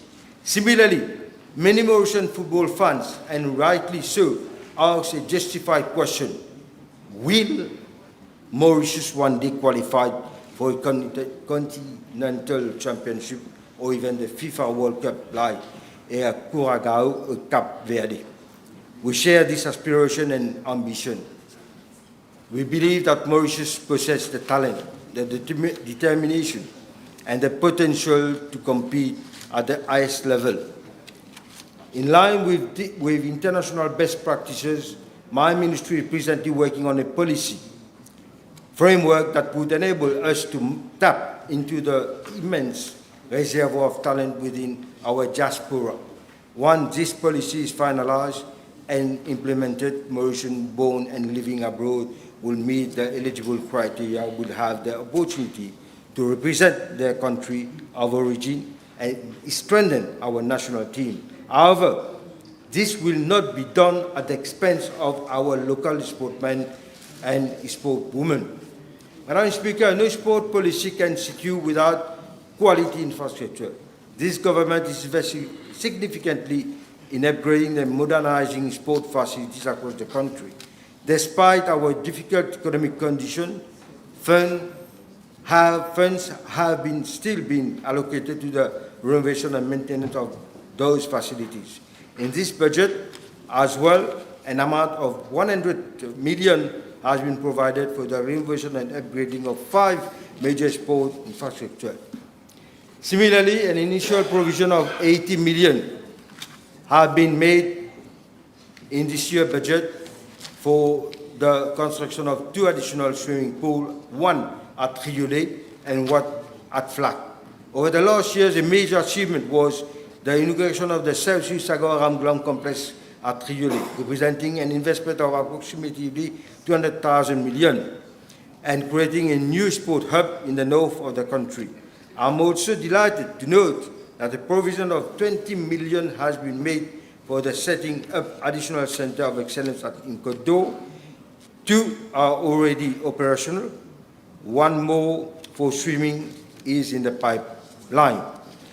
Let me highlight that at the Côte d'Or National Sport Complex, 20,000 users every month are benefiting from one and the most modern sport complexes in the African region, under the guidance of my good friend Michael Glover. Madam Speaker, the future belongs to nations that invest in their people. Our upcoming priorities include the introduction of a new sport bill, as I mentioned out earlier, enhanced preparation for the 2027 Indian Ocean Island Games, expansion of the Kids in Africa program in primary school, continued support to elite athletes, strengthened action against drugs, further decentralization of youth and sport devices. Madam Speaker, I would like to emphasize my commitment to Rodrigues. Since I taking office, recognizing that Rodrigues is an integral part of the Republic of Mauritius, and recognizing too that it is brimming with talents, whether in sport or among its young people. I have made it my duty to give a special consideration to our sisters and brothers in Rodrigues. During the coming financial year, we will continue to work with the Rodrigues Regional Administration to serve sporting and youth communities in Rodrigues. This budget gives us the means to continue the journey. At a time of critical economic condition, the budgetary provision of my ministry has seen a sizable increase of 12% compared to last year.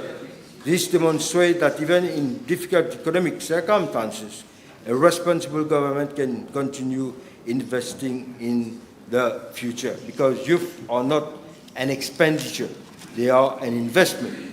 Sports are not a cost, they are a nation-building tool, and hope is not a luxury, it is the foundation of progress. Madam Speaker, on a personal note, I would like to state that throughout my political career, I have always placed the country interests at the center of my decision, while remaining steadfastly loyal to the principles and values to my party, has always embodied that March 2026 was the darkest period I have ever experienced.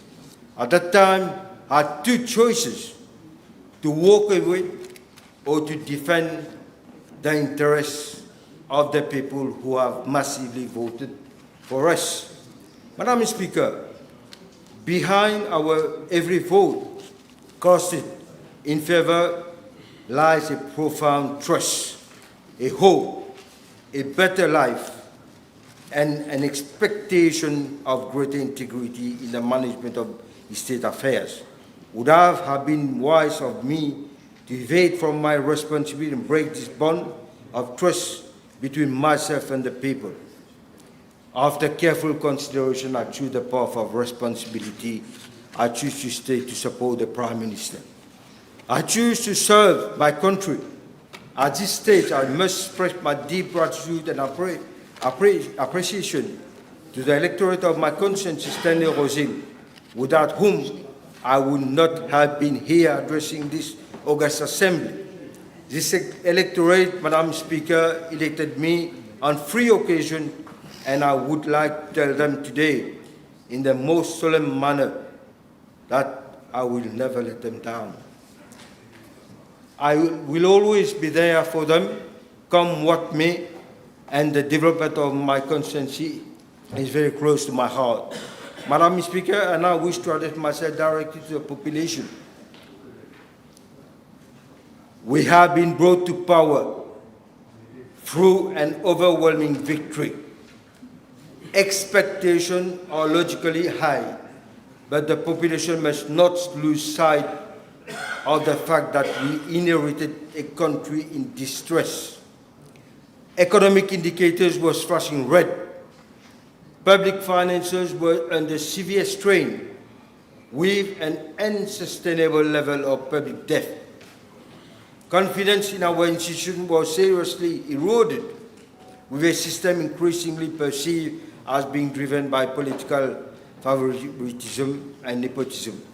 Allegations of unlawful and surveillance decisions, arbitrary arrests, growing concern regarding the state of our democratic institution, and the last but not least, the attempt restriction of access to social media in November 2024. Steering the country back on the right course requires both courage and vision. The right decisions are not always the easiest or the most popular in the short term, but they may prove to be the most beneficial for our children and future generations. Madam Speaker, very often people tend to forget easily, but how can we, in the case of the MSM regime, forget about the multiple scandals we have played their term of office over the last 10 years? Today, some of the very same individuals who presided over the period to seek to lecture the government and present themselves once again as an alternative for the future.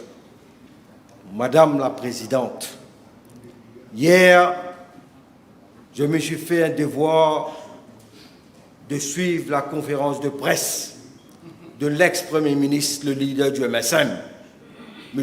Pravin Kumar Jagnnath, celui-là même qui a dirigé le pays pendant près de 7 ans, soit de janvier 2017 à novembre 2024.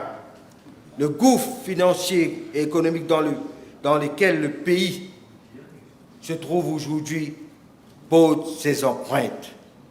Sa gestion calamiteuse des affaires de l'État lui a valu d'ailleurs l'une des plus lourdes défaites qu'un leader politique n'ait jamais subi dans notre histoire récente. Ce que je retiens vivement de mon intervention, c'est cette insinuation selon laquelle nos aînés constituent un fardeau pour ce gouvernement. Rien de plus faux, Madame la Présidente. Les intérêts et le bien-être de nos aînés figurent parmi les principales préoccupations de ce gouvernement.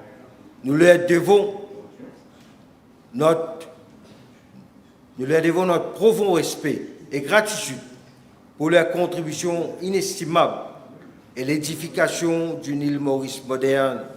Fort d'eux, dit-il, ai-je bien entendu, Madame la Présidente? Voici les vrais fardeaux, Madame la Présidente. Fardeaux, c'est un pays quasi banqueroute, affichant une dette publique insoutenable qu'il nous a été légué. Fardeaux, c'est l'argent des contribuables généreusement accordé à des proches du MSM, comme des millions du MIC à Maradiva.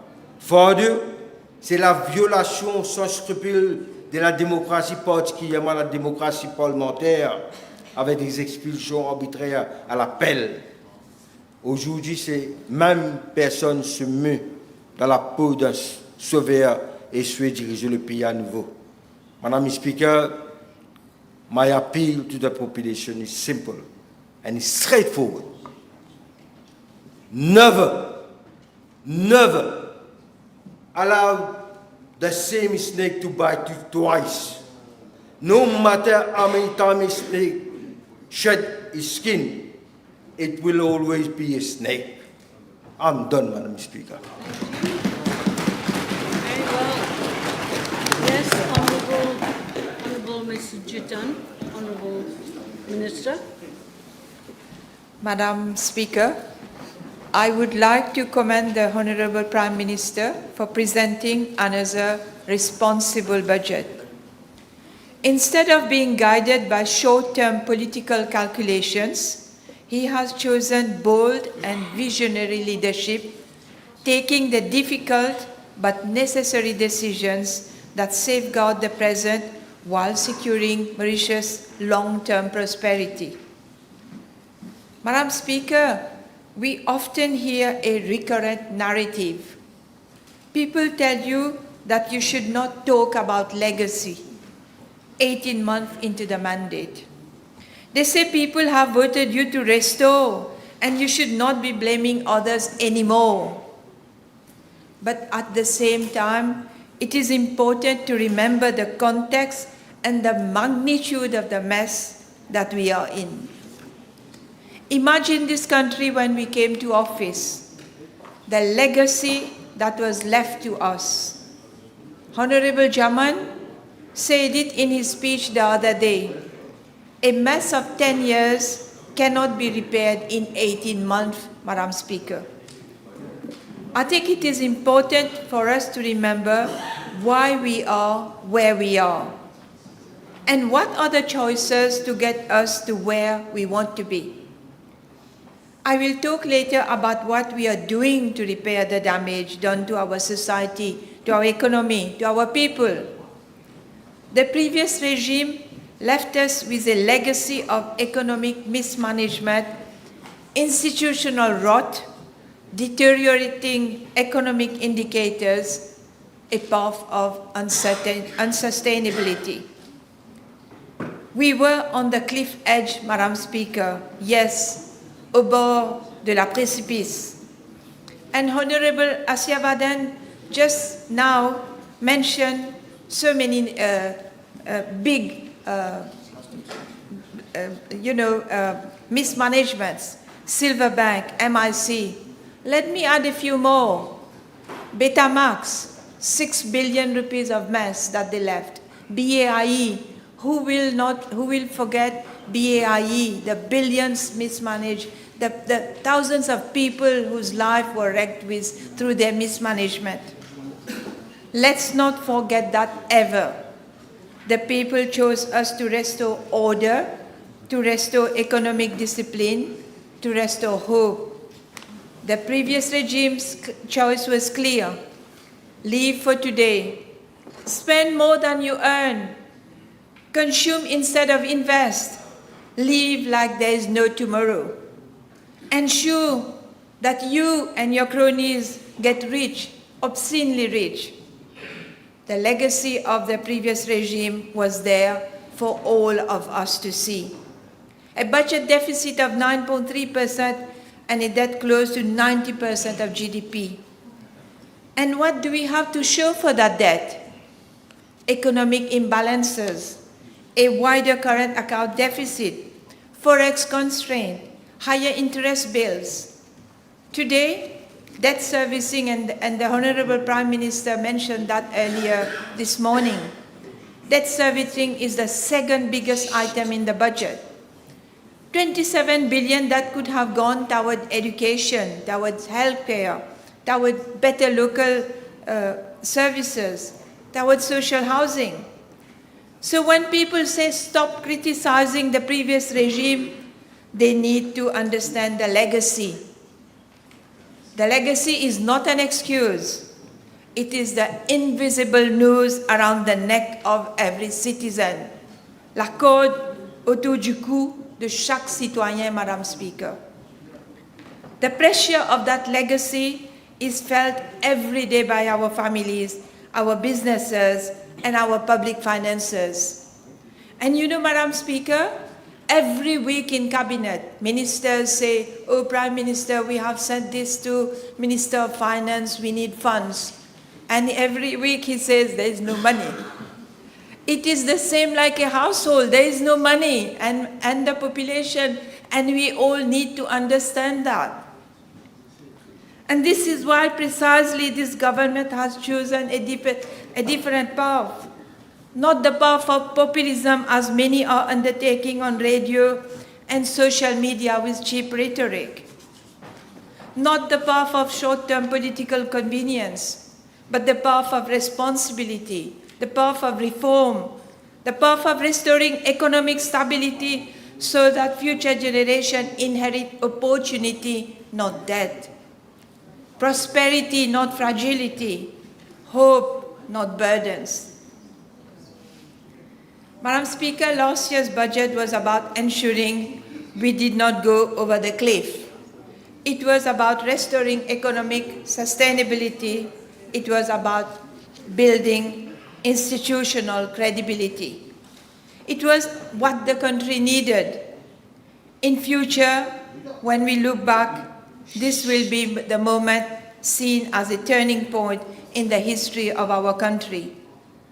The budget, when we chose to stop the rot, to build resilience, its philosophy is clear: address immediate priorities while preparing for a more secure and resilient future.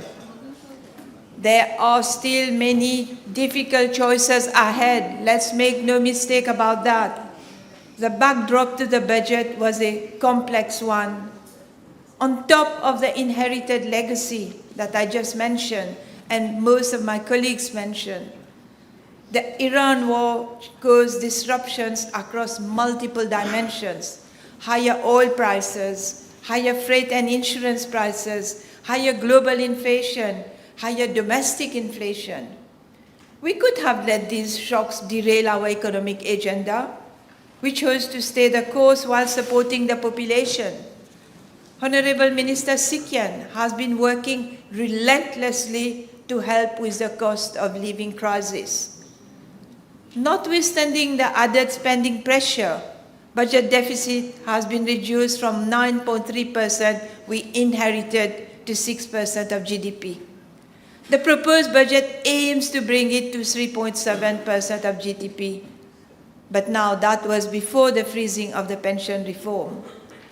If we want to reduce the debt and interest bill, we need restraint.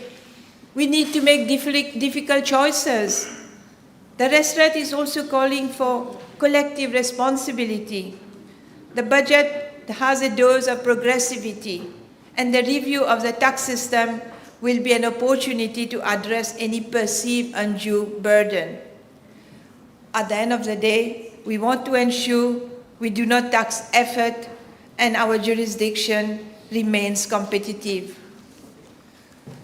Madam Speaker, allow me to say a few words on the pension reform, which has been like the elephant in the room since last week. No one in this assembly or in this country will question, will put in doubt that our pension system is unsustainable and needs to be reformed. Pension reform is vital. And we should not deny that some form of targeting is the way forward. We have been talking about that for years now, and the Prime Minister said that earlier today.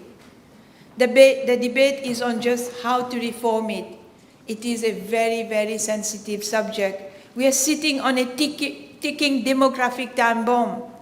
Our population is aging. Our population is also shrinking. We are spending close to 8% of GDP on basic retirement pension. And needless to say that Friday's budget contains largely positive measures.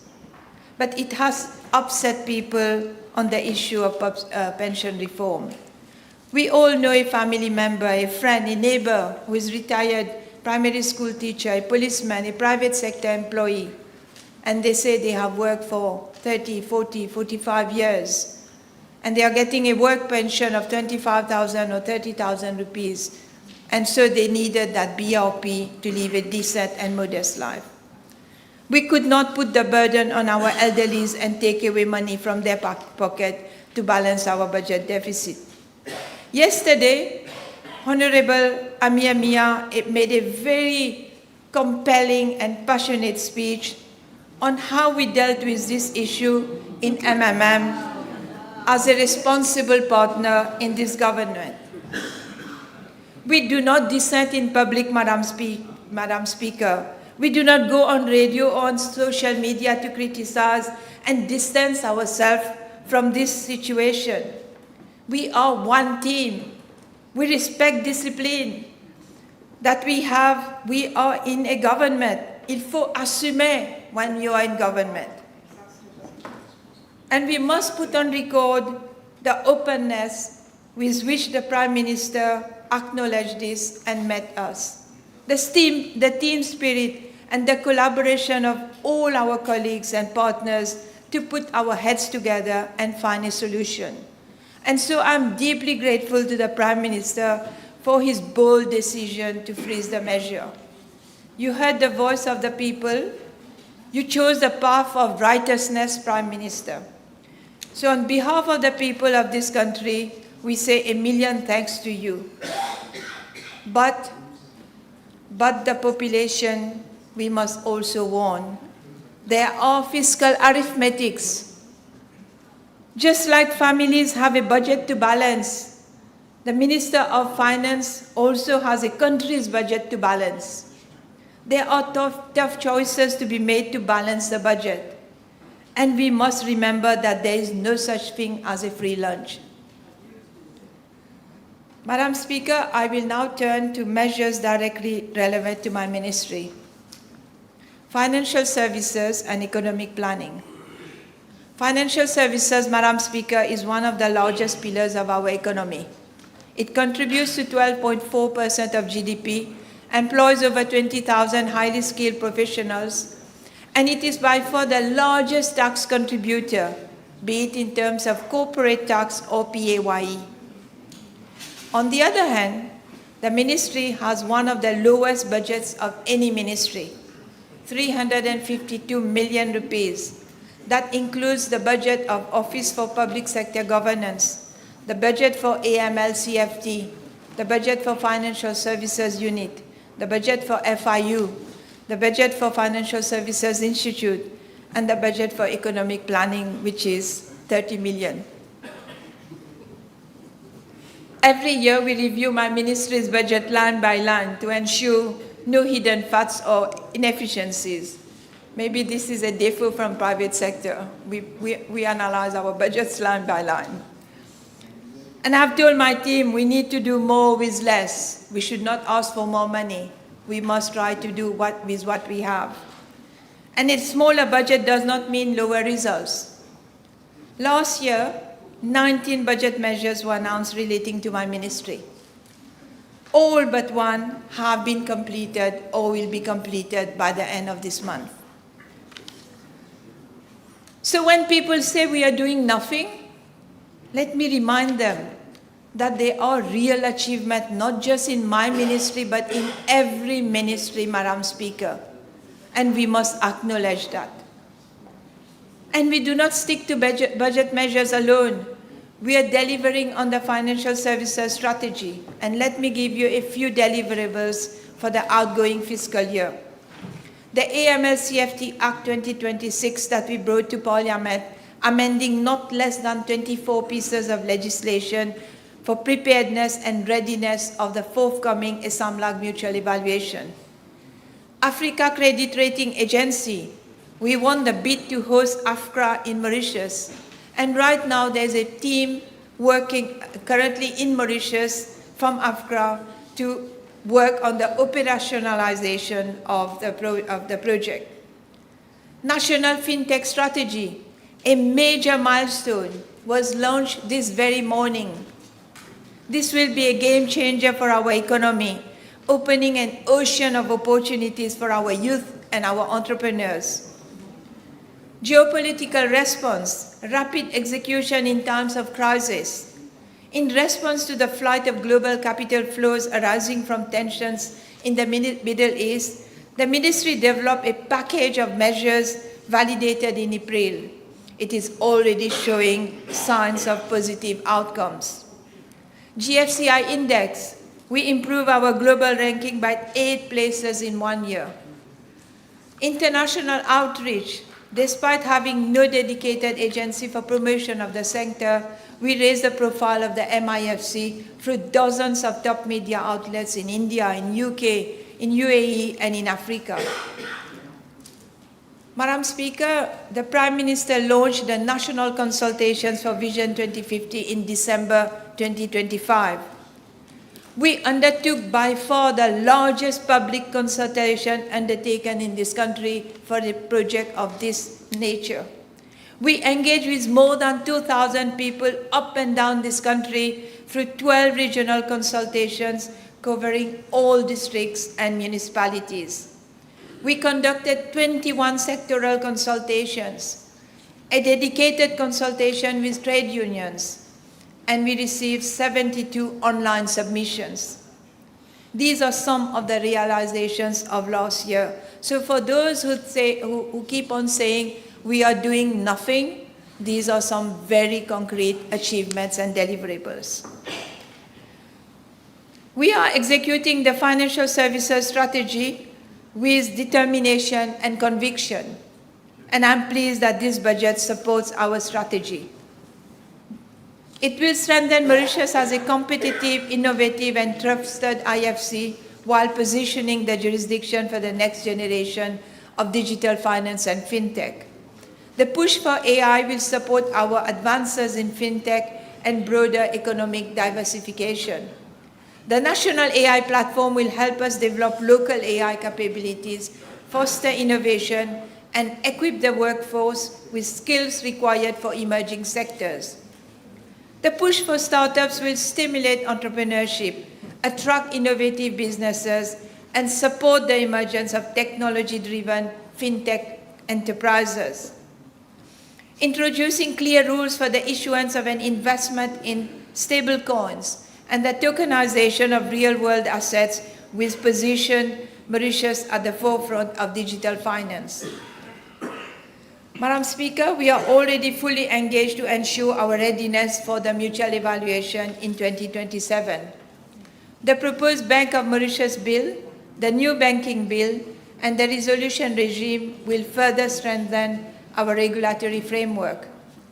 The amendment will strengthen oversight across a range of sectors, including banking, cooperative credit unions, virtual asset service providers, and dealers in precious metals and stones, as well as Waqf and other legal arrangements.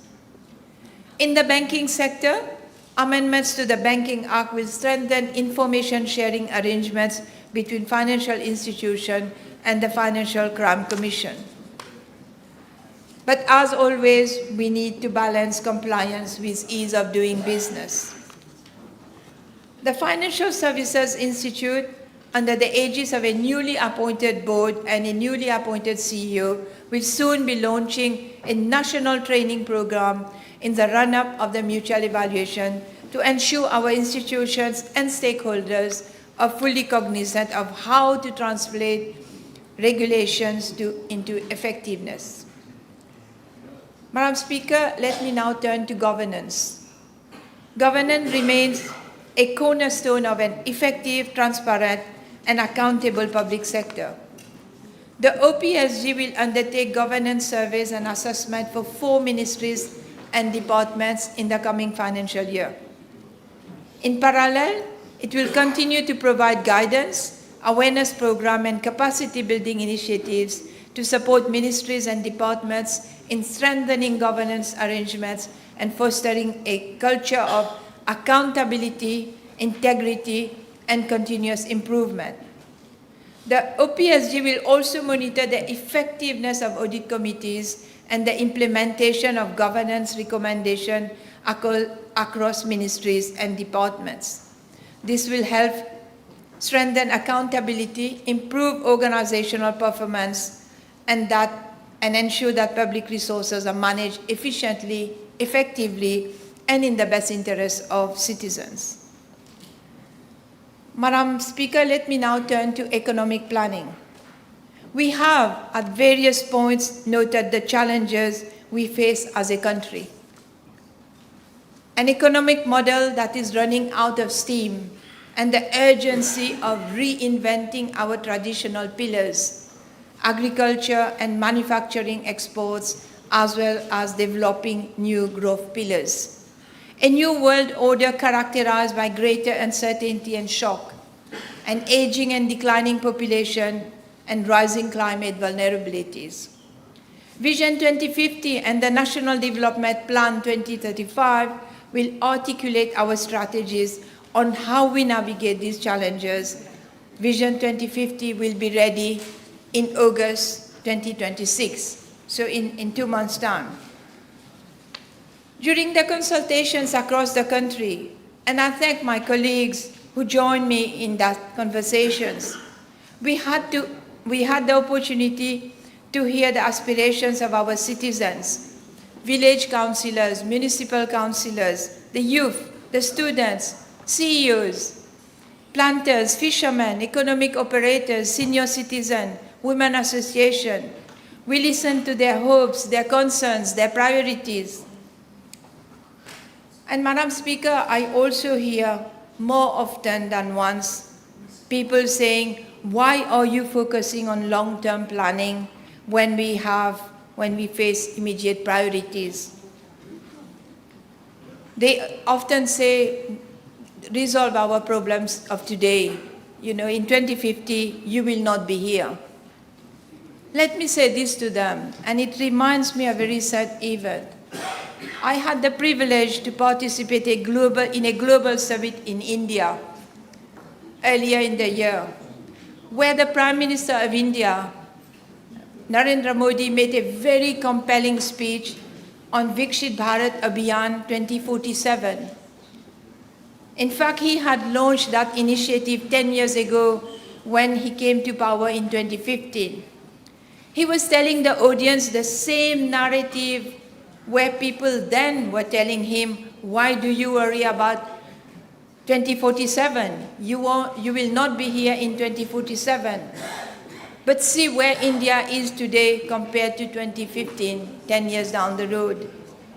And this is where I feel that this government, under the leadership of this Prime Minister, is looking at the long term, however difficult the current path may be.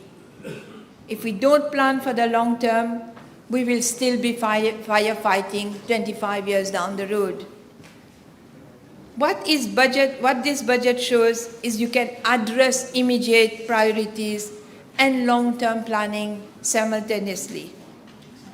They are not mutually exclusive. In fact, they are reinforcing. Let me take 4 broad themes from the budget and its alignment with Vision 2050.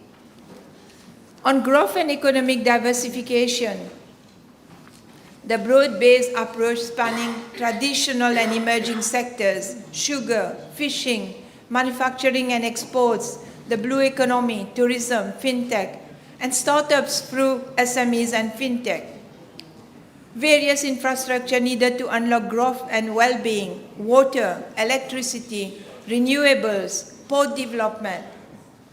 In this regard, we also welcome the Business Facilitation Bill to address bottlenecks and facilitate the ease of doing business, as well as the principle of silent agreement.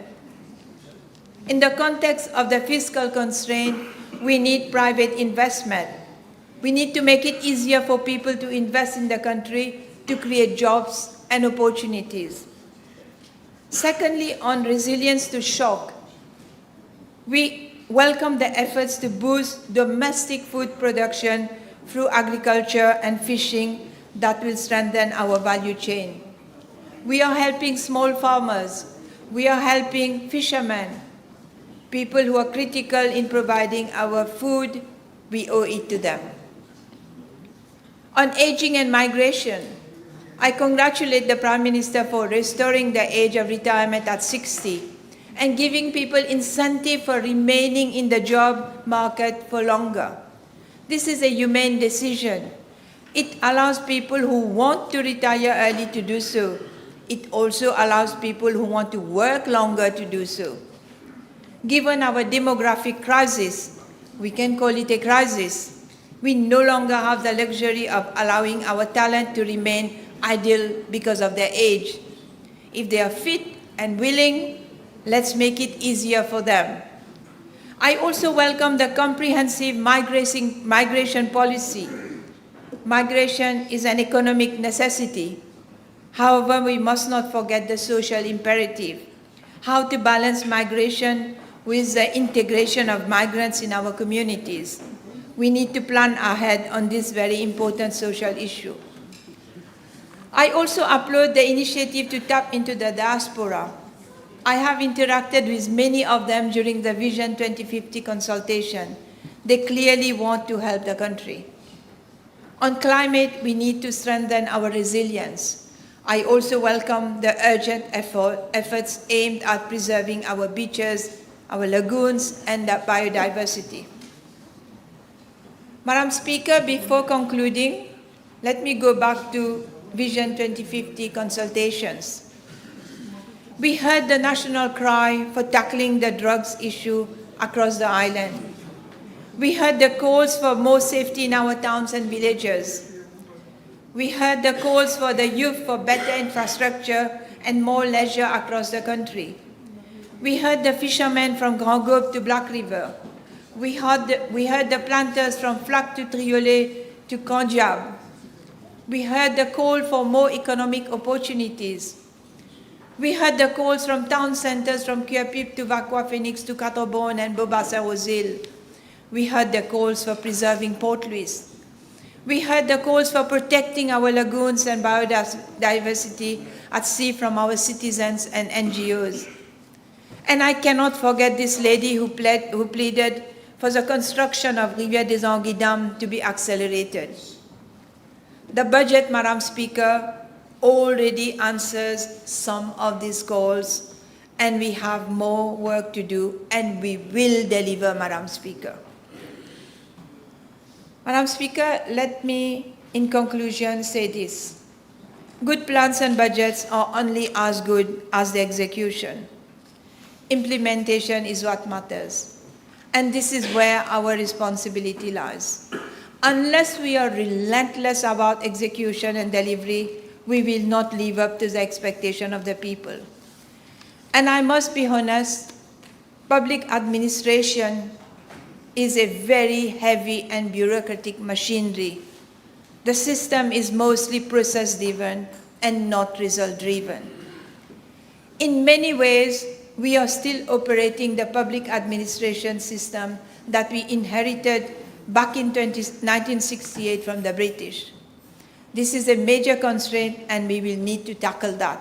It is the big elephant in the room, and we need to tackle that to be able to deliver more effectively and more efficiently.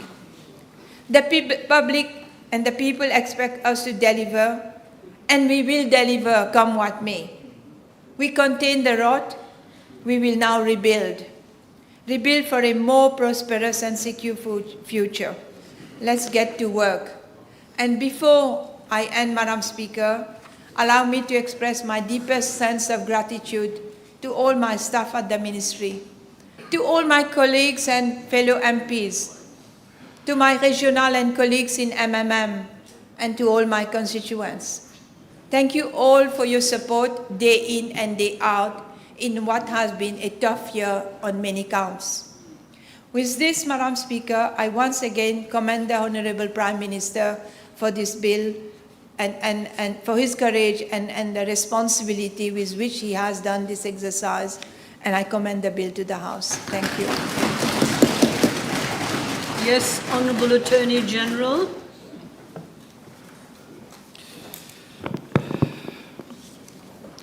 Madam Speaker, allow me at the very outset to clarify that I do not address this Assembly as an elected member. I hold my seat in this House by virtue of the Constitution alone, as Attorney General. Mine is therefore a constitutional office before it is anything else, and it is in that capacity that I propose to speak today. It is for that reason, Madam Speaker, that the House should not expect from me a political speech. The office I hold is that of legal advisor not only to government, but in real sense to this Assembly and to the state. And I conceive it to be my duty to address the budget not as an instrument of politics, but as an instrument of law, to speak to its legal architecture, to the legislative program it sets in motion, and to the work of the office over which I have the honor to preside. I will accordingly confine my remarks to these matters. First, I propose to give the House an account of the work of the Attorney General's office during the financial year now drawing to a close, and what that work has meant for the administration of justice, for the quality of our legislation, and for the legal protection of the state and of the citizens of Mauritius.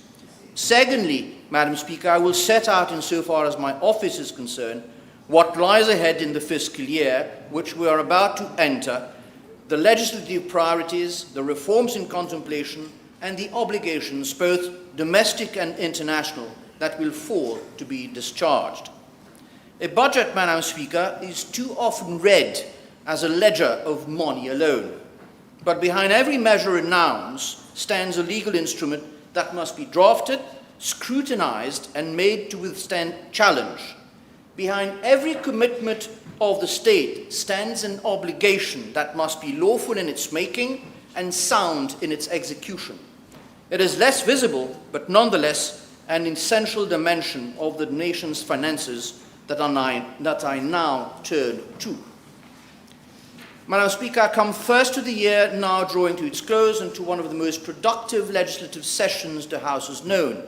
More than 20 bills have come before this Assembly in the space of a single fiscal year, a program conceived with purpose and pursued with resolve. Let me begin with justice. For too long, the ordinary litigant has had to navigate appeal procedures that were dispersed and frankly difficult to access. With the Criminal Appeal, Criminal Review Act and the Civil Appeal Act, we have undertaken the most significant modernization of our appellate system in a generation. These are not technical pieces of legislation for lawyers alone. They give every person, whether contesting a conviction or a civil judgment, a clearer, fairer, and more certain route to have their appeal considered. And in providing a proper mechanism for the review of convictions, we have built a safeguard against that greatest of failures, the conviction of the innocent. A justice system, Madam Speaker, that can correct its own errors is a system worthy of public trust. But we've gone further. So the Courts Amendment Act, which brought about a new expedited procedure for judicial review proceedings, and the Court of Rodrigues Jurisdiction Amendment Act, bringing the children's courts to Rodrigues, we have strengthened the machinery of our courts and brought justice physically closer to our brothers and sisters in Rodrigues. With the Law Reform Commission Act, we have created a permanent engine of renewal so that the reform of our laws is no longer sporadic but continuous. A justice system, Madam Speaker, is only as strong as the profession that serves it. The Senior Counsel and Senior Attorney Act provides for the establishment of a recommendation panel presided over by the Chief Justice, which makes recommendations to the President of the Republic on the conferment of honorary distinctions to Senior Counsel and Senior Attorneys. The Law Practitioners Disciplinary Proceedings Act now establishes clear and credible standards of accountability, for public confidence in the law, Madam Speaker, depends upon confidence in those who practice it. The members of the Law Practitioners Disciplinary Proceedings Commission have been designated and appointed since the 1st of June 2026. And the citizen who simply seeks a fresh start in life, the Certificate of Character Act is the most consequential of all. By overhauling the framework for the issuing of criminal record certificates, we have removed unjust and lasting barriers to employment, and we have given real meaning to the principle of rehabilitation. This is what access to justice looks like in the daily life of an ordinary citizen.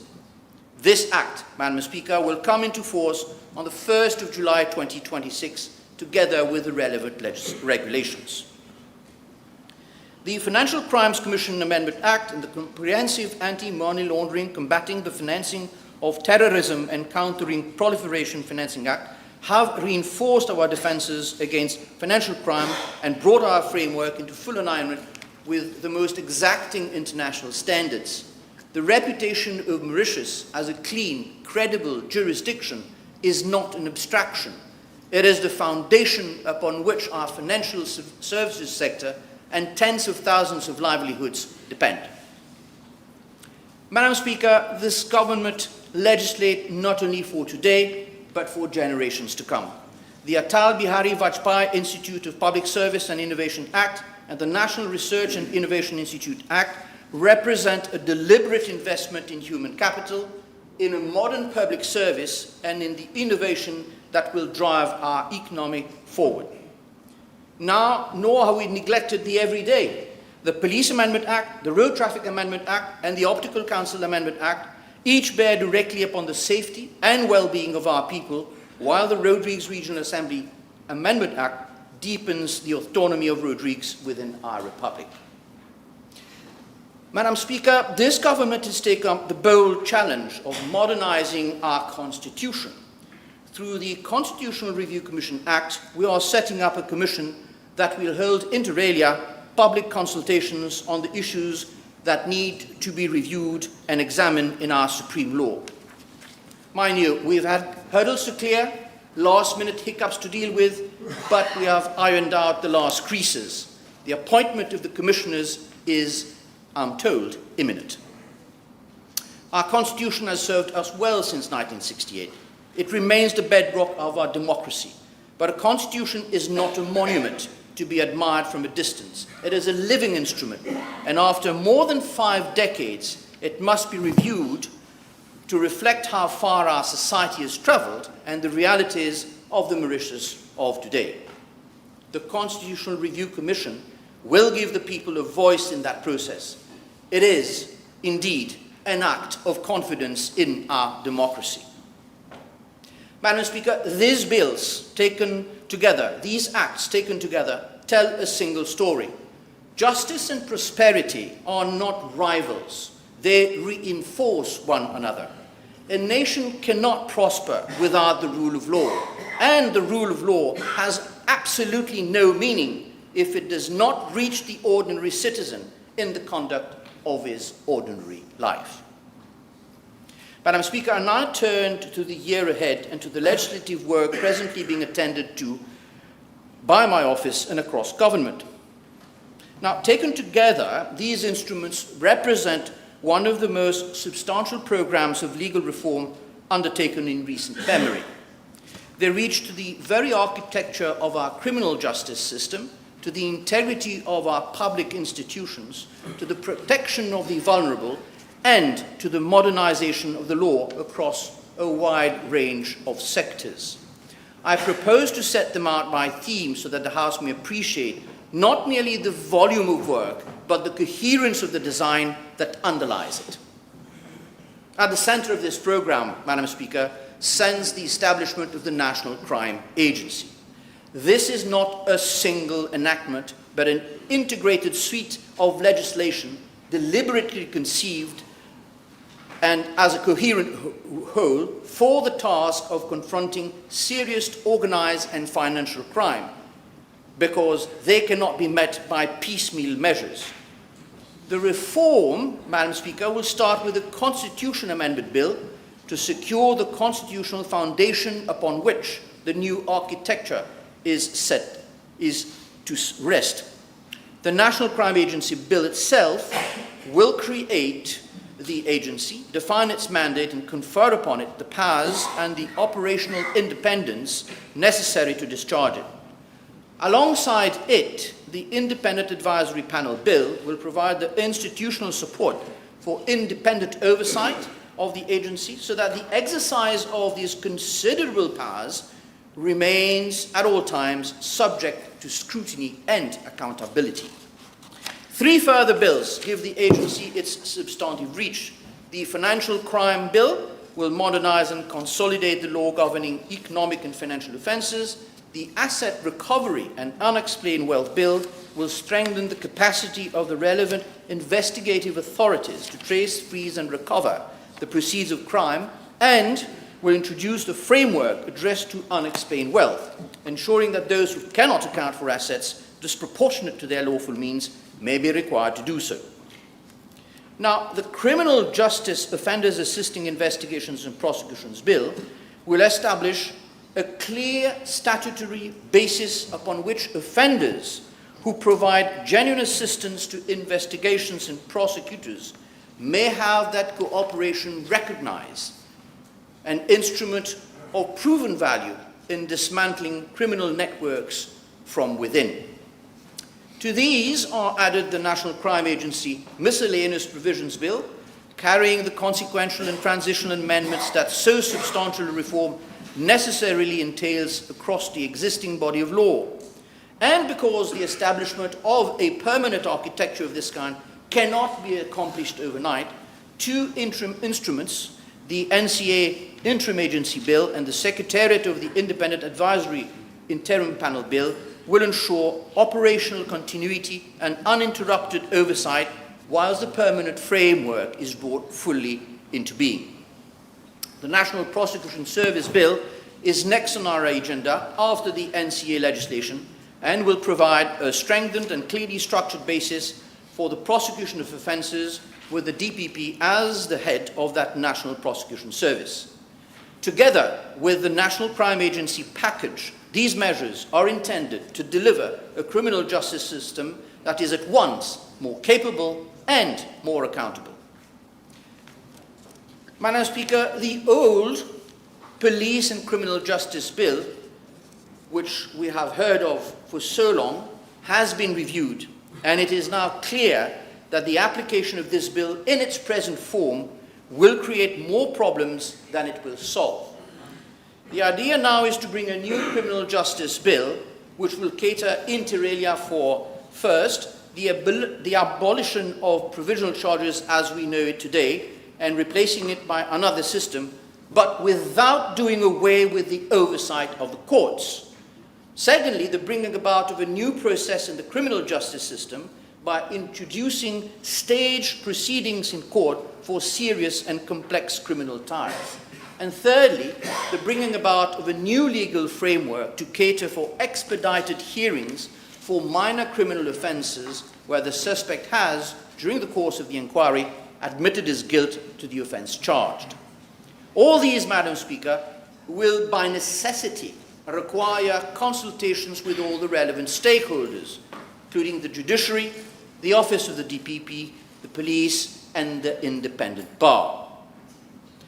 In a related vein of professional renewal, the Law Practitioners Amendment Bill will now aim at reforming the rules governing pupillage to the benefit of those entering the legal profession, and of the standards of that profession as a whole. And again, this will entail consultations with the professions and the judiciary.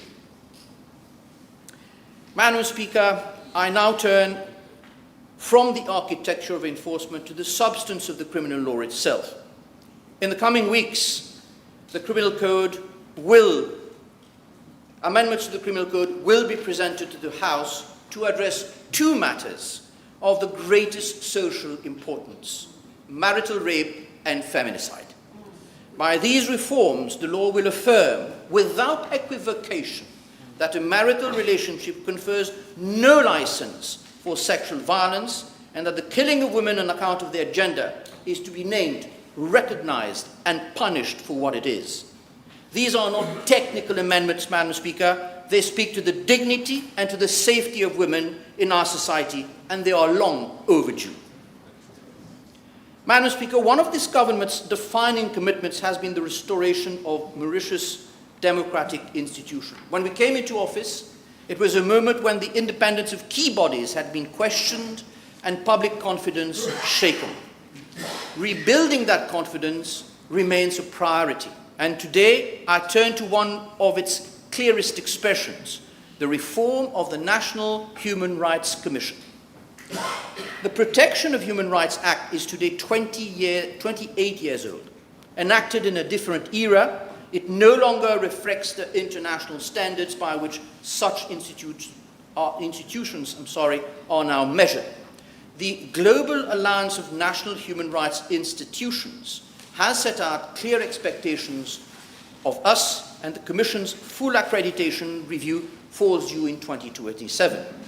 It is very serious. Should we fail to act, our National Human Rights Commission risks being downgraded to B status, stripped of its voice and its vote at the international level.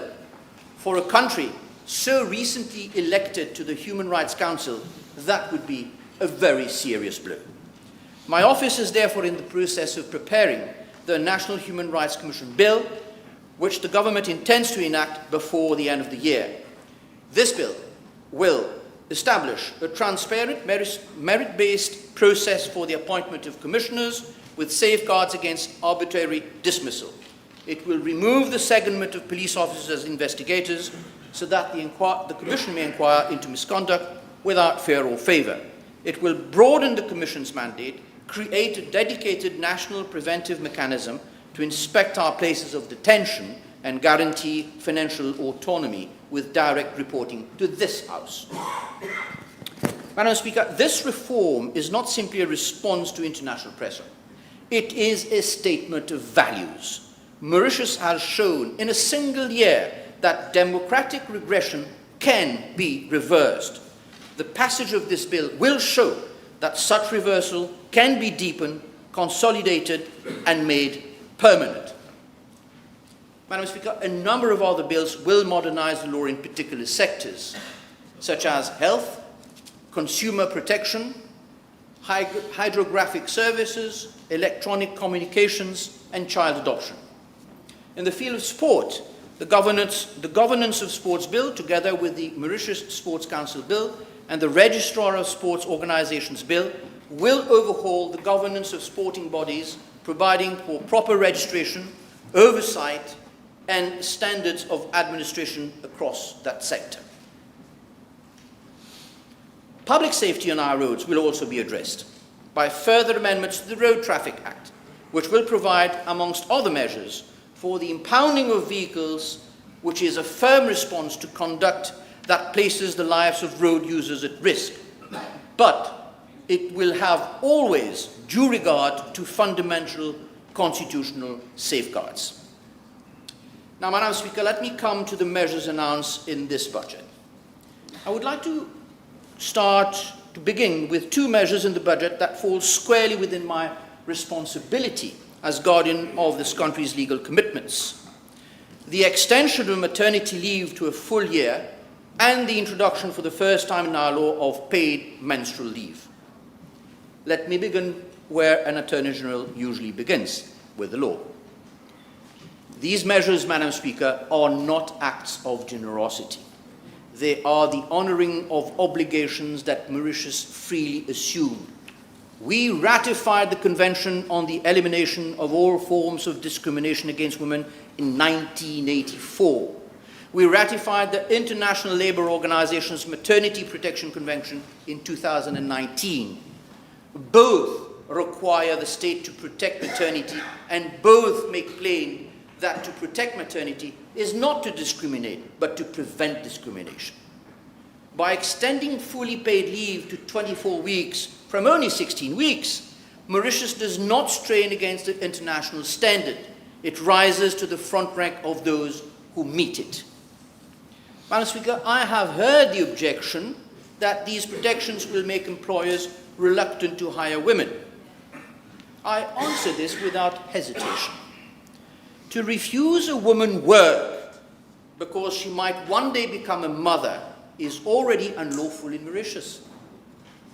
It offends the Equal Opportunities Act, it offends the Workers' Rights Act, and it offends the very conventions I have just named.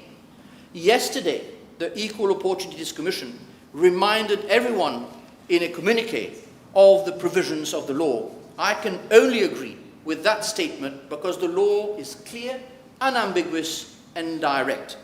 No one can discriminate against a woman who is pregnant or could potentially be pregnant.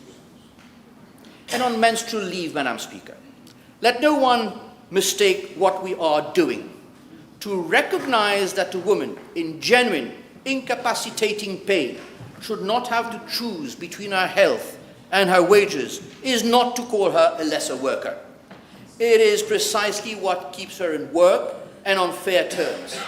It will, of course, rest on proper medical certification, and it will carry every safeguard against misuse.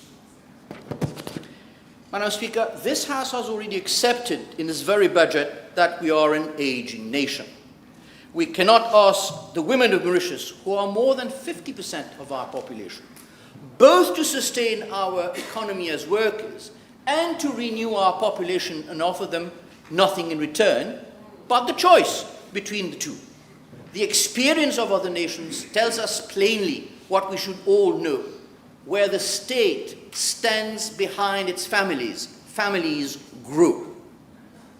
Madam Speaker, the former Secretary General of the UN, Kofi Annan, once observed, and I quote, "When women thrive, all of society benefits, and succeeding generations are given a better start in life," unquote. These measures are not only lawful, they are necessary, they are just, and they are a testament of this government's firm purpose to put the people first. Madam Speaker, the second point relates to item 30 in the annex to the budget, which provides for amendments to the Banking Act, and these have raised some alarm in certain quarters. The aim of these amendments to Section 64 of the Banking Act is to correct anomalies which perdure since the repeal of the Asset Recovery Act and the promulgation of the Financial Crimes Commission Act in 2023. Section 64(3)(k) of the Banking Act, and I will try not to bore you to death here, under the confidentiality provisions currently provides that a financial institution is required to provide information in compliance with Section 48 or pursuant to an order made under the Asset Recovery Act. Now, not only is it the case that the Asset Recovery Act has been repealed since 2023, but the provisions are now entrenched in the FCC Act. And nothing is said about the reporting requirements under Section 25 of the UN Financial Prohibitions, Arms Embargo and Travel Ban Sanctions Act. The proposed amendments, Madam Speaker, seek simply to correct omissions, the omissions I've just mentioned, and to align the Banking Act with the provisions of Section 68A of the Financial Crimes Commission Act. Other amendments are also being brought.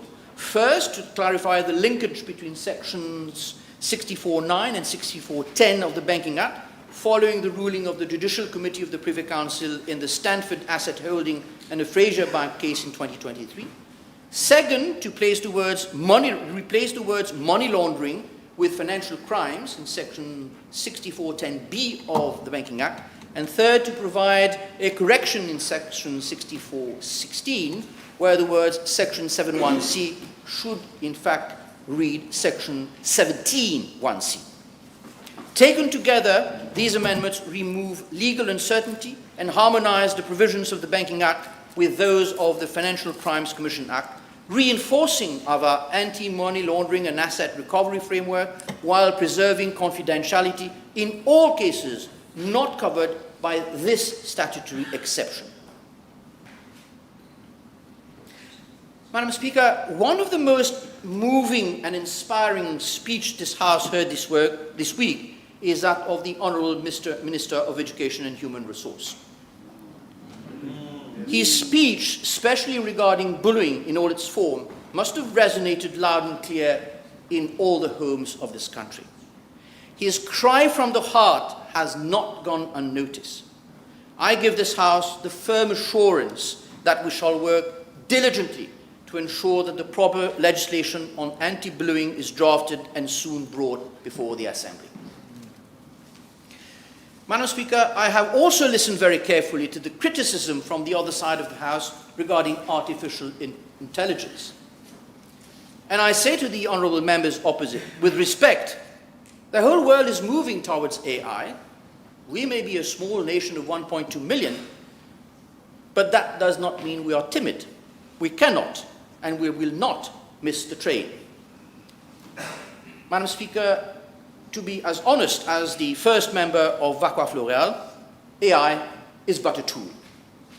And like every tool ever placed in human hands, from the printing press to the motor car, it carries the capacity to do great good, but if misused, to do real harm.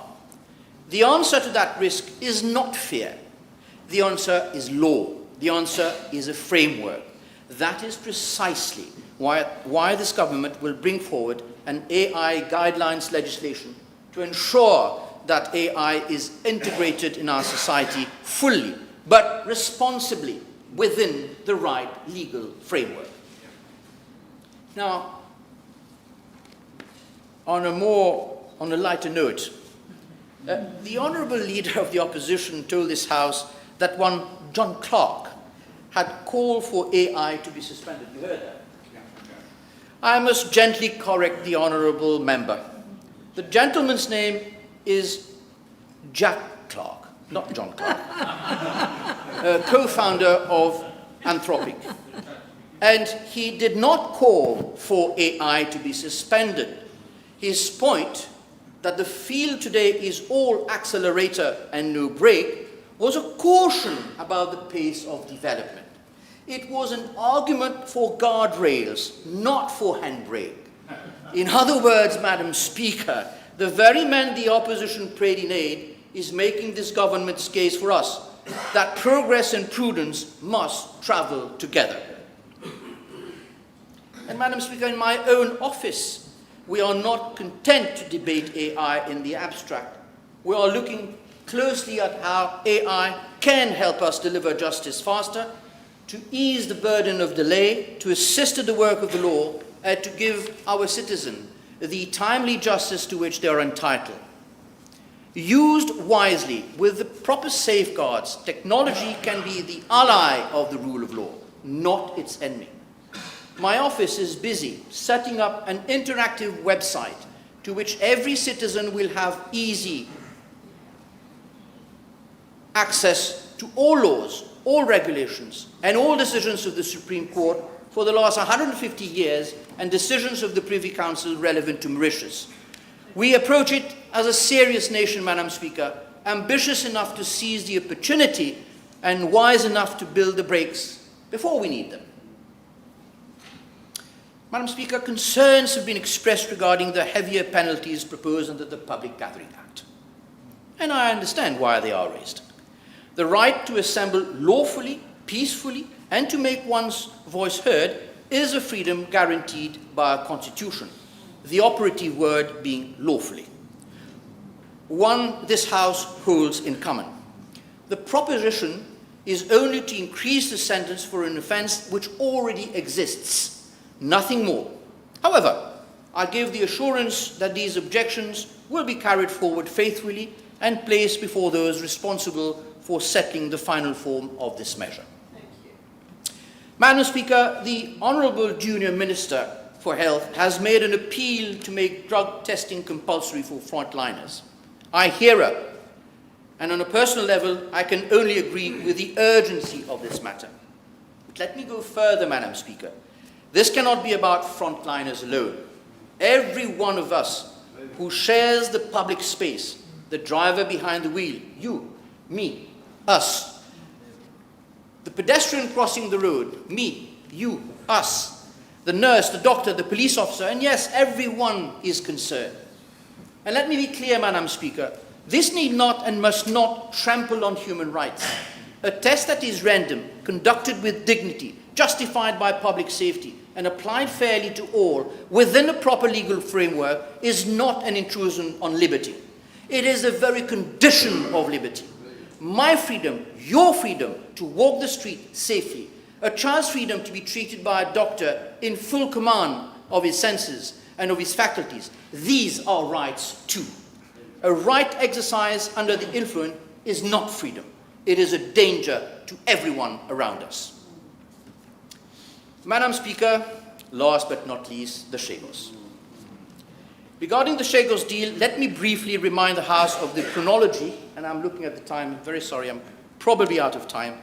You're just on time. Thank you. I'll give you a couple of minutes. The ICJ delivered its advisory opinion on the 25th of February 2019, and the United Nations General Assembly voted on 22nd of May 2019.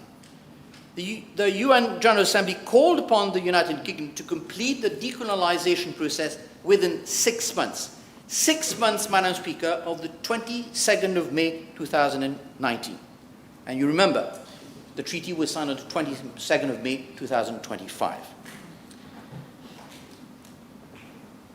From the 22nd of May, 6 months to restore our sovereignty over the Chagos archipelago. That meant not later than 22nd of November 2019. However, the previous government could not even secure the opening of negotiations until November 2022. Negotiations that yielded no more than a political agreement in October 2024, and certainly not a final deal that could be signed off. We had to review this upon taking office. The deal was signed in May 2025, only 6 months later. Whether signed in January 2025 or later, it would still have had to go through the same legislative process in the UK Parliament, which of course remains beyond our control. The elected members of the House of Commons voted massively in favour, but the hurdles arose at a later stage in the House of Lords. The complicated relationship between the US President and Sir Keir Starmer delayed the exchange of notes in relation to the agreement of 1966. And this, likewise, was beyond our control. Madam Speaker, this is not a matter to be settled by lucky you quick draw strikes, but by patience and diplomacy.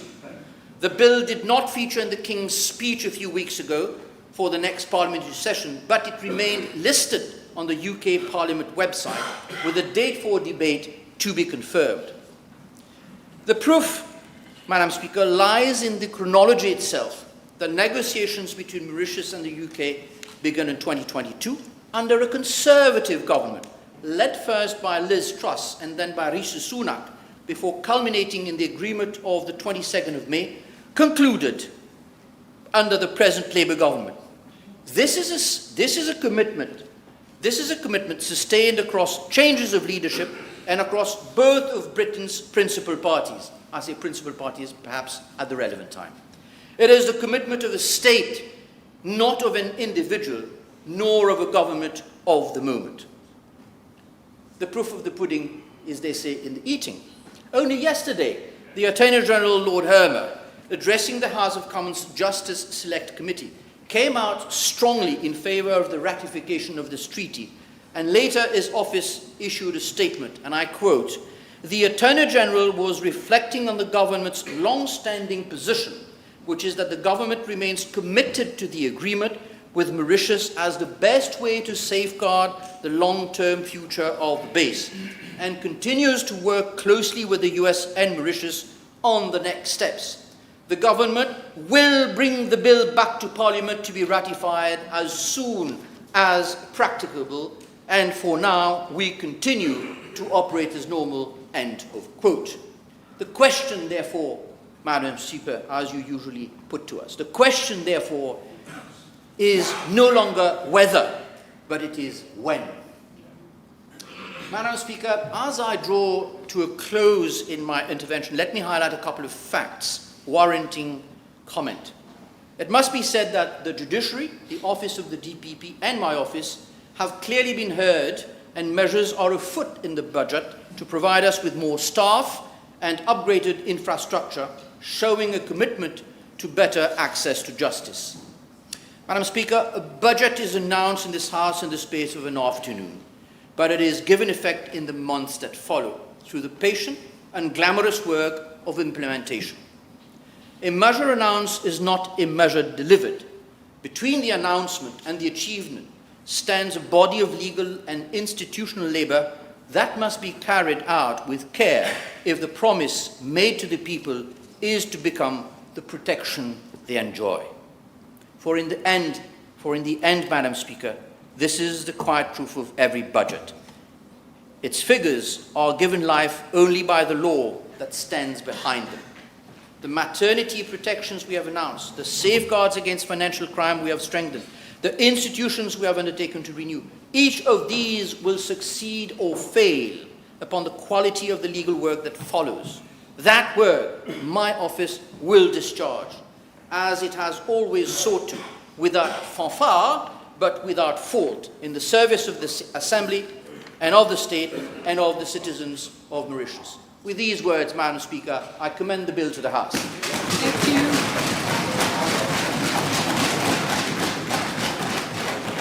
Thank you so much, Honourable Minister of Health.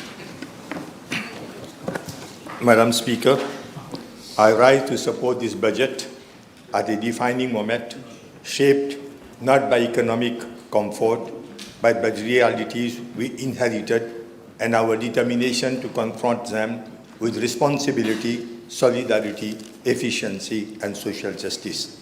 When MSM came to power in December 2014, public sector gross debt stood at 238 billion rupees, or 59.5% of GDP. By June 2024, it has soared to 1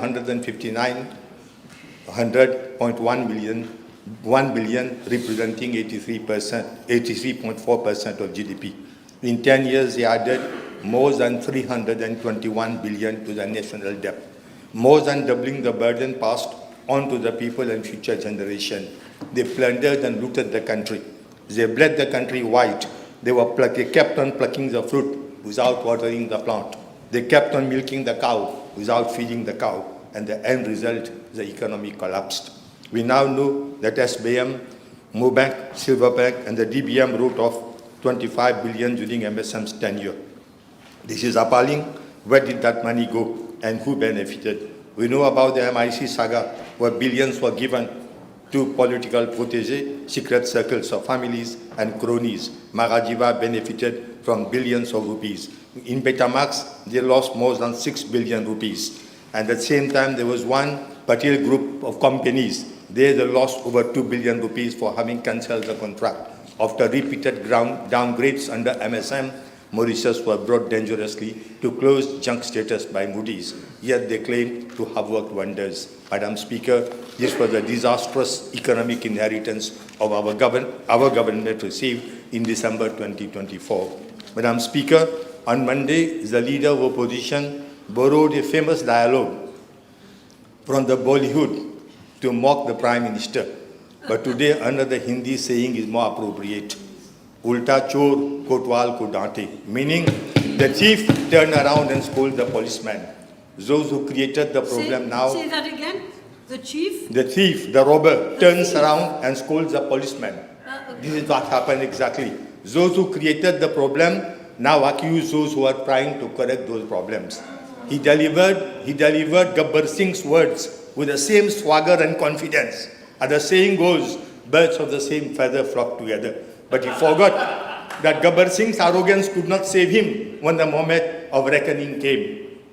Neither could political Swagat Siv MSM in November 2024. His party failed to win a single directly elected seat, and he returned to this house only through the best loser system. Madam Speaker, since he has chosen the language of Gabbar Singh against the Prime Minister, let me ask him, kitne aadmi the? The answer is 0 ou 60. That is the reason. After that verdict, perhaps he should now ask his own leader. He should ask his leader, Ab tera kya hoga Pravinwa? What will happen to you, Pravin? You have to answer.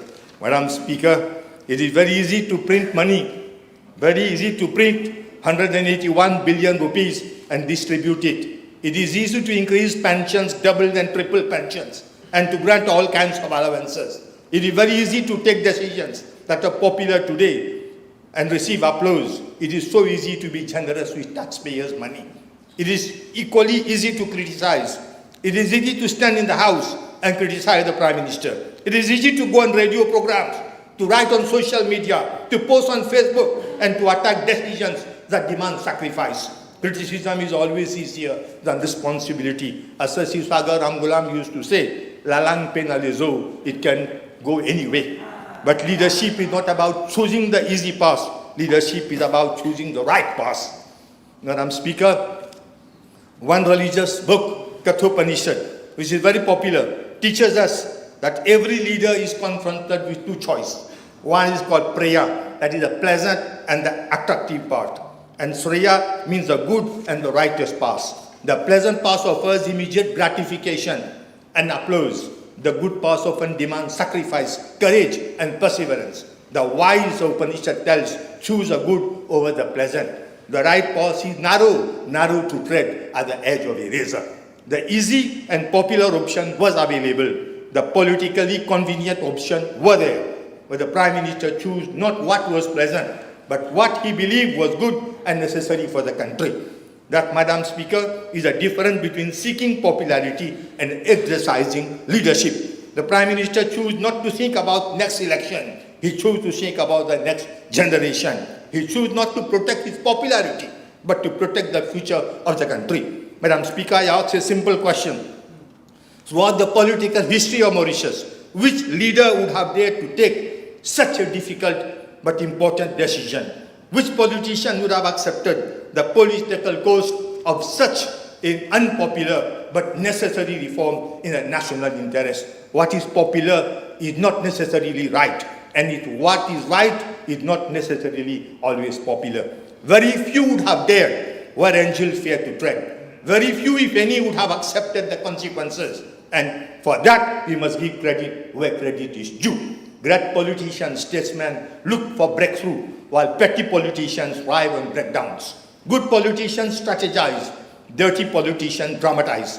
Good politician dreams, petty politicians schemes. Politically speaking, some of these decisions may be unpopular, but the Prime Minister doesn't govern according to opinion polls only. He doesn't calculate electoral advantages. He doesn't ask himself what would be popular. He asks himself what was necessary. He could have chosen the easy path, the road of applause, comfort, and political convenience. Instead, he chose the difficult road, the road of responsibility, courage, and honesty. This is what we call true statesmanship. Madam Speaker, the people of Mauritius will, in the years ahead, reap the fruit of this vision, courage, and the difficult decision taken today. Those results may come much sooner than the sayers and prophet of dooms would have us believe. Madam Speaker, Abraham Lincoln used to describe democracy as government of the people, by the people, for the people. A government that is truly for the people must also have the humility to listen. As the former President of the United States rightly stated, the ear of the leader must ring with the voice of the people. The Prime Minister had demonstrated precisely that quality. When genuine concerns were expressed, he listened, reflected, and responded. That is not weakness. It is responsible, compassionate, and people-centered leadership. A strong leader is one who guides, not misguides. A strong leader is one who leads, not misleads. He does not place personal pride above the people. He has the courage to tackle difficult decisions, but also the wisdom to reconsider when the voice of the population is heard. The Prime Minister has shown that leadership is not about defending a position at all costs. It is about placing the welfare, concerns, and peace of mind of Mauritian families above ego and political pride. Madam Speaker, we must salute the Prime Minister for having the courage to begin reform at the very top. For too long, politicians asked population to make sacrifices while preserving their own privileges. This Prime Minister has placed principle before privilege and demanded from the political class the same discipline that he expected of the nation. Members of the National Assembly will no longer automatically qualify for a parliamentary pension at the end of the term. Instead, the standard pension age will be aligned to that of citizens at 65, a bold and principled demonstration of political self-restraint. Multiple non-contributory pensions will be abolished, while members of parliament will be limited to one duty-free car per mandate instead of one every 3 years. This, Madam Speaker, is responsible governance. The Prime Minister is not merely asking the population to contribute, he is ensuring that reform and sacrifice begin with the political class at the top. This is leadership by example. This is justice in action. Madam Speaker, at the time of slower global economic growth, rising costs, geopolitical instability, and climate-related threats and growing pressure on public finances, this government has made a clear political choice to invest in healthcare.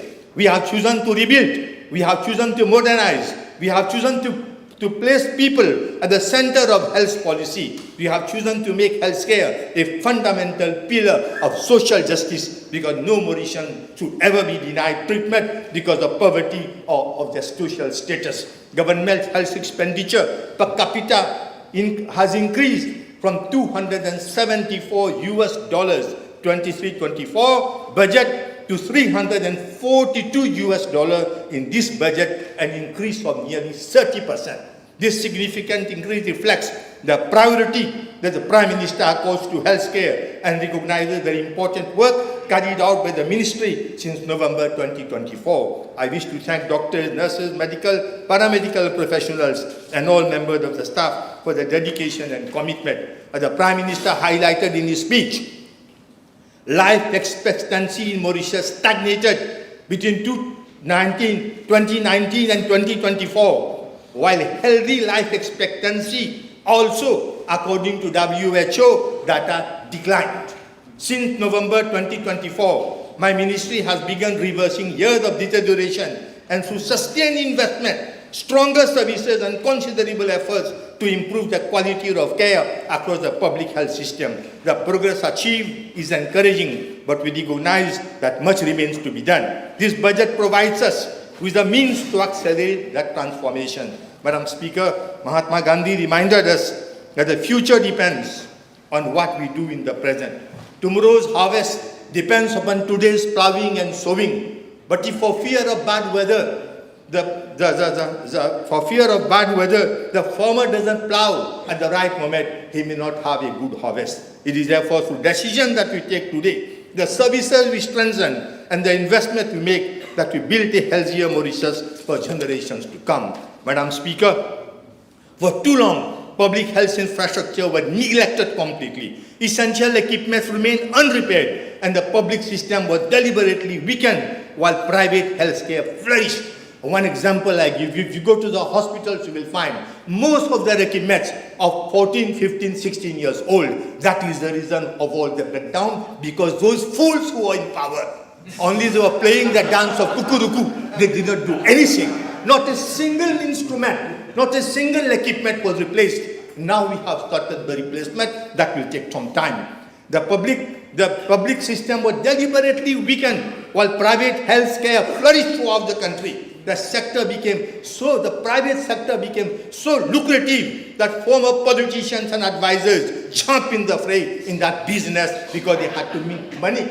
When patients go to a doctor, the patient will never discuss about the fees because he wants his life to be saved, and those crooks knew very well. That is the reason why you have got mushrooming of private hospitals in the country, because you know that is a money minting machine. Not only that, even a former Minister of Health, he was also seeking to establish a private clinic. It's so easy to mint money on the body, on dead corpses. Those shaping public health policy have become today proprietors of private health facilities. Madam Speaker, when you took office, it was not only patients who needed care. The ministry was itself in ICU. We inherited over 2 billion rupees in unpaid liabilities, including foreign hospital bills, overtime payments. Not only that, even we had garages where we owed money. They refused to repair our machines. They refused to provide us wheels, and even they refused.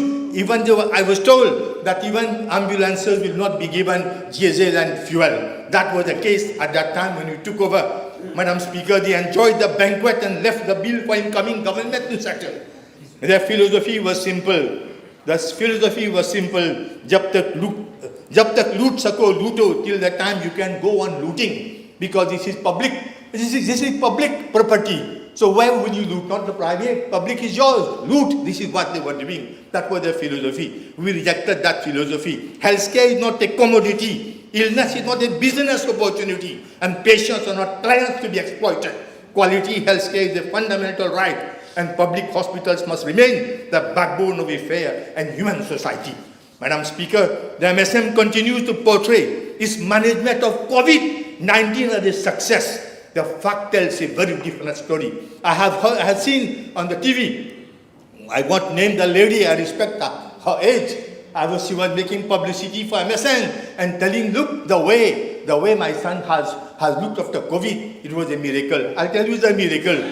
Based on average mortality in 2019 and 2020, Mauritius recorded nearly 4,000 additional deaths in 2021 and 2022, while only around 1,000 COVID-19 related deaths were officially reported. 4,000 additional deaths, and public was made unaware, was kept in the dark. Where did the remaining excess deaths come from? We cannot forget the 12 dialysis patients who were left to die following the outbreak at New Sujak Hospital. A fact-finding committee identified serious shortcomings, yet the former government refused to release the report, denying grieving families the truth, respect, and accountability they deserve. I have read the report. It's really strange. You never expected that to happen in a country where they were left to die, and there was no treatment was given to them. Only food was thrown from outside to those patients. This is what happened. And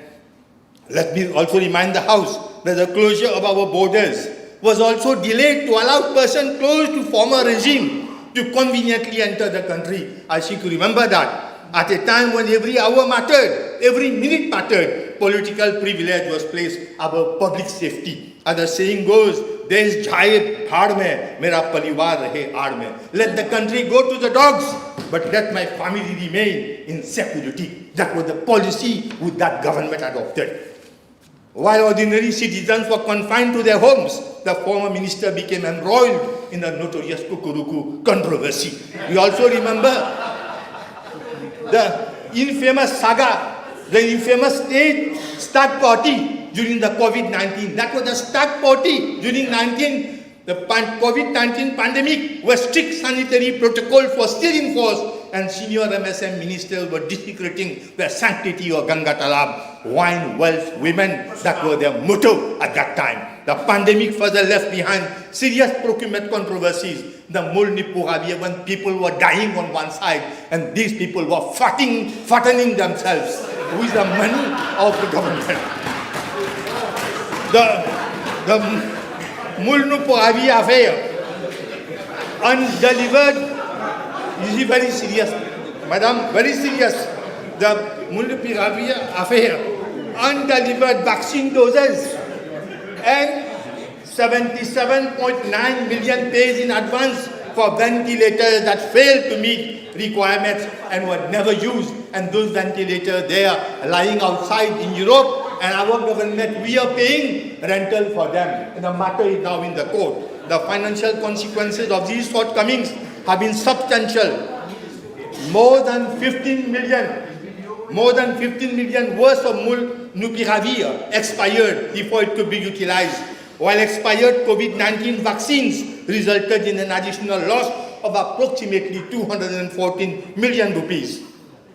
Furthermore, records from electronic inventory management system indicate that expired pharmaceutical and medical supplies amounted to approximately 213 million during the period from January 2020 to August 2023. Even today, this budget must provide, we are going to vote how to provide 277 million for outstanding vaccine claims, despite the former government have imposed 2 rupees levy on every litre of petrol and diesel specifically to finance vaccine. Where had that money gone? We don't know. The people paid at the pump, yet they left the bill. People paid at the pump, they left the bill for this government to settle. Madam Speaker, this is not a success story. This is a shameful legacy.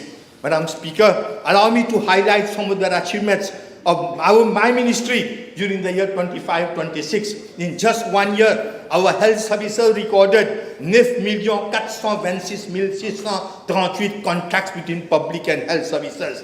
4,708,284 outpatient attendances, 177,665 hospital admissions, 53,333 surgical procedures, 15,850,533 pathological tests, 924,372 radiological examinations, 233,858 dialysis sessions. Firstly, for years, the Suyak Center, initiated by the present Prime Minister, remained the country's only comprehensive diabetes facility.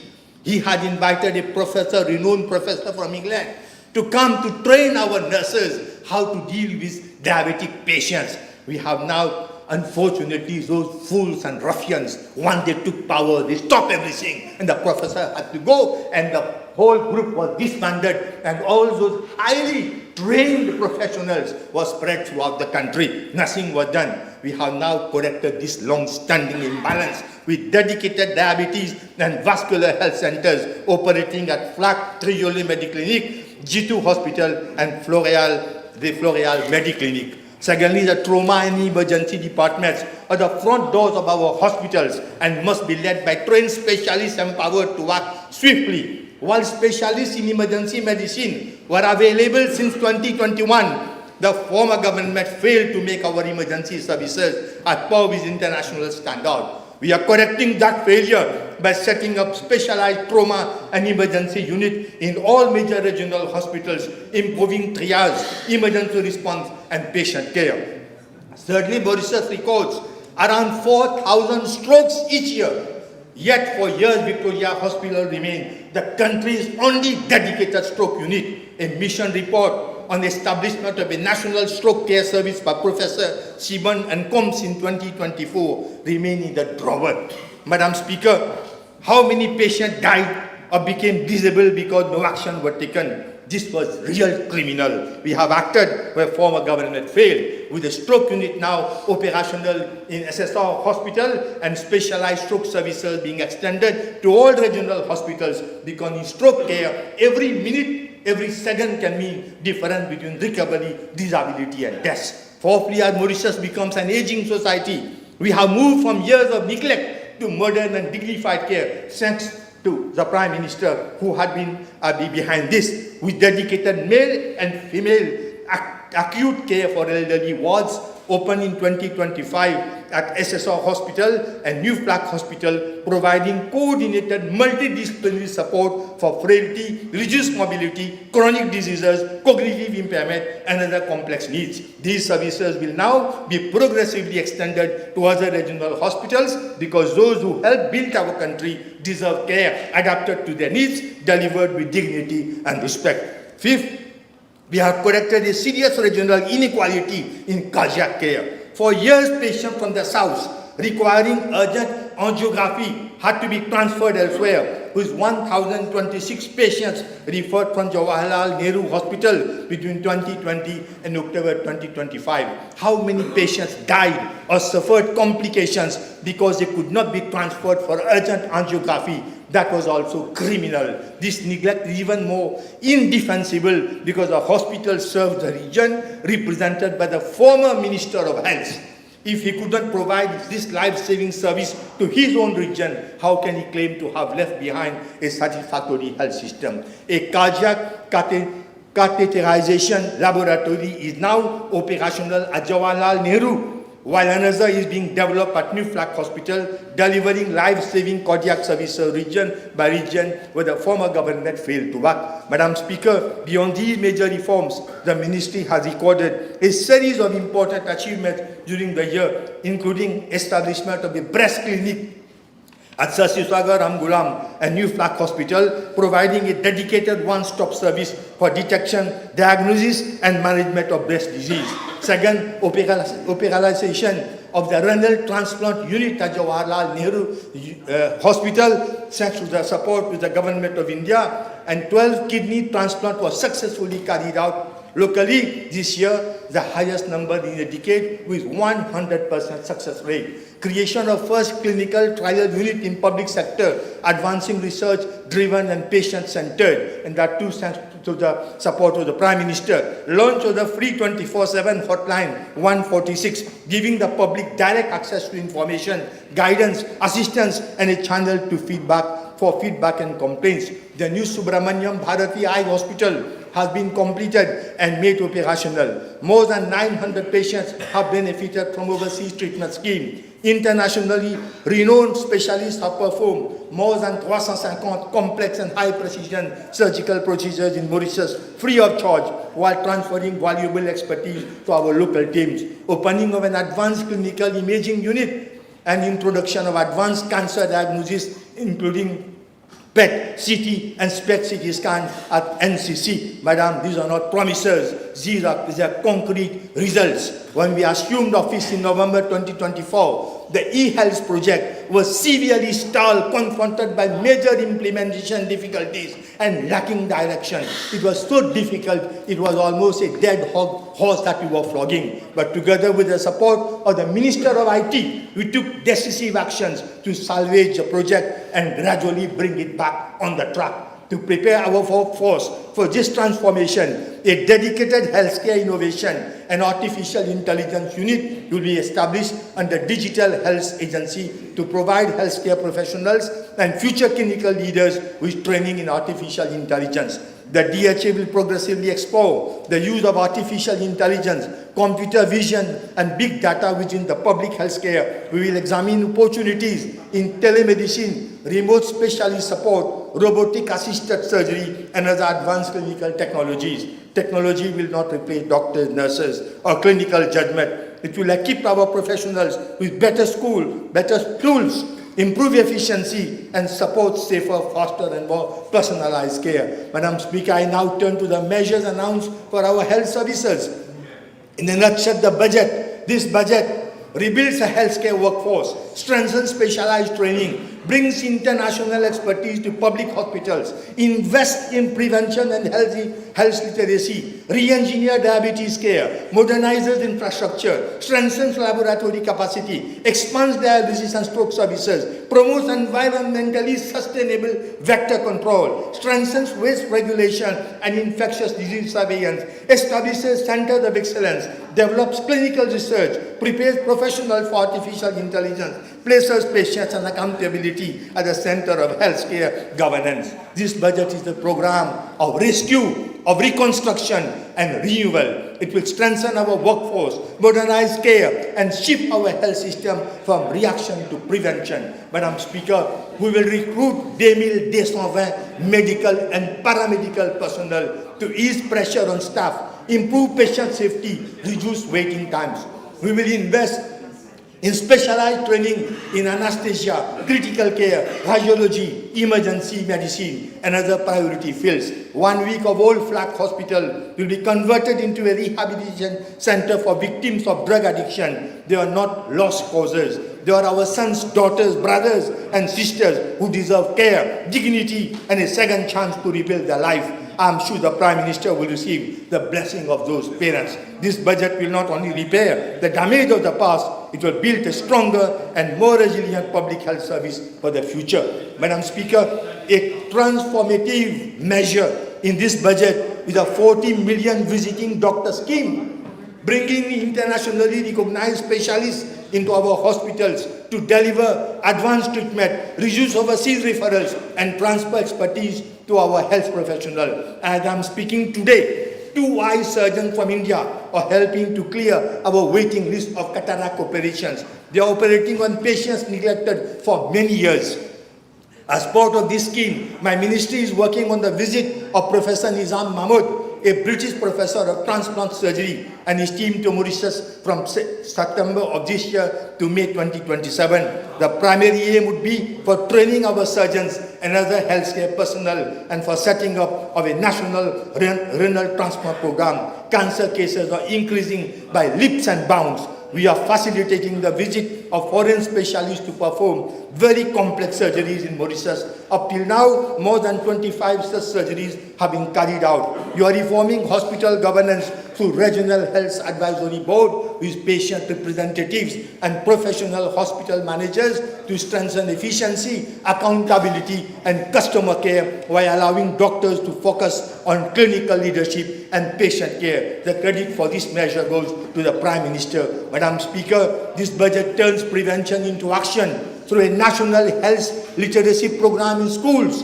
and 40 million rupees investment to re-engineer diabetes prevention and treatment. Maintaining the status quo is not an option. We will strengthen early detection, improve the management of pre-diabetes, prevent complications, modernize treatment pathways. Madam Speaker, government is investing 1.5 million to modernize healthcare infrastructure, including a new Sir Shivsagar Ramgulam Hospital with research facilities at Pamplemousses. After a decade of neglect, we will give this growing region the modern hospital it deserves. They neglected that hospital deliberately because apparently that hospital happens to fall in constituency number 5, the constituency of our Prime Minister. A new national health laboratory will improve the accuracy and timelessness of nearly 15 million tests annually. A dedicated dialysis unit at ENT Hospital will expand access for patients with kidney failure, while a new interventional neuroradiology service will provide advanced local treatment for acute stroke and aneurysm. In stroke care, every minute matters. These investments will save lives, reduce disability, and lessen dependence on overseas treatment. Madam Speaker, Mauritius faces an exceptionally high burden. You know, the PM has given me so much in my ministry. I'm bound to inform the whole country what we have received. I need only a few minutes more, Madam. Mauritius faces an exceptionally high burden of obesity, diabetes, cardiovascular disease, and kidney complications. These interconnected conditions require an integrated response. Government will therefore establish a center of excellence in cardiometabolic care and research, bringing together prevention, early diagnosis, advanced treatment and research. It will also provide dedicated women's health services for hormonal and metabolic conditions. The center will serve as an exclusive public platform for clinical trials involving public patients, supported by a national network across our health institution. To the Prime Minister's personal initiative, the Hayter Institute of London has provided 29 million rupees, while the government will match this confidence with a further 30 million rupees for research into non-communicable diseases. We are bringing research, innovation, advanced care within the reach of public patients, while positioning Mauritius as a regional center of medical excellence.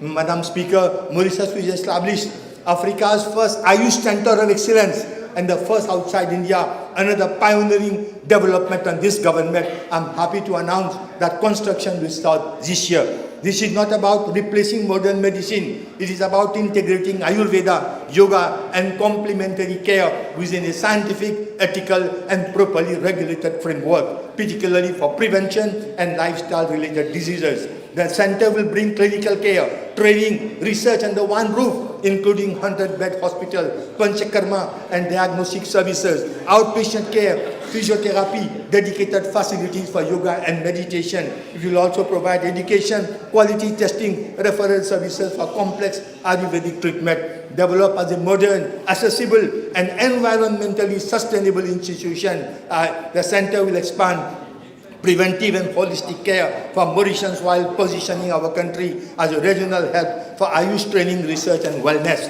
Madam Speaker, we have also recorded important progress in child and maternal health. Infant mortality fell down from 14.5 per thousand burst during 1919 to 24 to 11.6 in 2025. Under 5 mortality declined from 15.5 to 12.5 per thousand. The maternal mortality ratio decreased from 0.5 during 2019-2024 to 0.23 in 2025. New HIV cases among Mauritians fell from 549 in 2025 to from 549 in 2024 to 491 in 2025. Madam Speaker, the previous government failed to meet the target set in its own health sector strategy for 2019 to 2024. The improvement achieved in 2025 didn't happen by chance. They reflect sustained action, professional discipline, and commitment of our healthcare workforce.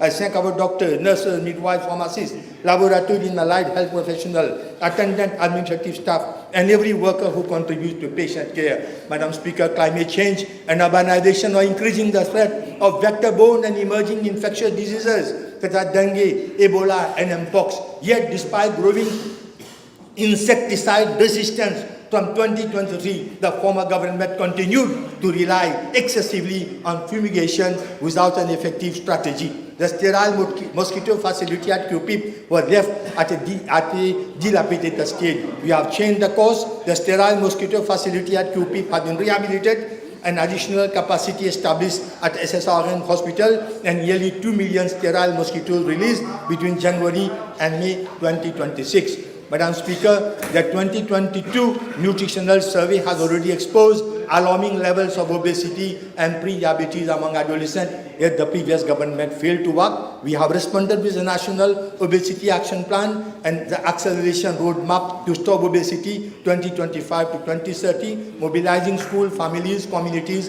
health professionals as well. Madam Speaker, Minister, yes, I'm now concluding, Madam. Yes. So, except I have just to say that as far as the storage of essential medicines are concerned, former government didn't do anything. Now we are looking at it, and I hope that we will do the needful. And at the same time, we have got the Swiss government. In conclusion, I will say we have inherited a health system under immense pressure, shortages, deteriorating infrastructure, delayed projects and services approaching breaking point. But we refuse to be paralyzed by that inheritance. Even in difficult economic circumstances, we are investing because the cause of continued neglect would be far greater. Failure to invest means more disease, exhausted staff, delayed diagnosis, unsafe care, and continued dependence. This budget is therefore not expenditure for its own sake. It is an investment in human life, national resilience, and the future of every Mauritians. We do not pretend that years of deterioration can be reversed. Rebuilding will require discipline, persistence, accountability, and cooperation of healthcare professionals and the population. But the direction is clear. We are moving from neglect to investment, from fragmented services to coordinated care, from treatment to prevention, from outdated infrastructure to modern facilities, and from technological delay to responsible innovation. The population has spoken, healthcare workers have spoken, this government has listened. We will rebuild confidence, support our workforce, protect the vulnerable, invest in science, research, and innovation. We will prepare our public health service not only for today's challenges, but for the needs of the future generation. That is responsible government, that is social justice. Thank you. Yes, Honourable Minister, please debate with regard to the appropriation bill. No worry, Madam Speaker. Madam Speaker, I can't. So let me start with first wholeheartedly congratulate the Honourable Prime Minister for presenting a budget which demonstrates courage, vision, and responsibility. At a time when many countries continue to face economic uncertainty, geopolitical tensions, and increasing fiscal pressures, this government has chosen the path of responsibility, reform, and resilience. This budget is not merely an exercise in balancing revenues and expenditures. It is a roadmap for the future. It is a budget that seeks to strengthen economic recovery, promote social justice, and at the same time restore fiscal sustainability. It is a budget that balances economic ambition with financial discipline and lays the foundation for a stronger, more inclusive, and more sustainable Mauritius for our present and future generation. Madam Speaker, when this government assumed office, it inherited an economy burdened by deep structural weaknesses and a public finance situation that had been severely weakened by years of irresponsible management and a lack of seriousness in addressing the growing fiscal imbalance. The previous government adopted a laissez-aller attitude towards the deterioration of public finances. Instead of taking difficult but necessary decisions to restore fiscal balance, it chose the easy path of excessive spending and postponement of reforms. The former government failed to appreciate that economic growth cannot be sustained indefinitely without sound fiscal management. They attempted to build economic prosperity on borrowed money and excessive printing and distribution of banknotes. This is neither sustainable nor responsible. Madam Speaker, when listening to the leader of the opposition a few days ago, one would tend to forget that his party governed and mismanaged this country for 10 long years. 10 years during which they allowed public debt to deteriorate and rose to approximately 642 billion rupees, reaching close to 90% of GDP. 10 years during which the country accumulated a trade deficit of more than 203 billion rupees, a budget deficit approaching 10% of GDP, and witnessed a depreciation of the Mauritian rupee of nearly 46% since 2014. The truth is clear. The previous government built an economy increasingly sustained by borrowing, spending, and political expediency rather than genuine wealth creation. And alongside this fiscal deterioration came a series of costly scandals and governance failures which tarnished the reputation of the nation. The Betamax case cost taxpayers approximately 5.6 billion. The unilateral termination of the New Town project resulted in an international arbitration award of approximately 1.9 billion against the state. The Heritage City project consumed millions of rupees in consultancy fees before being quietly abandoned without delivering any tangible benefit to the nation. The BAI collapse remains one of the most damaging episodes in our economic history, requiring billions of rupees of public funds to deal with its consequences, including substantial injections into MOBAC, the National Insurance Company, and the National Property Fund. The State Bank of Mauritius, once regarded as a regional success story, became associated with a series of highly controversial transactions, including toxic loans worth billions of rupees, raising serious questions about governance, oversight, and political interference. Then came the Mauritius Investment Corporation, where billions of rupees of public resources were allocated under circumstances that continue to raise legitimate concerns regarding transparency, accountability, and conflict of interest.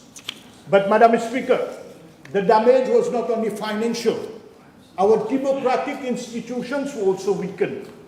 We witnessed repeated attacks on the independence and credibility of key institutions, the misuse of institutions for partisan purposes, allegations of political interference, concerns regarding surveillance, restrictions of freedom of expression, and attempts to intimidate critics created a climate that deeply troubled most Mauritians.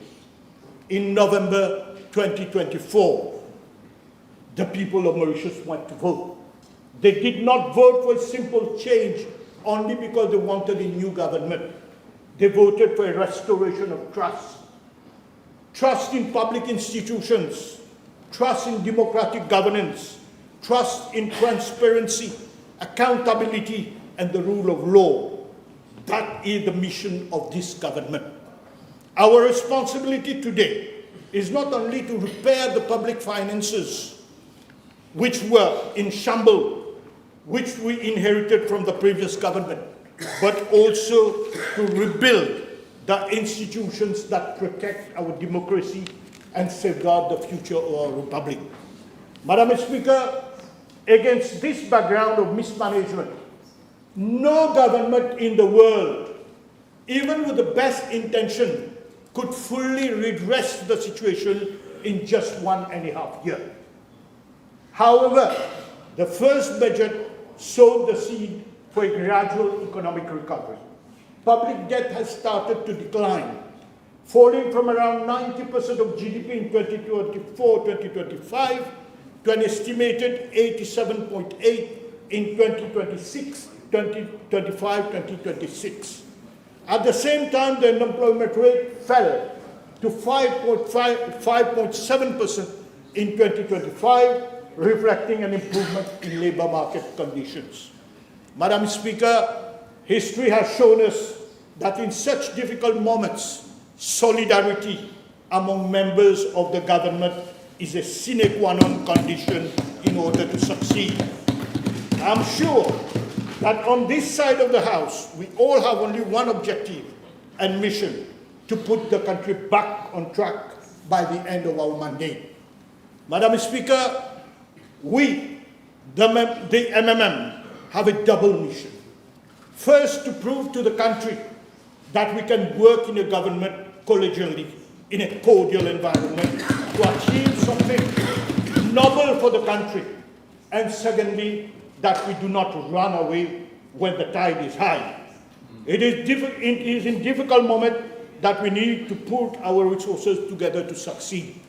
We want to make the country forget that in 4 different occasions, the MMM left, but this time we said no. In 1982, after 9 months in 1993, after 60-0, the MMM left the government.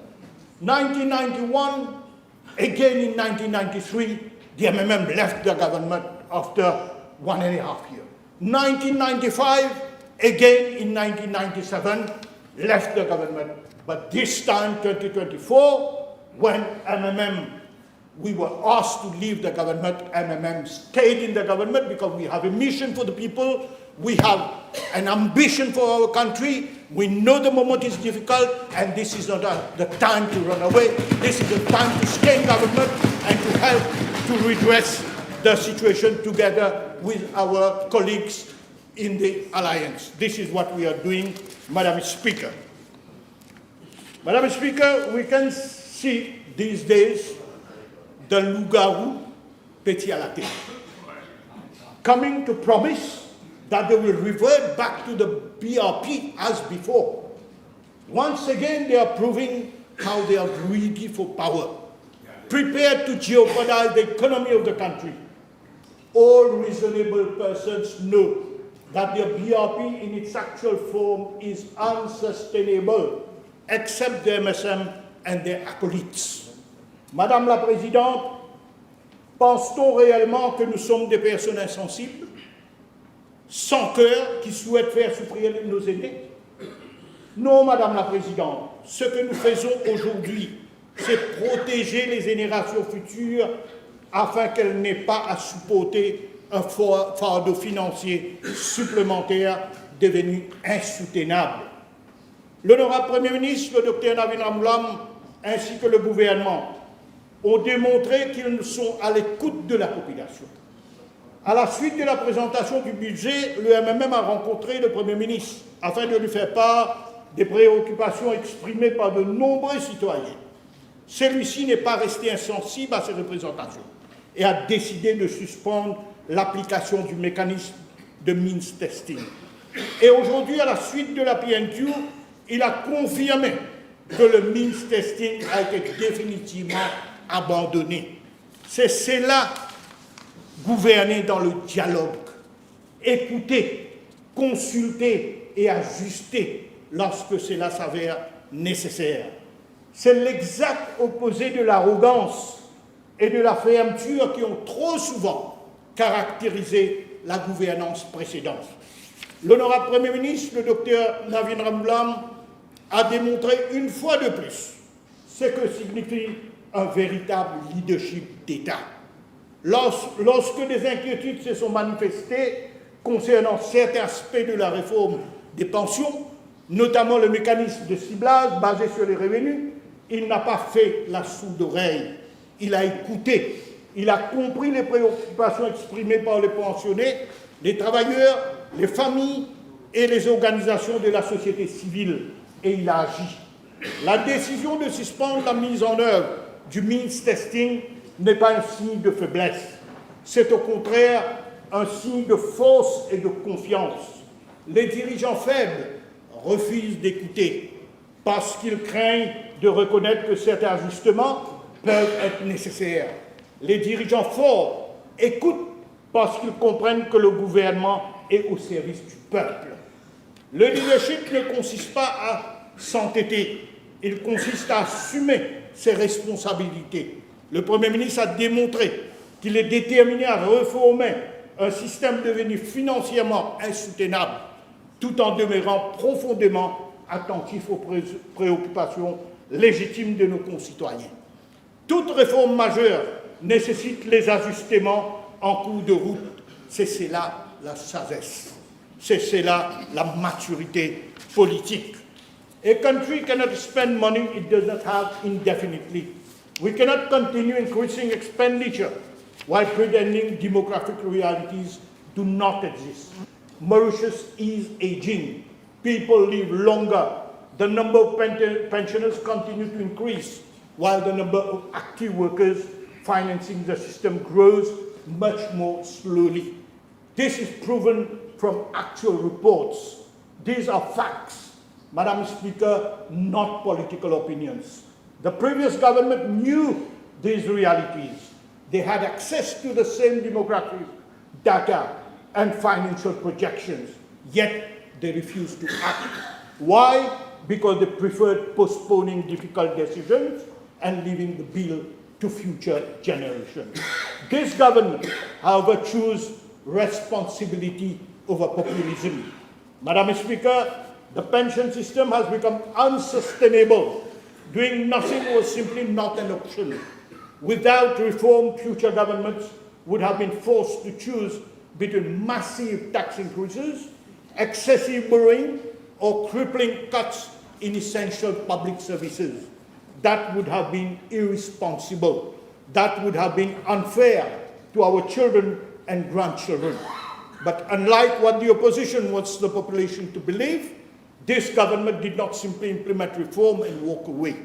We listened, we consulted, we adjusted. Just as we did last year, we introduced robust support mechanism to protect those directly affected. The income support scheme was established to assist those reaching the age 60 during the transition period. Initially set at 10,000 per month and subsequently increased to 10,370. This measure represents billions of rupees of direct support. More than that, pensions and social benefits were increased by 3.7% to hundreds of beneficiaries as from 1st January when wage compensation were being granted to workers of the country. Unlike the previous government, which for a period of 7 years did not compensate the rise in the cost of living for our elders. We compensated in January 370 rupees all pensioners got for their compensation. That is not abandonment. That is responsible reform combined with genuine social protection. Le leader du MSM a fait une conférence de presse hier, Madame la Présidente. Entendre le leader du MSM affirmer qu'il n'a jamais touché à la pension relève d'un véritable chef-d'œuvre d'amnésie politique. La mémoire semble lui faire cruellement défaut. Heureusement, les gentils du ministère des Finances, elles ne pratiquent pas l'amnésie sélective. Permettez-moi donc de lui rafraîchir la mémoire en citant ses propres écrits officiels dans le budget 2004-2005, noir sur blanc. I quote, "A second fundamental reform that this budget introduces is the targeting of government transfers. Government transfers are simply not sustainable if they are universal and open-ended. This puts a limit on our capacity to do more for the poorer segment of the population. I believe that this is an issue that calls for a bold decision. I am therefore implementing this year a targeted approach to basic pensions. As from October 2004, payment of basic retirement pension will be limited to persons with monthly income not exceeding 20,000 rupees.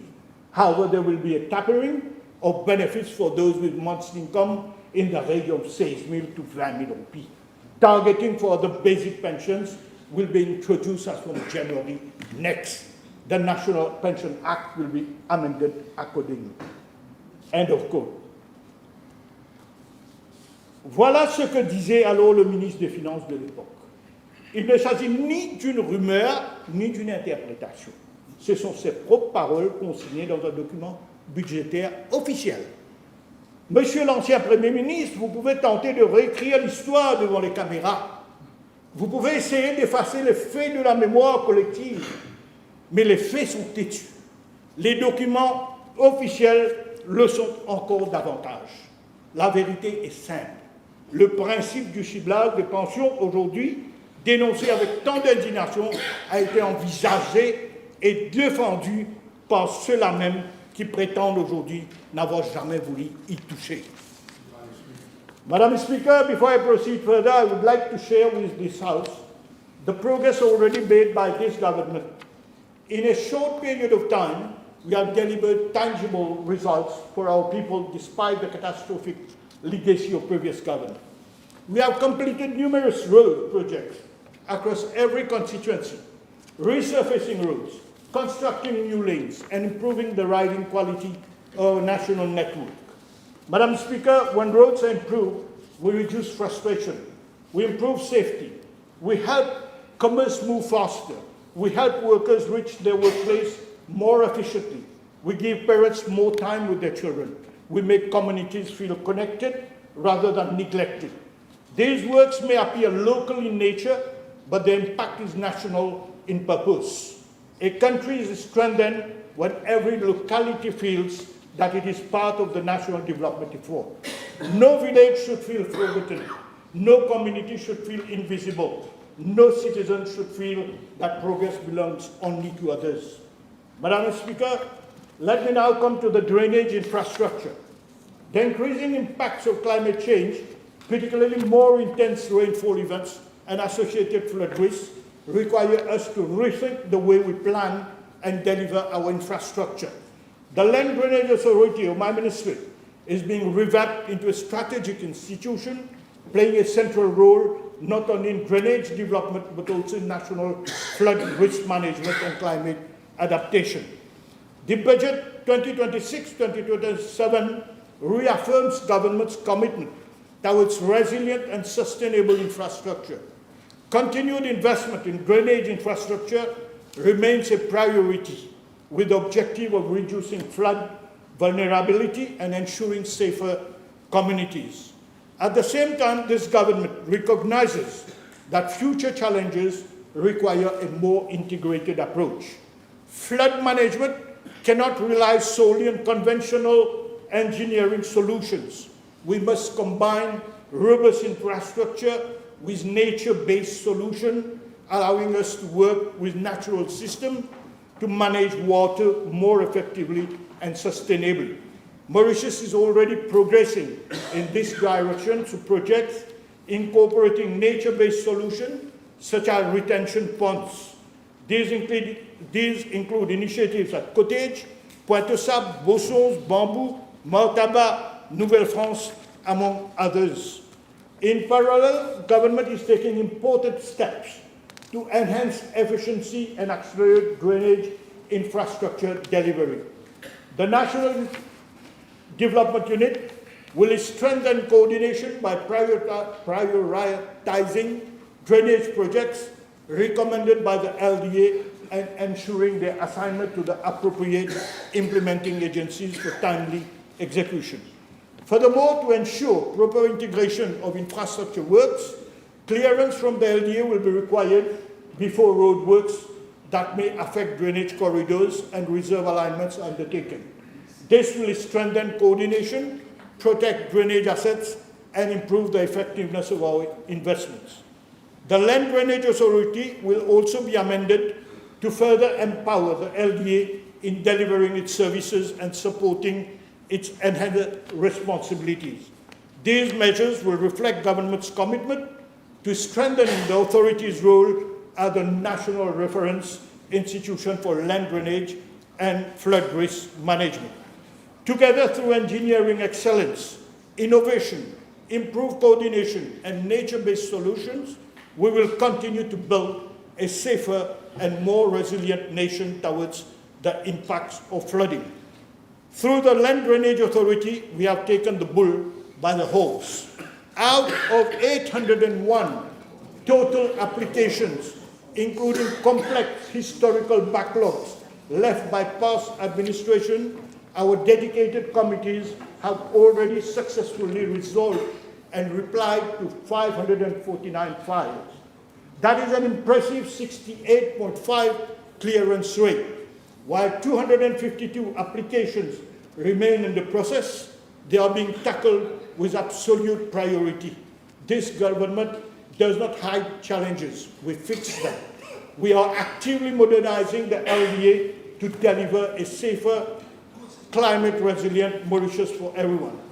The challenge of flooding, Madam Speaker, the challenge of flooding has affected too many communities for too long. We have responded decisively. The National Development Unit and the Drain Infrastructure Construction Limited have completed major drainage projects to strengthen resilience and protect lives, homes, businesses, and livelihoods. I must say, under the previous administration, serious questions were repeatedly raised regarding the governance, transparency, and allocation of contracts at the ICL. Too often there was a public perception that connections mattered more than competence and that taxpayers were not receiving the accountability they deserve. Today, the ICL is committed to a new culture of transparency, fairness, and good governance. Contracts must be awarded on merit. Public funds must be used responsibly, and every decision must withstand public scrutiny. The era of favoritism and the perception of job for friends is over. Our commitment is simple: transparency, accountability, and results for the people of Mauritius. Madam Speaker, we have also not forgotten our brothers and sisters of Rodrigues, who also suffered from the effects of flooding in March this year. I led a team to take stock of damages incurred. To this end, Madam Speaker, a team from the Geotechnical Unit and the National Development Unit attended the island to submit requirements to mitigate flooding effects, particularly at the Queen Elizabeth Hospital, Crèvecoeur. Alongside three major projects totaling around 175 million at Quatre Vents d'Adaris, Bétopaz and Pépistache are nearing completion by end of October this year. These drain projects are protecting homes, businesses, and livelihoods. They are protecting dignity. They are protecting peace of mind. Climate resilience is no longer an optional chapter in national development. It is central to the security of our people. The intensity of rainfall, the vulnerability of certain areas, and human costs of repeated flooding require a government that anticipates, plans, and acts. When a drain is built, it may not always attract attention, but for the family that can sleep more peacefully during heavy rain, for shopkeeper who no longer fears damage to stock, for the community that no longer feels abandoned, at the first sign of bad weather, that infrastructure has real meaning. Madam Speaker, while we are proud of the progress already achieved, we remain fully conscious of the scale of the task ahead. The budget 2026-2027 gives us the means to accelerate transformation with discipline, sequencing, and purpose. Our priorities are clear, our targets are ambitious, and our commitment is firm. Madam Speaker, we are also strengthening the regulatory framework for minimum building standards and energy-efficient requirements, and we are establishing a maintenance program for government buildings and other assets. Madam Speaker, unlike the previous administration, this government has chosen responsibility over complacency, discipline over populism, and long-term sustainability over short-term political expediency. The budget 2026 clearly demonstrates the determination of this government to restore confidence in the economy while protecting the most vulnerable segments of our society. The government understands that economic growth and fiscal discipline are not mutually exclusive. On the contrary, sustainable growth requires sound public finances. Economic ambition must go hand in hand with financial responsibility. This is precisely the philosophy which underpins this budget. Madam Speaker, one of the pillars of this budget seeks to expand and modernize our economic space. Mauritius has always demonstrated remarkable adaptability. Throughout our history, we have successfully transformed ourselves into from monocrop economy to a diversified and upper middle income economy. However, global competition is intensifying and we must continue to modernize our economic structure. This budget lays the foundation for a new phase of economic transformation by promoting investment, improving infrastructure, and facilitating the emergence of new sectors. Modern infrastructure constitutes a key driver of competitiveness. Roads, ports, airports, and digital connectivity are essential ingredients for economic development. By investing strategically in infrastructure, the government is creating the conditions necessary for sustained growth. Madam Speaker, I will now elaborate on the motorway M4 project. Allow me first and foremost to express my sincere appreciation and gratitude to the Honourable Prime Minister for having demonstrated remarkable foresight and unwavering commitment by making provision of 2 billion rupees in this budget to kick-start this major project that will link Fobak to the airport. In times when governments across the world are confronted with difficult choices and competing priorities, this government has once again shown that it possesses the vision, courage, and determination to invest in infrastructure that will generate benefits for generations to come. This is much more than the construction of a new road. This is an investment in the future of our country. It is a strategic infrastructure project that will transform mobility, enhance connectivity, stimulate economic growth, and improve the quality of life of thousands of Mauritians. Madam Speaker, the leader of the opposition commented on the M4 project. I must say that on this particular issue, he demonstrated far greater lucidity than some members of the opposition sitting over there. At least he understood the strategic importance of the project. At least he recognized the immense socio-economic benefits that it will bring to the country.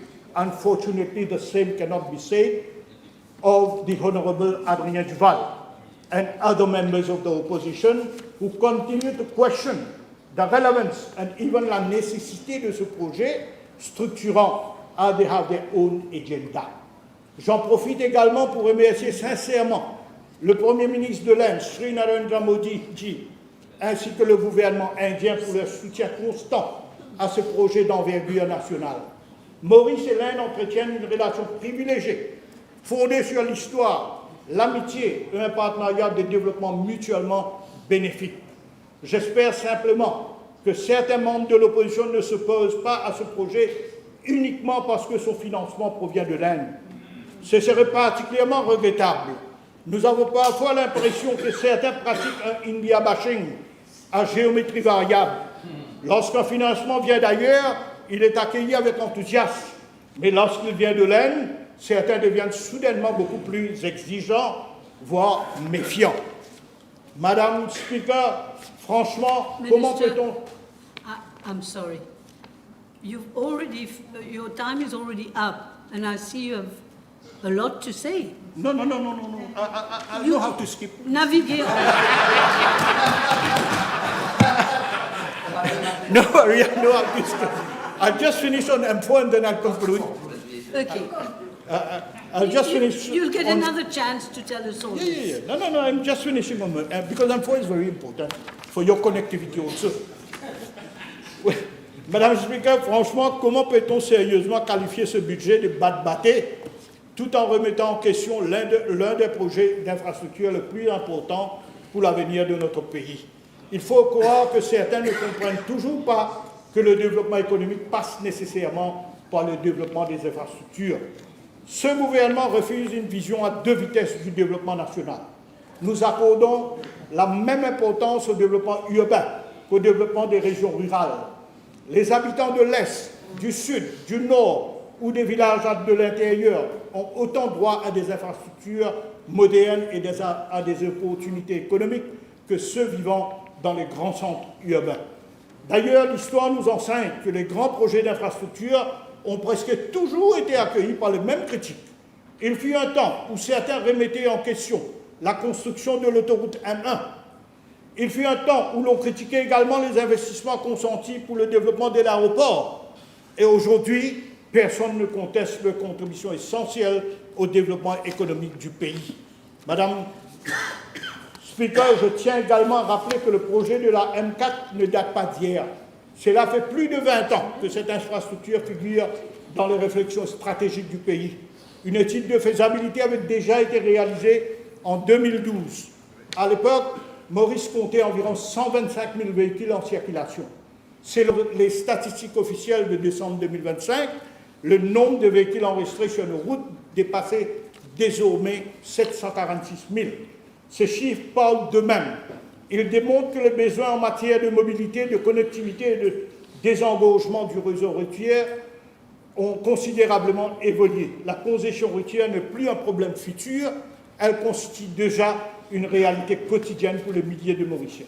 La M4 n'est donc pas un luxe, c'est une nécessité. Ce projet aura également un impact économique majeur sur le secteur de la construction qui demeure l'un des principaux moteurs de croissance de notre économie. Chaque grand chantier génère des emplois directs pour les ingénieurs, les techniciens, les géomètres, les architectes, les ouvriers. Il crée également des milliers d'emplois indirects dans le secteur du transport, de la logistique, des matériaux de construction, des services professionnels, de la sous-traitance et des PME mauriciennes. Chaque roupier investi dans une infrastructure de cette ampleur circule ensuite dans l'économie réelle et soutient l'activité de nombreuses entreprises. Il faut vraiment conclure. Maintenant, je vais conclure, Madame Speaker. Je skip tout ça. Harbour Bridge, tout ça, je skip. Ne vous en faites. Je suis sûre que c'est important. Mais... Oui. OK. Laissez-moi conclure, Madame Speaker, for the time which is left for me. I try.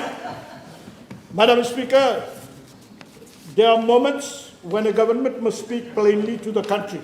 There are moments when leadership cannot hide behind comfort, postpone difficult decisions, or leave tomorrow's generation to pay for yesterday's hesitation. This is such a moment. And this budget rises to that moment, not with hesitation, but with direction, not with slogans, but with substance, not with denial, but with responsibility. It is a budget that says clearly to the country, we will not drift We will not delay and we will not mortgage the future of our children for the comfort of the present. We will act, we will deliver, and we will build a stronger Mauritius. That is the spirit in which I support the budget Vincent, a budget of courage, discipline, delivery, and national renewal. Madam Speaker,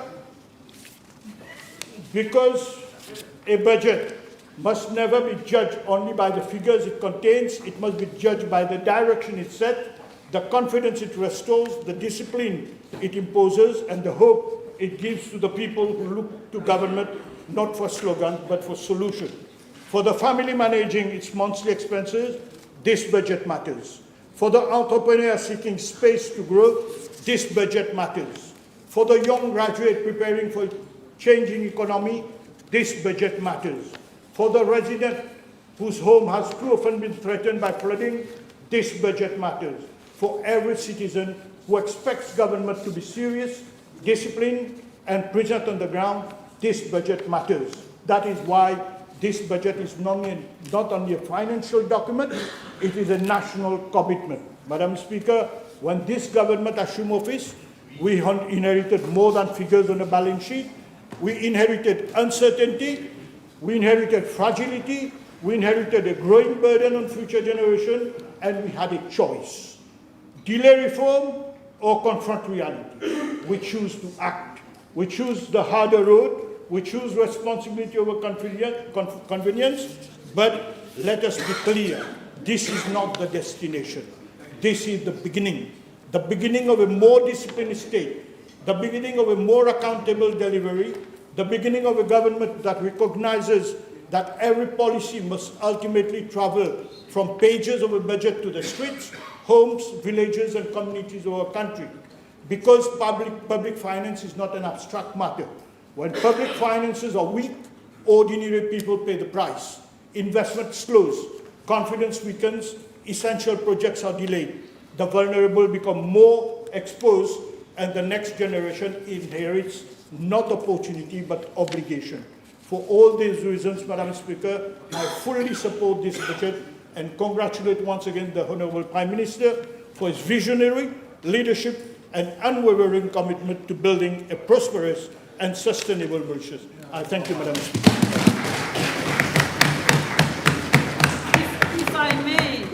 If I may, when we prepare speeches which are typed, it's not difficult to know each page how long it takes. It can take between 2, 3, and 4 minutes. So if you want to speak 30 minutes, it's easy to know how many pages you should read. Basically, you're not even supposed to read. You're supposed to debate. Honourable Bulel, I count on you because you're the last speaker today. I will try to live up to your expectation, Madam.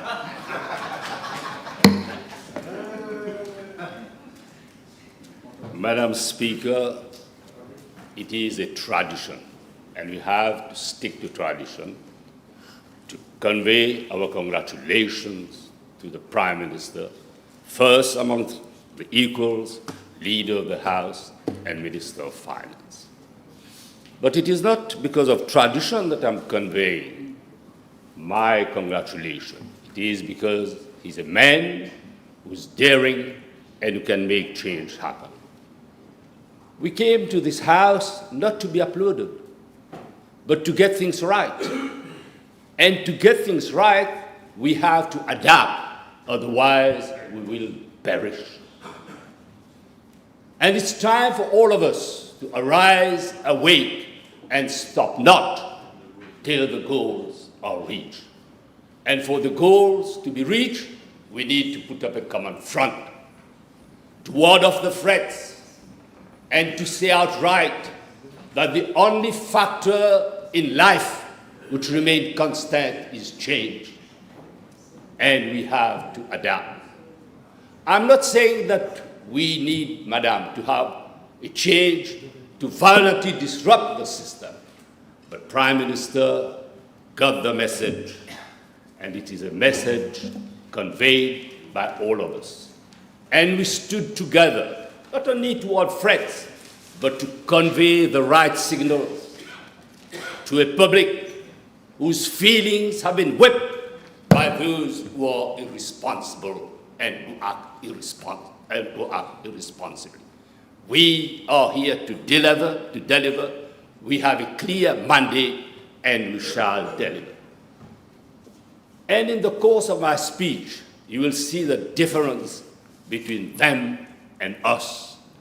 Politics, Madam Speaker, is chivalrous. Today there's no chivalry, there is rivalry. It's not only rivalry, but people who can harm society, who can violently disrupt and provoke social unrest. But we shall not allow any social unrest. We have a clear mandate to govern, and we shall govern with all purpose of intent. Let me also extend my congratulations to Honourable Damery and the team. The good thing with Prime Minister, when we went, of course, to have this interactive meeting, in the light of hue and cry, Prime Minister flexed his muscle and conveyed with confidence and conviction the merits of pension reform with a human touch. What is the point of being a human being if you are not humane? I've known Prime Minister since a very long time. Sometimes we agree to disagree, but when it comes to put up a common front, when it comes to stand for values which we cherish, we stand together. And this is the way it should be. And I expect all of us to come together and not to be afraid. We have to defend a government which not only stands for the generations of today, but the generations to come and of tomorrow. And then we'll highlight, Madam Speaker, the bad faith of the previous regime over contribution sociale généralisée and pension reform. During my intervention as leader of the opposition on the 4th June 2020, on the budget debate 2020-2021, and in my motion of disallowance on the 17th November 2020, I raised the following points regarding pension reform of the previous government, in particular regarding contribution sociale généralisée. The first point, that the contribution sociale généralisée the contribution was an unfair tax, and certainly not a pension as marketed unfairly by the government which was then in power.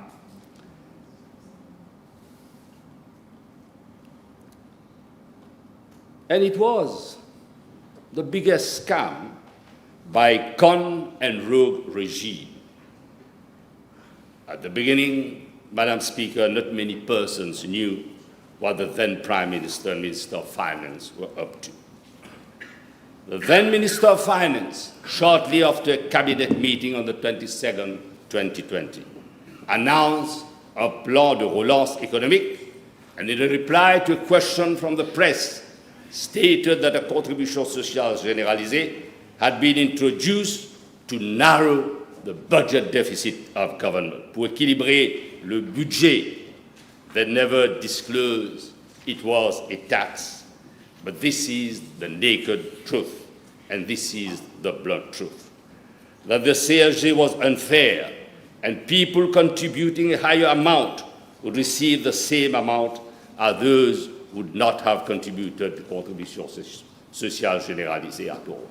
It was a blatant disregard, disrespect, and discrimination vis-à-vis employees of the private sector. Second, that the National Pension Fund contribution had stopped, and this would cause prejudice to a lot of employees of the private sector. That's what we said in simple language, but they did not pay heed, Madam Speaker. And I would advise all of us to refer to a statement made by Honourable Minister Soubron to the press on the 13th July 2025. Une trahison électorale déguisée en réforme. Fourth, that it would have been in order to restructure the National Pension Fund instead of setting up the Contribution Sociale Généralisée. But it falls flat because their intention was against workers of this country. They work against the interests of workers of this country. They create a wedge and sow a seed of division between those working in public and private sector. And those who had to bear the cut were those who work in the private sector, Madam Speaker. Next, that it would be in order to restructure the National Pension Fund I've stated, instead of setting up the Contribution Sociale Généralisée. Et le ministre ajoute que si les cotisations n'avaient pas été suspendues, le fonds atteindrait actuellement près de 200 milliards, en tenant compte d'un rendement annualisé de 7,5%, le taux moyen enregistré sur les 5 dernières années, et d'un apport annuel de 5 milliards de cotisations, en cotisation.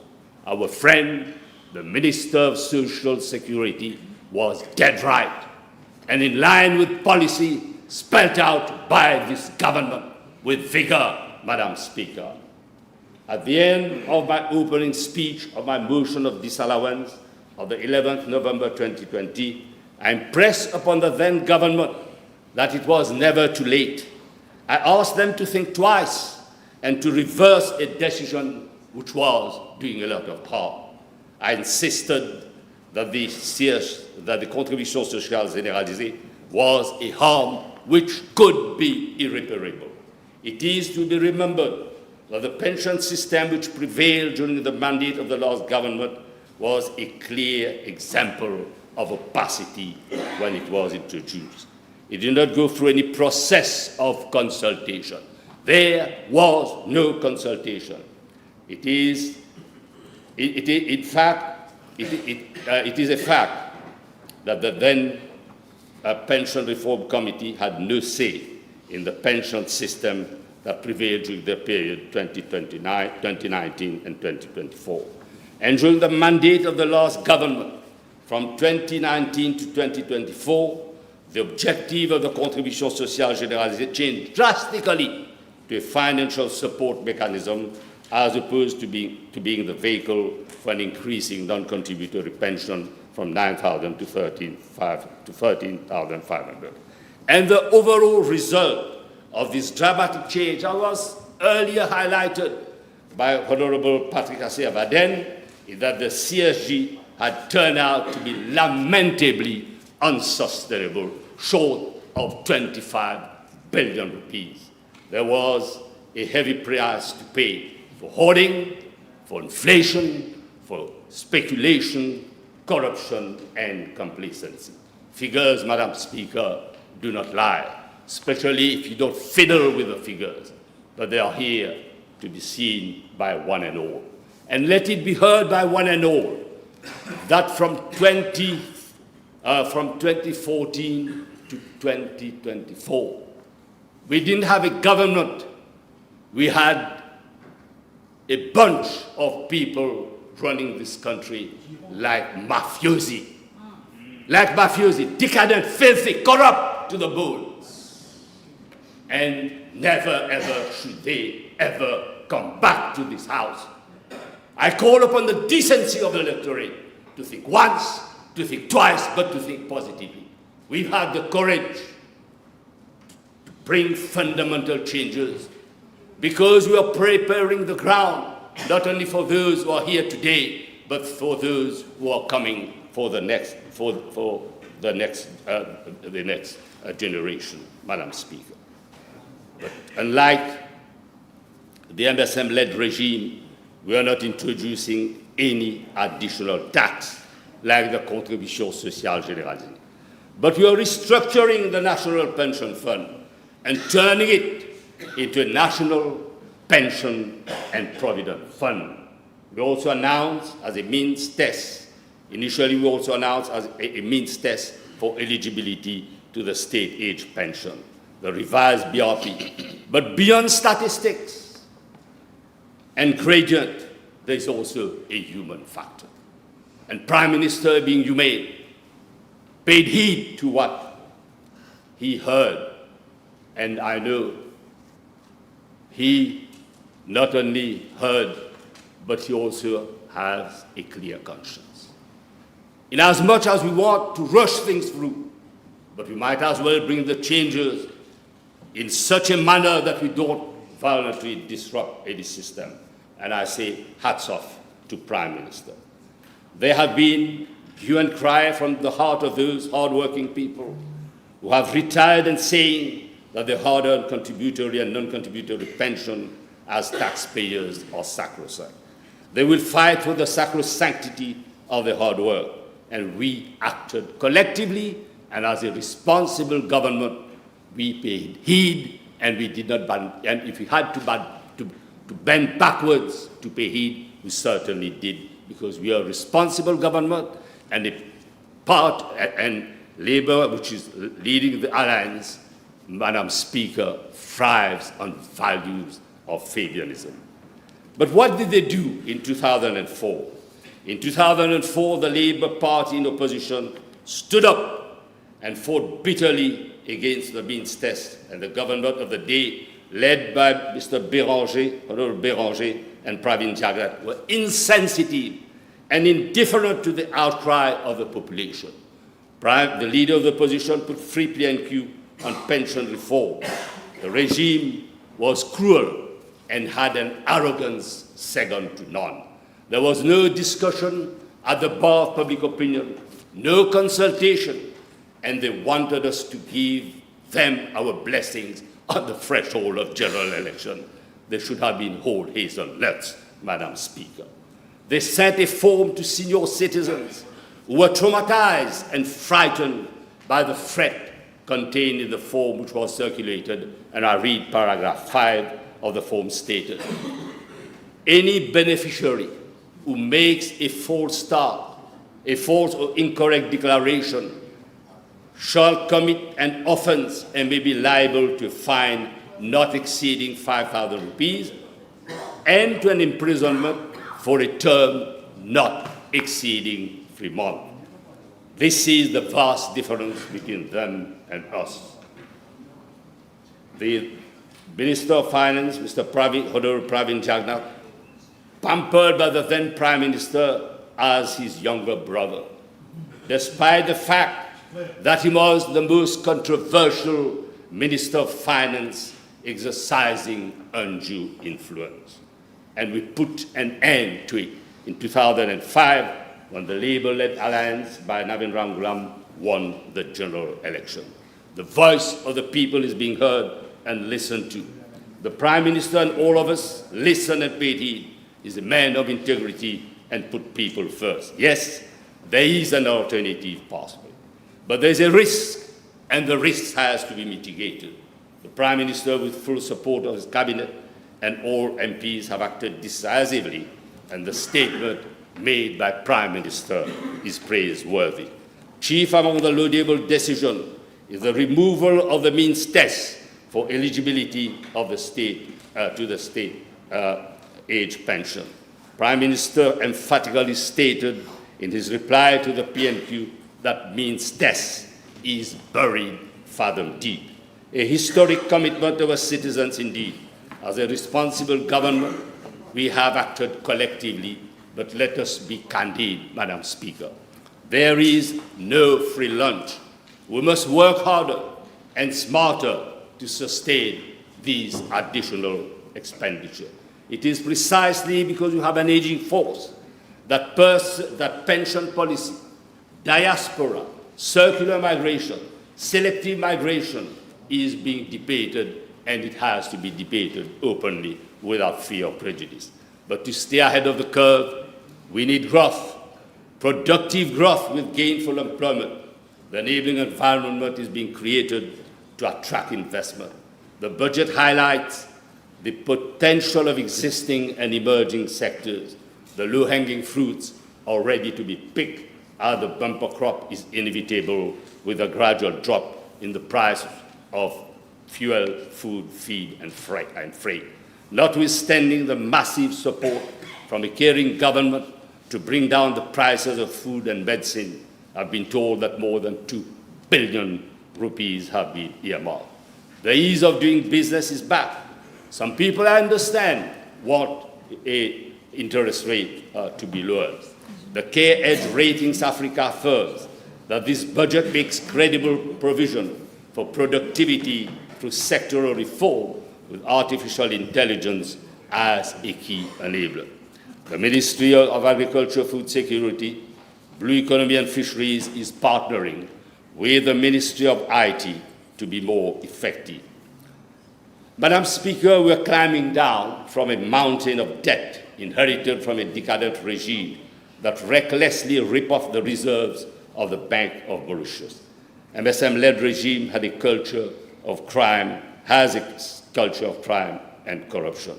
As a responsible government, under the leadership of the Prime Minister, we have embarked on sound macroeconomic management. Public sector debt is projected to fall below 80% of GDP before 2029, notwithstanding the recent oil crisis, the 12% US tariff on import, and the 10 billion lease payments still outstanding from the United Kingdom. I won't highlight what the Attorney General stated in relation to the statement made by the UK Attorney General. But one thing is certain, funding agencies and credit ratings agencies have said loud and clear that our economy is now exhibiting resilience. I'm not saying that we have to take it for granted, relax, enjoy armchair comfortability, and say all is well. No, but the culture of restraint of expenditure should not be ruled out, hence the relevance of the program-based budgeting.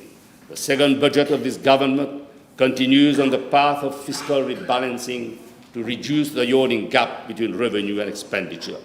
Our first budgetary exercise has brought down the fiscal deficit from 67 billion to 47 billion in 2025-2026, or a decrease of 20 billion rupees. Relative to GDP, the deficit fell from 9.3 to 6%, which is without context a remarkable achievement. Madam Speaker, let me say that as from January next year to July, measures to contain the additional deficit of 6.2 billion have to be taken, and starts at the level of each ministry and parastatal bodies.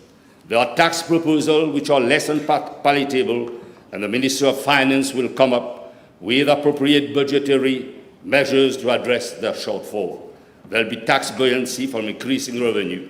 From a world economy which is bound to grow, Mauritius has to position itself with a new level of preparedness.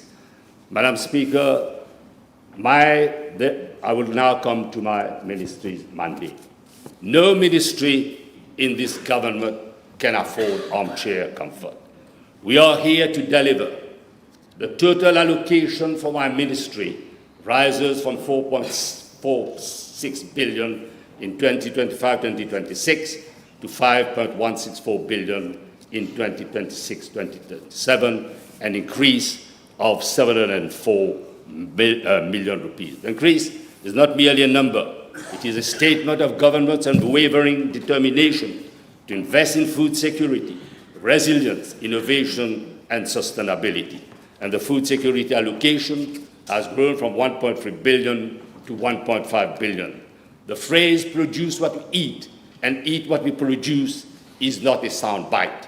It is a natural imperative. Over the last 10 years, more than 20,000 acres of agricultural land have been abandoned or converted to non-agricultural use. This trend must be and will be reversed. During difficult conditions, food crop production, despite difficult conditions, Madam Speaker, food crop production increased by approximately 10% from 159,278 tons in 2024 to 175,122 tons in 2025. The area harvested under open field crops rose by 4.4% from 9,567 to 9,991 hectares. Last year alone, 800 million rupees was invested in grants and subsidies to farmers through FARI, Small Farmers Welfare Fund, and AMB. I appeal, of course, like any other minister, for quick disbursement. But let me come to an issue which is cherished by the Prime Minister, canvassed by Prime Minister, and I can tell Prime Minister who will faithfully implement the 25 by 35 food security program. This is an absolute national directive. By 2035, Mauritius must produce at least 25% of its food requirements with no dependence on imported inputs. Ambitious, but it is achievable. And it will define our generation's legacy. This morning, I was at Tulsi Government School to have an early harvest. It is a good initiative of Minister of Agriculture, Education, and Rotary Club of Cupid. To achieve 25 by 35, we cannot operate Food Agricultural Research Extension Institute on the basis of the 2013 Act. The Institute legal mandate must expand horizontally from field extension and agro-processing to logistics, storage, and cross-sectoral business coordination. The FARI Act will be amended accordingly, and Small Farmers Welfare Fund will have to operate under the aegis of FARI to improve efficiency. In parallel, the Food Security and Nutrition Bill is a landmark legislative step, but every great bill needs a strong executive arm. The modernized FARI will serve as that arm, transform from a field extension body into a scientific and commercial spine of food security architecture. A land bank of more than 20,000 acres have been earmarked to increase local production. Guided by our ministry's land suitability map, this bank will match crops to suitable land and incentivize farmers to keep it in cultivation. Prior to 2014, Madam Speaker, Mauritius produced 24,000 tons of potato. By 2024, this figure has collapsed to 14,000 tons. We are addressing the challenges of labor, input costs, and land through a master plan targeting 27,500 tons of potatoes, 21,000 tons of onions, and 2,200 tons of garlic. The Roosevelt Sugar State and Sugar Investment Trust have been called to contribute, and they must deliver in line with best agricultural practices to strengthen food security. Importation of agricultural labor from India is being finalized with a new remuneration order and complementary legislation. By the 15th of July, planters should be able to import additional workforce. The fertilizer envelope for small farmers expanded, with allocation rising from 80 million to 100 million, and biofertilizer rising from 10 million to 13 million, and I thank Prime Minister for both initiatives. The subsidy on first-class potato seeds from France and Holland has been raised from 50% to 75%. And it is worth noting that regular meetings have been held by the Agricultural Marketing Board to gauge the challenges faced by small planters and other growers. As such, an envelope of 150 million rupees has been provided to cater interior area for potato and onion seeds. Payments to the corporate sector and small planters have started as from today to reach some 500 growers comprising corporate small planters covering an acreage of 1,400 acres. And I want to make it clear, there will be no increase in the retail selling price of potatoes and onions. Sugar built this nation, Madam Speaker, but of course one issue that has to be addressed, notwithstanding water stress, land abandonment, and labor scarcity. It's the availability of tractors, and it's time to make sure that we have the fund to acquire the equipment. And I've been told that we are obtaining in all 210 million for the equipment, 35 from this budget, and 175 million from the International Finance Corporation of Mauritius.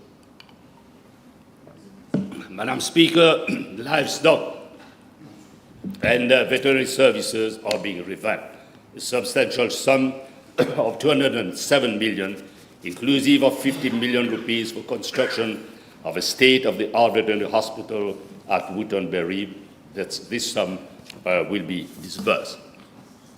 Let me come now to blue economy. As was stated by my colleague, Junior Minister David, the bill is in the pipeline, and blue economy will be the next frontier of development. And I'm glad that the Indian government is going to disburse 1 billion under government-to-government arrangement with India to enable us to modernize our port and to turn it into a regional port. Honourable Lubin highlighted it, and we reinforce it more than once. Some 40,000 vessels ply the southwestern Indian Sea route. A transshipment terminal with container port facilities is not a luxury, it is inevitable. And the multiplier effect from bunkering to dry dock will be immense. And we can say, with not only an austere purpose, but we are going to make it happen, we can certainly double the blue economy's contribution to GDP from 10 to 20%. And our national blue economy strategy and implementation roadmap 2026-2035 will be ready by July 2026, covering 6 priority areas: sustainable fisheries, aquaculture, seafood processing, ocean tourism, marine transport, marine renewable energy, and marine biotechnology. And as stated earlier, the bill, hopefully, on blue economy will be circulated before October.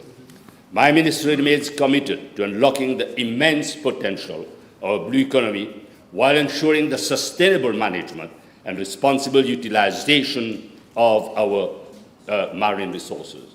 We are formally positioning Mauritius to develop an indigenous blue economy model, one that simultaneously advances economic prosperity while safeguarding marine ecosystem.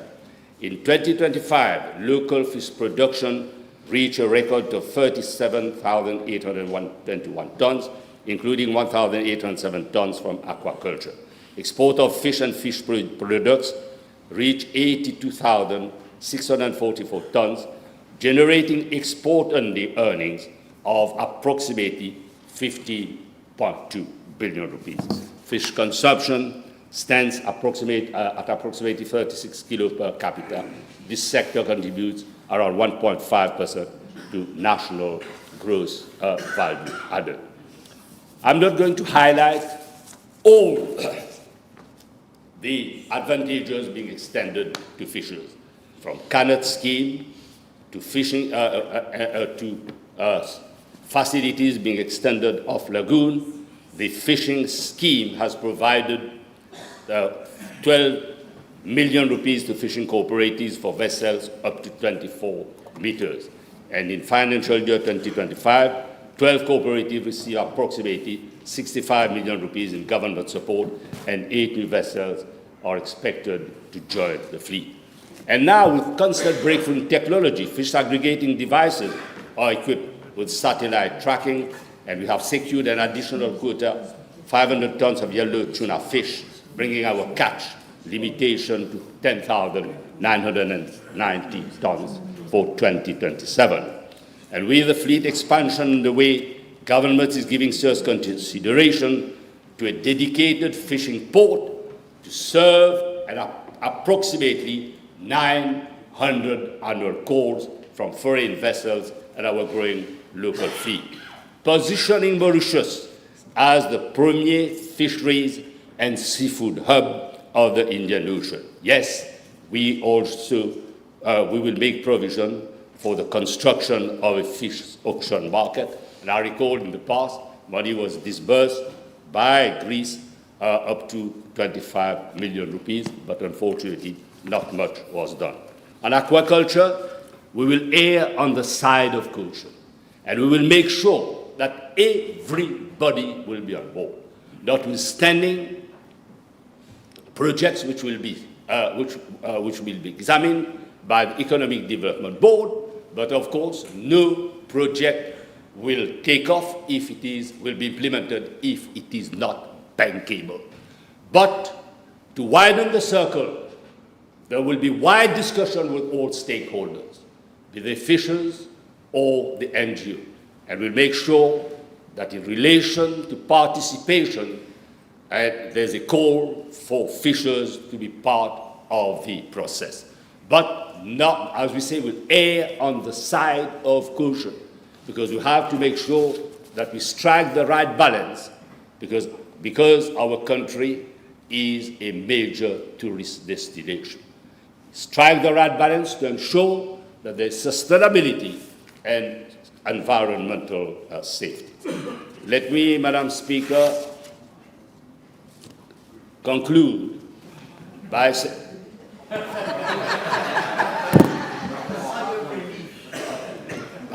that there will be 2 new hatcheries, and this will help us to boost the fisheries sector. 41 billion rupees have been earmarked, and the hatcheries will be at the Albion Fisheries Research Center. I'm not going to talk of seaweed that has been highlighted by my friend, Minister David, but it's good to recall that the International University of Monaco is pioneering regenerative biomass, and they will be a partner of Mauritius in this process. There is one issue where we need to address. We have a comparative advantage in relation to market access to EU and to Britain especially.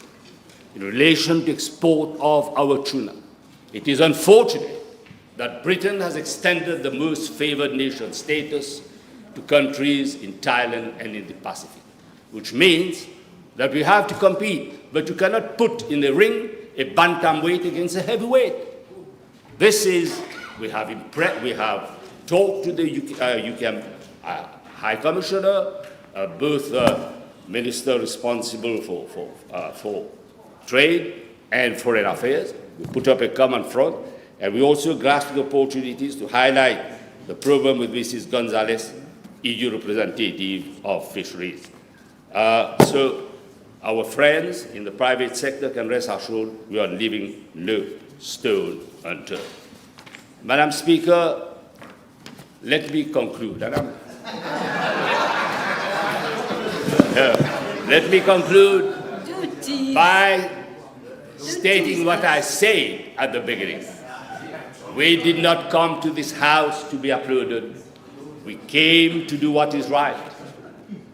We did not make this decision to win tomorrow's headlines. We made them to secure tomorrow's Mauritius. There is no easy road from weakness to strength. There is no painless passage from death to prosperity. But the passage exists, and we are walking it. This government chose a different path. We chose the harder path. We chose responsibility over popularity and resilience over short-term relief. Yet, as I've stated earlier, these are challenging times. Yes, difficult decisions have had to be made. No one disputes that, but Madam Speaker, there's no courage in telling people only what they wish to hear. True leadership is about guiding the nation through the dark passage, knowing with conviction the light lies ahead. And let me say this plainly, Madam Speaker, and let it be heard across the island. The arc of true leadership bends always towards what is right, not what is easy. Difficulty is not defeat. Sacrifice, Madam Speaker, is not failure. And the people of Mauritius, resilient, wise, strong, understand the difference between a government that flatters them and a government that serves them. And this is the object of the Prime Minister. This is the mission of the Prime Minister. This is why we need to arise awake and stop not and convey the message loud and clear to all our friends and there's no retreat, no surrender. Message is going to be conveyed, Madam Speaker. We are not governing for next election. We are governing for the next generation. History will be determined by whether we have the courage today to rethink tomorrow. Thank you very much.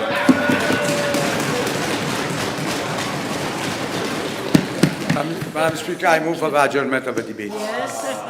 Thank you, Honourable Minister, for respecting the time. The question is now that the debate be adjourned. Those in favour say aye.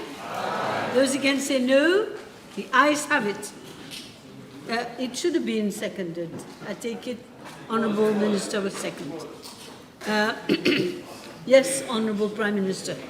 I move for the adjournment of the House to tomorrow, Friday, the 26th of June at 3 p.m. Yes, DPM is seconding. Question is that the House be adjourned to Friday, the 26th of June at 3 p.m. 2026, of course. Those in favour say aye. Those against say no. The ayes have it. The House stands adjourned.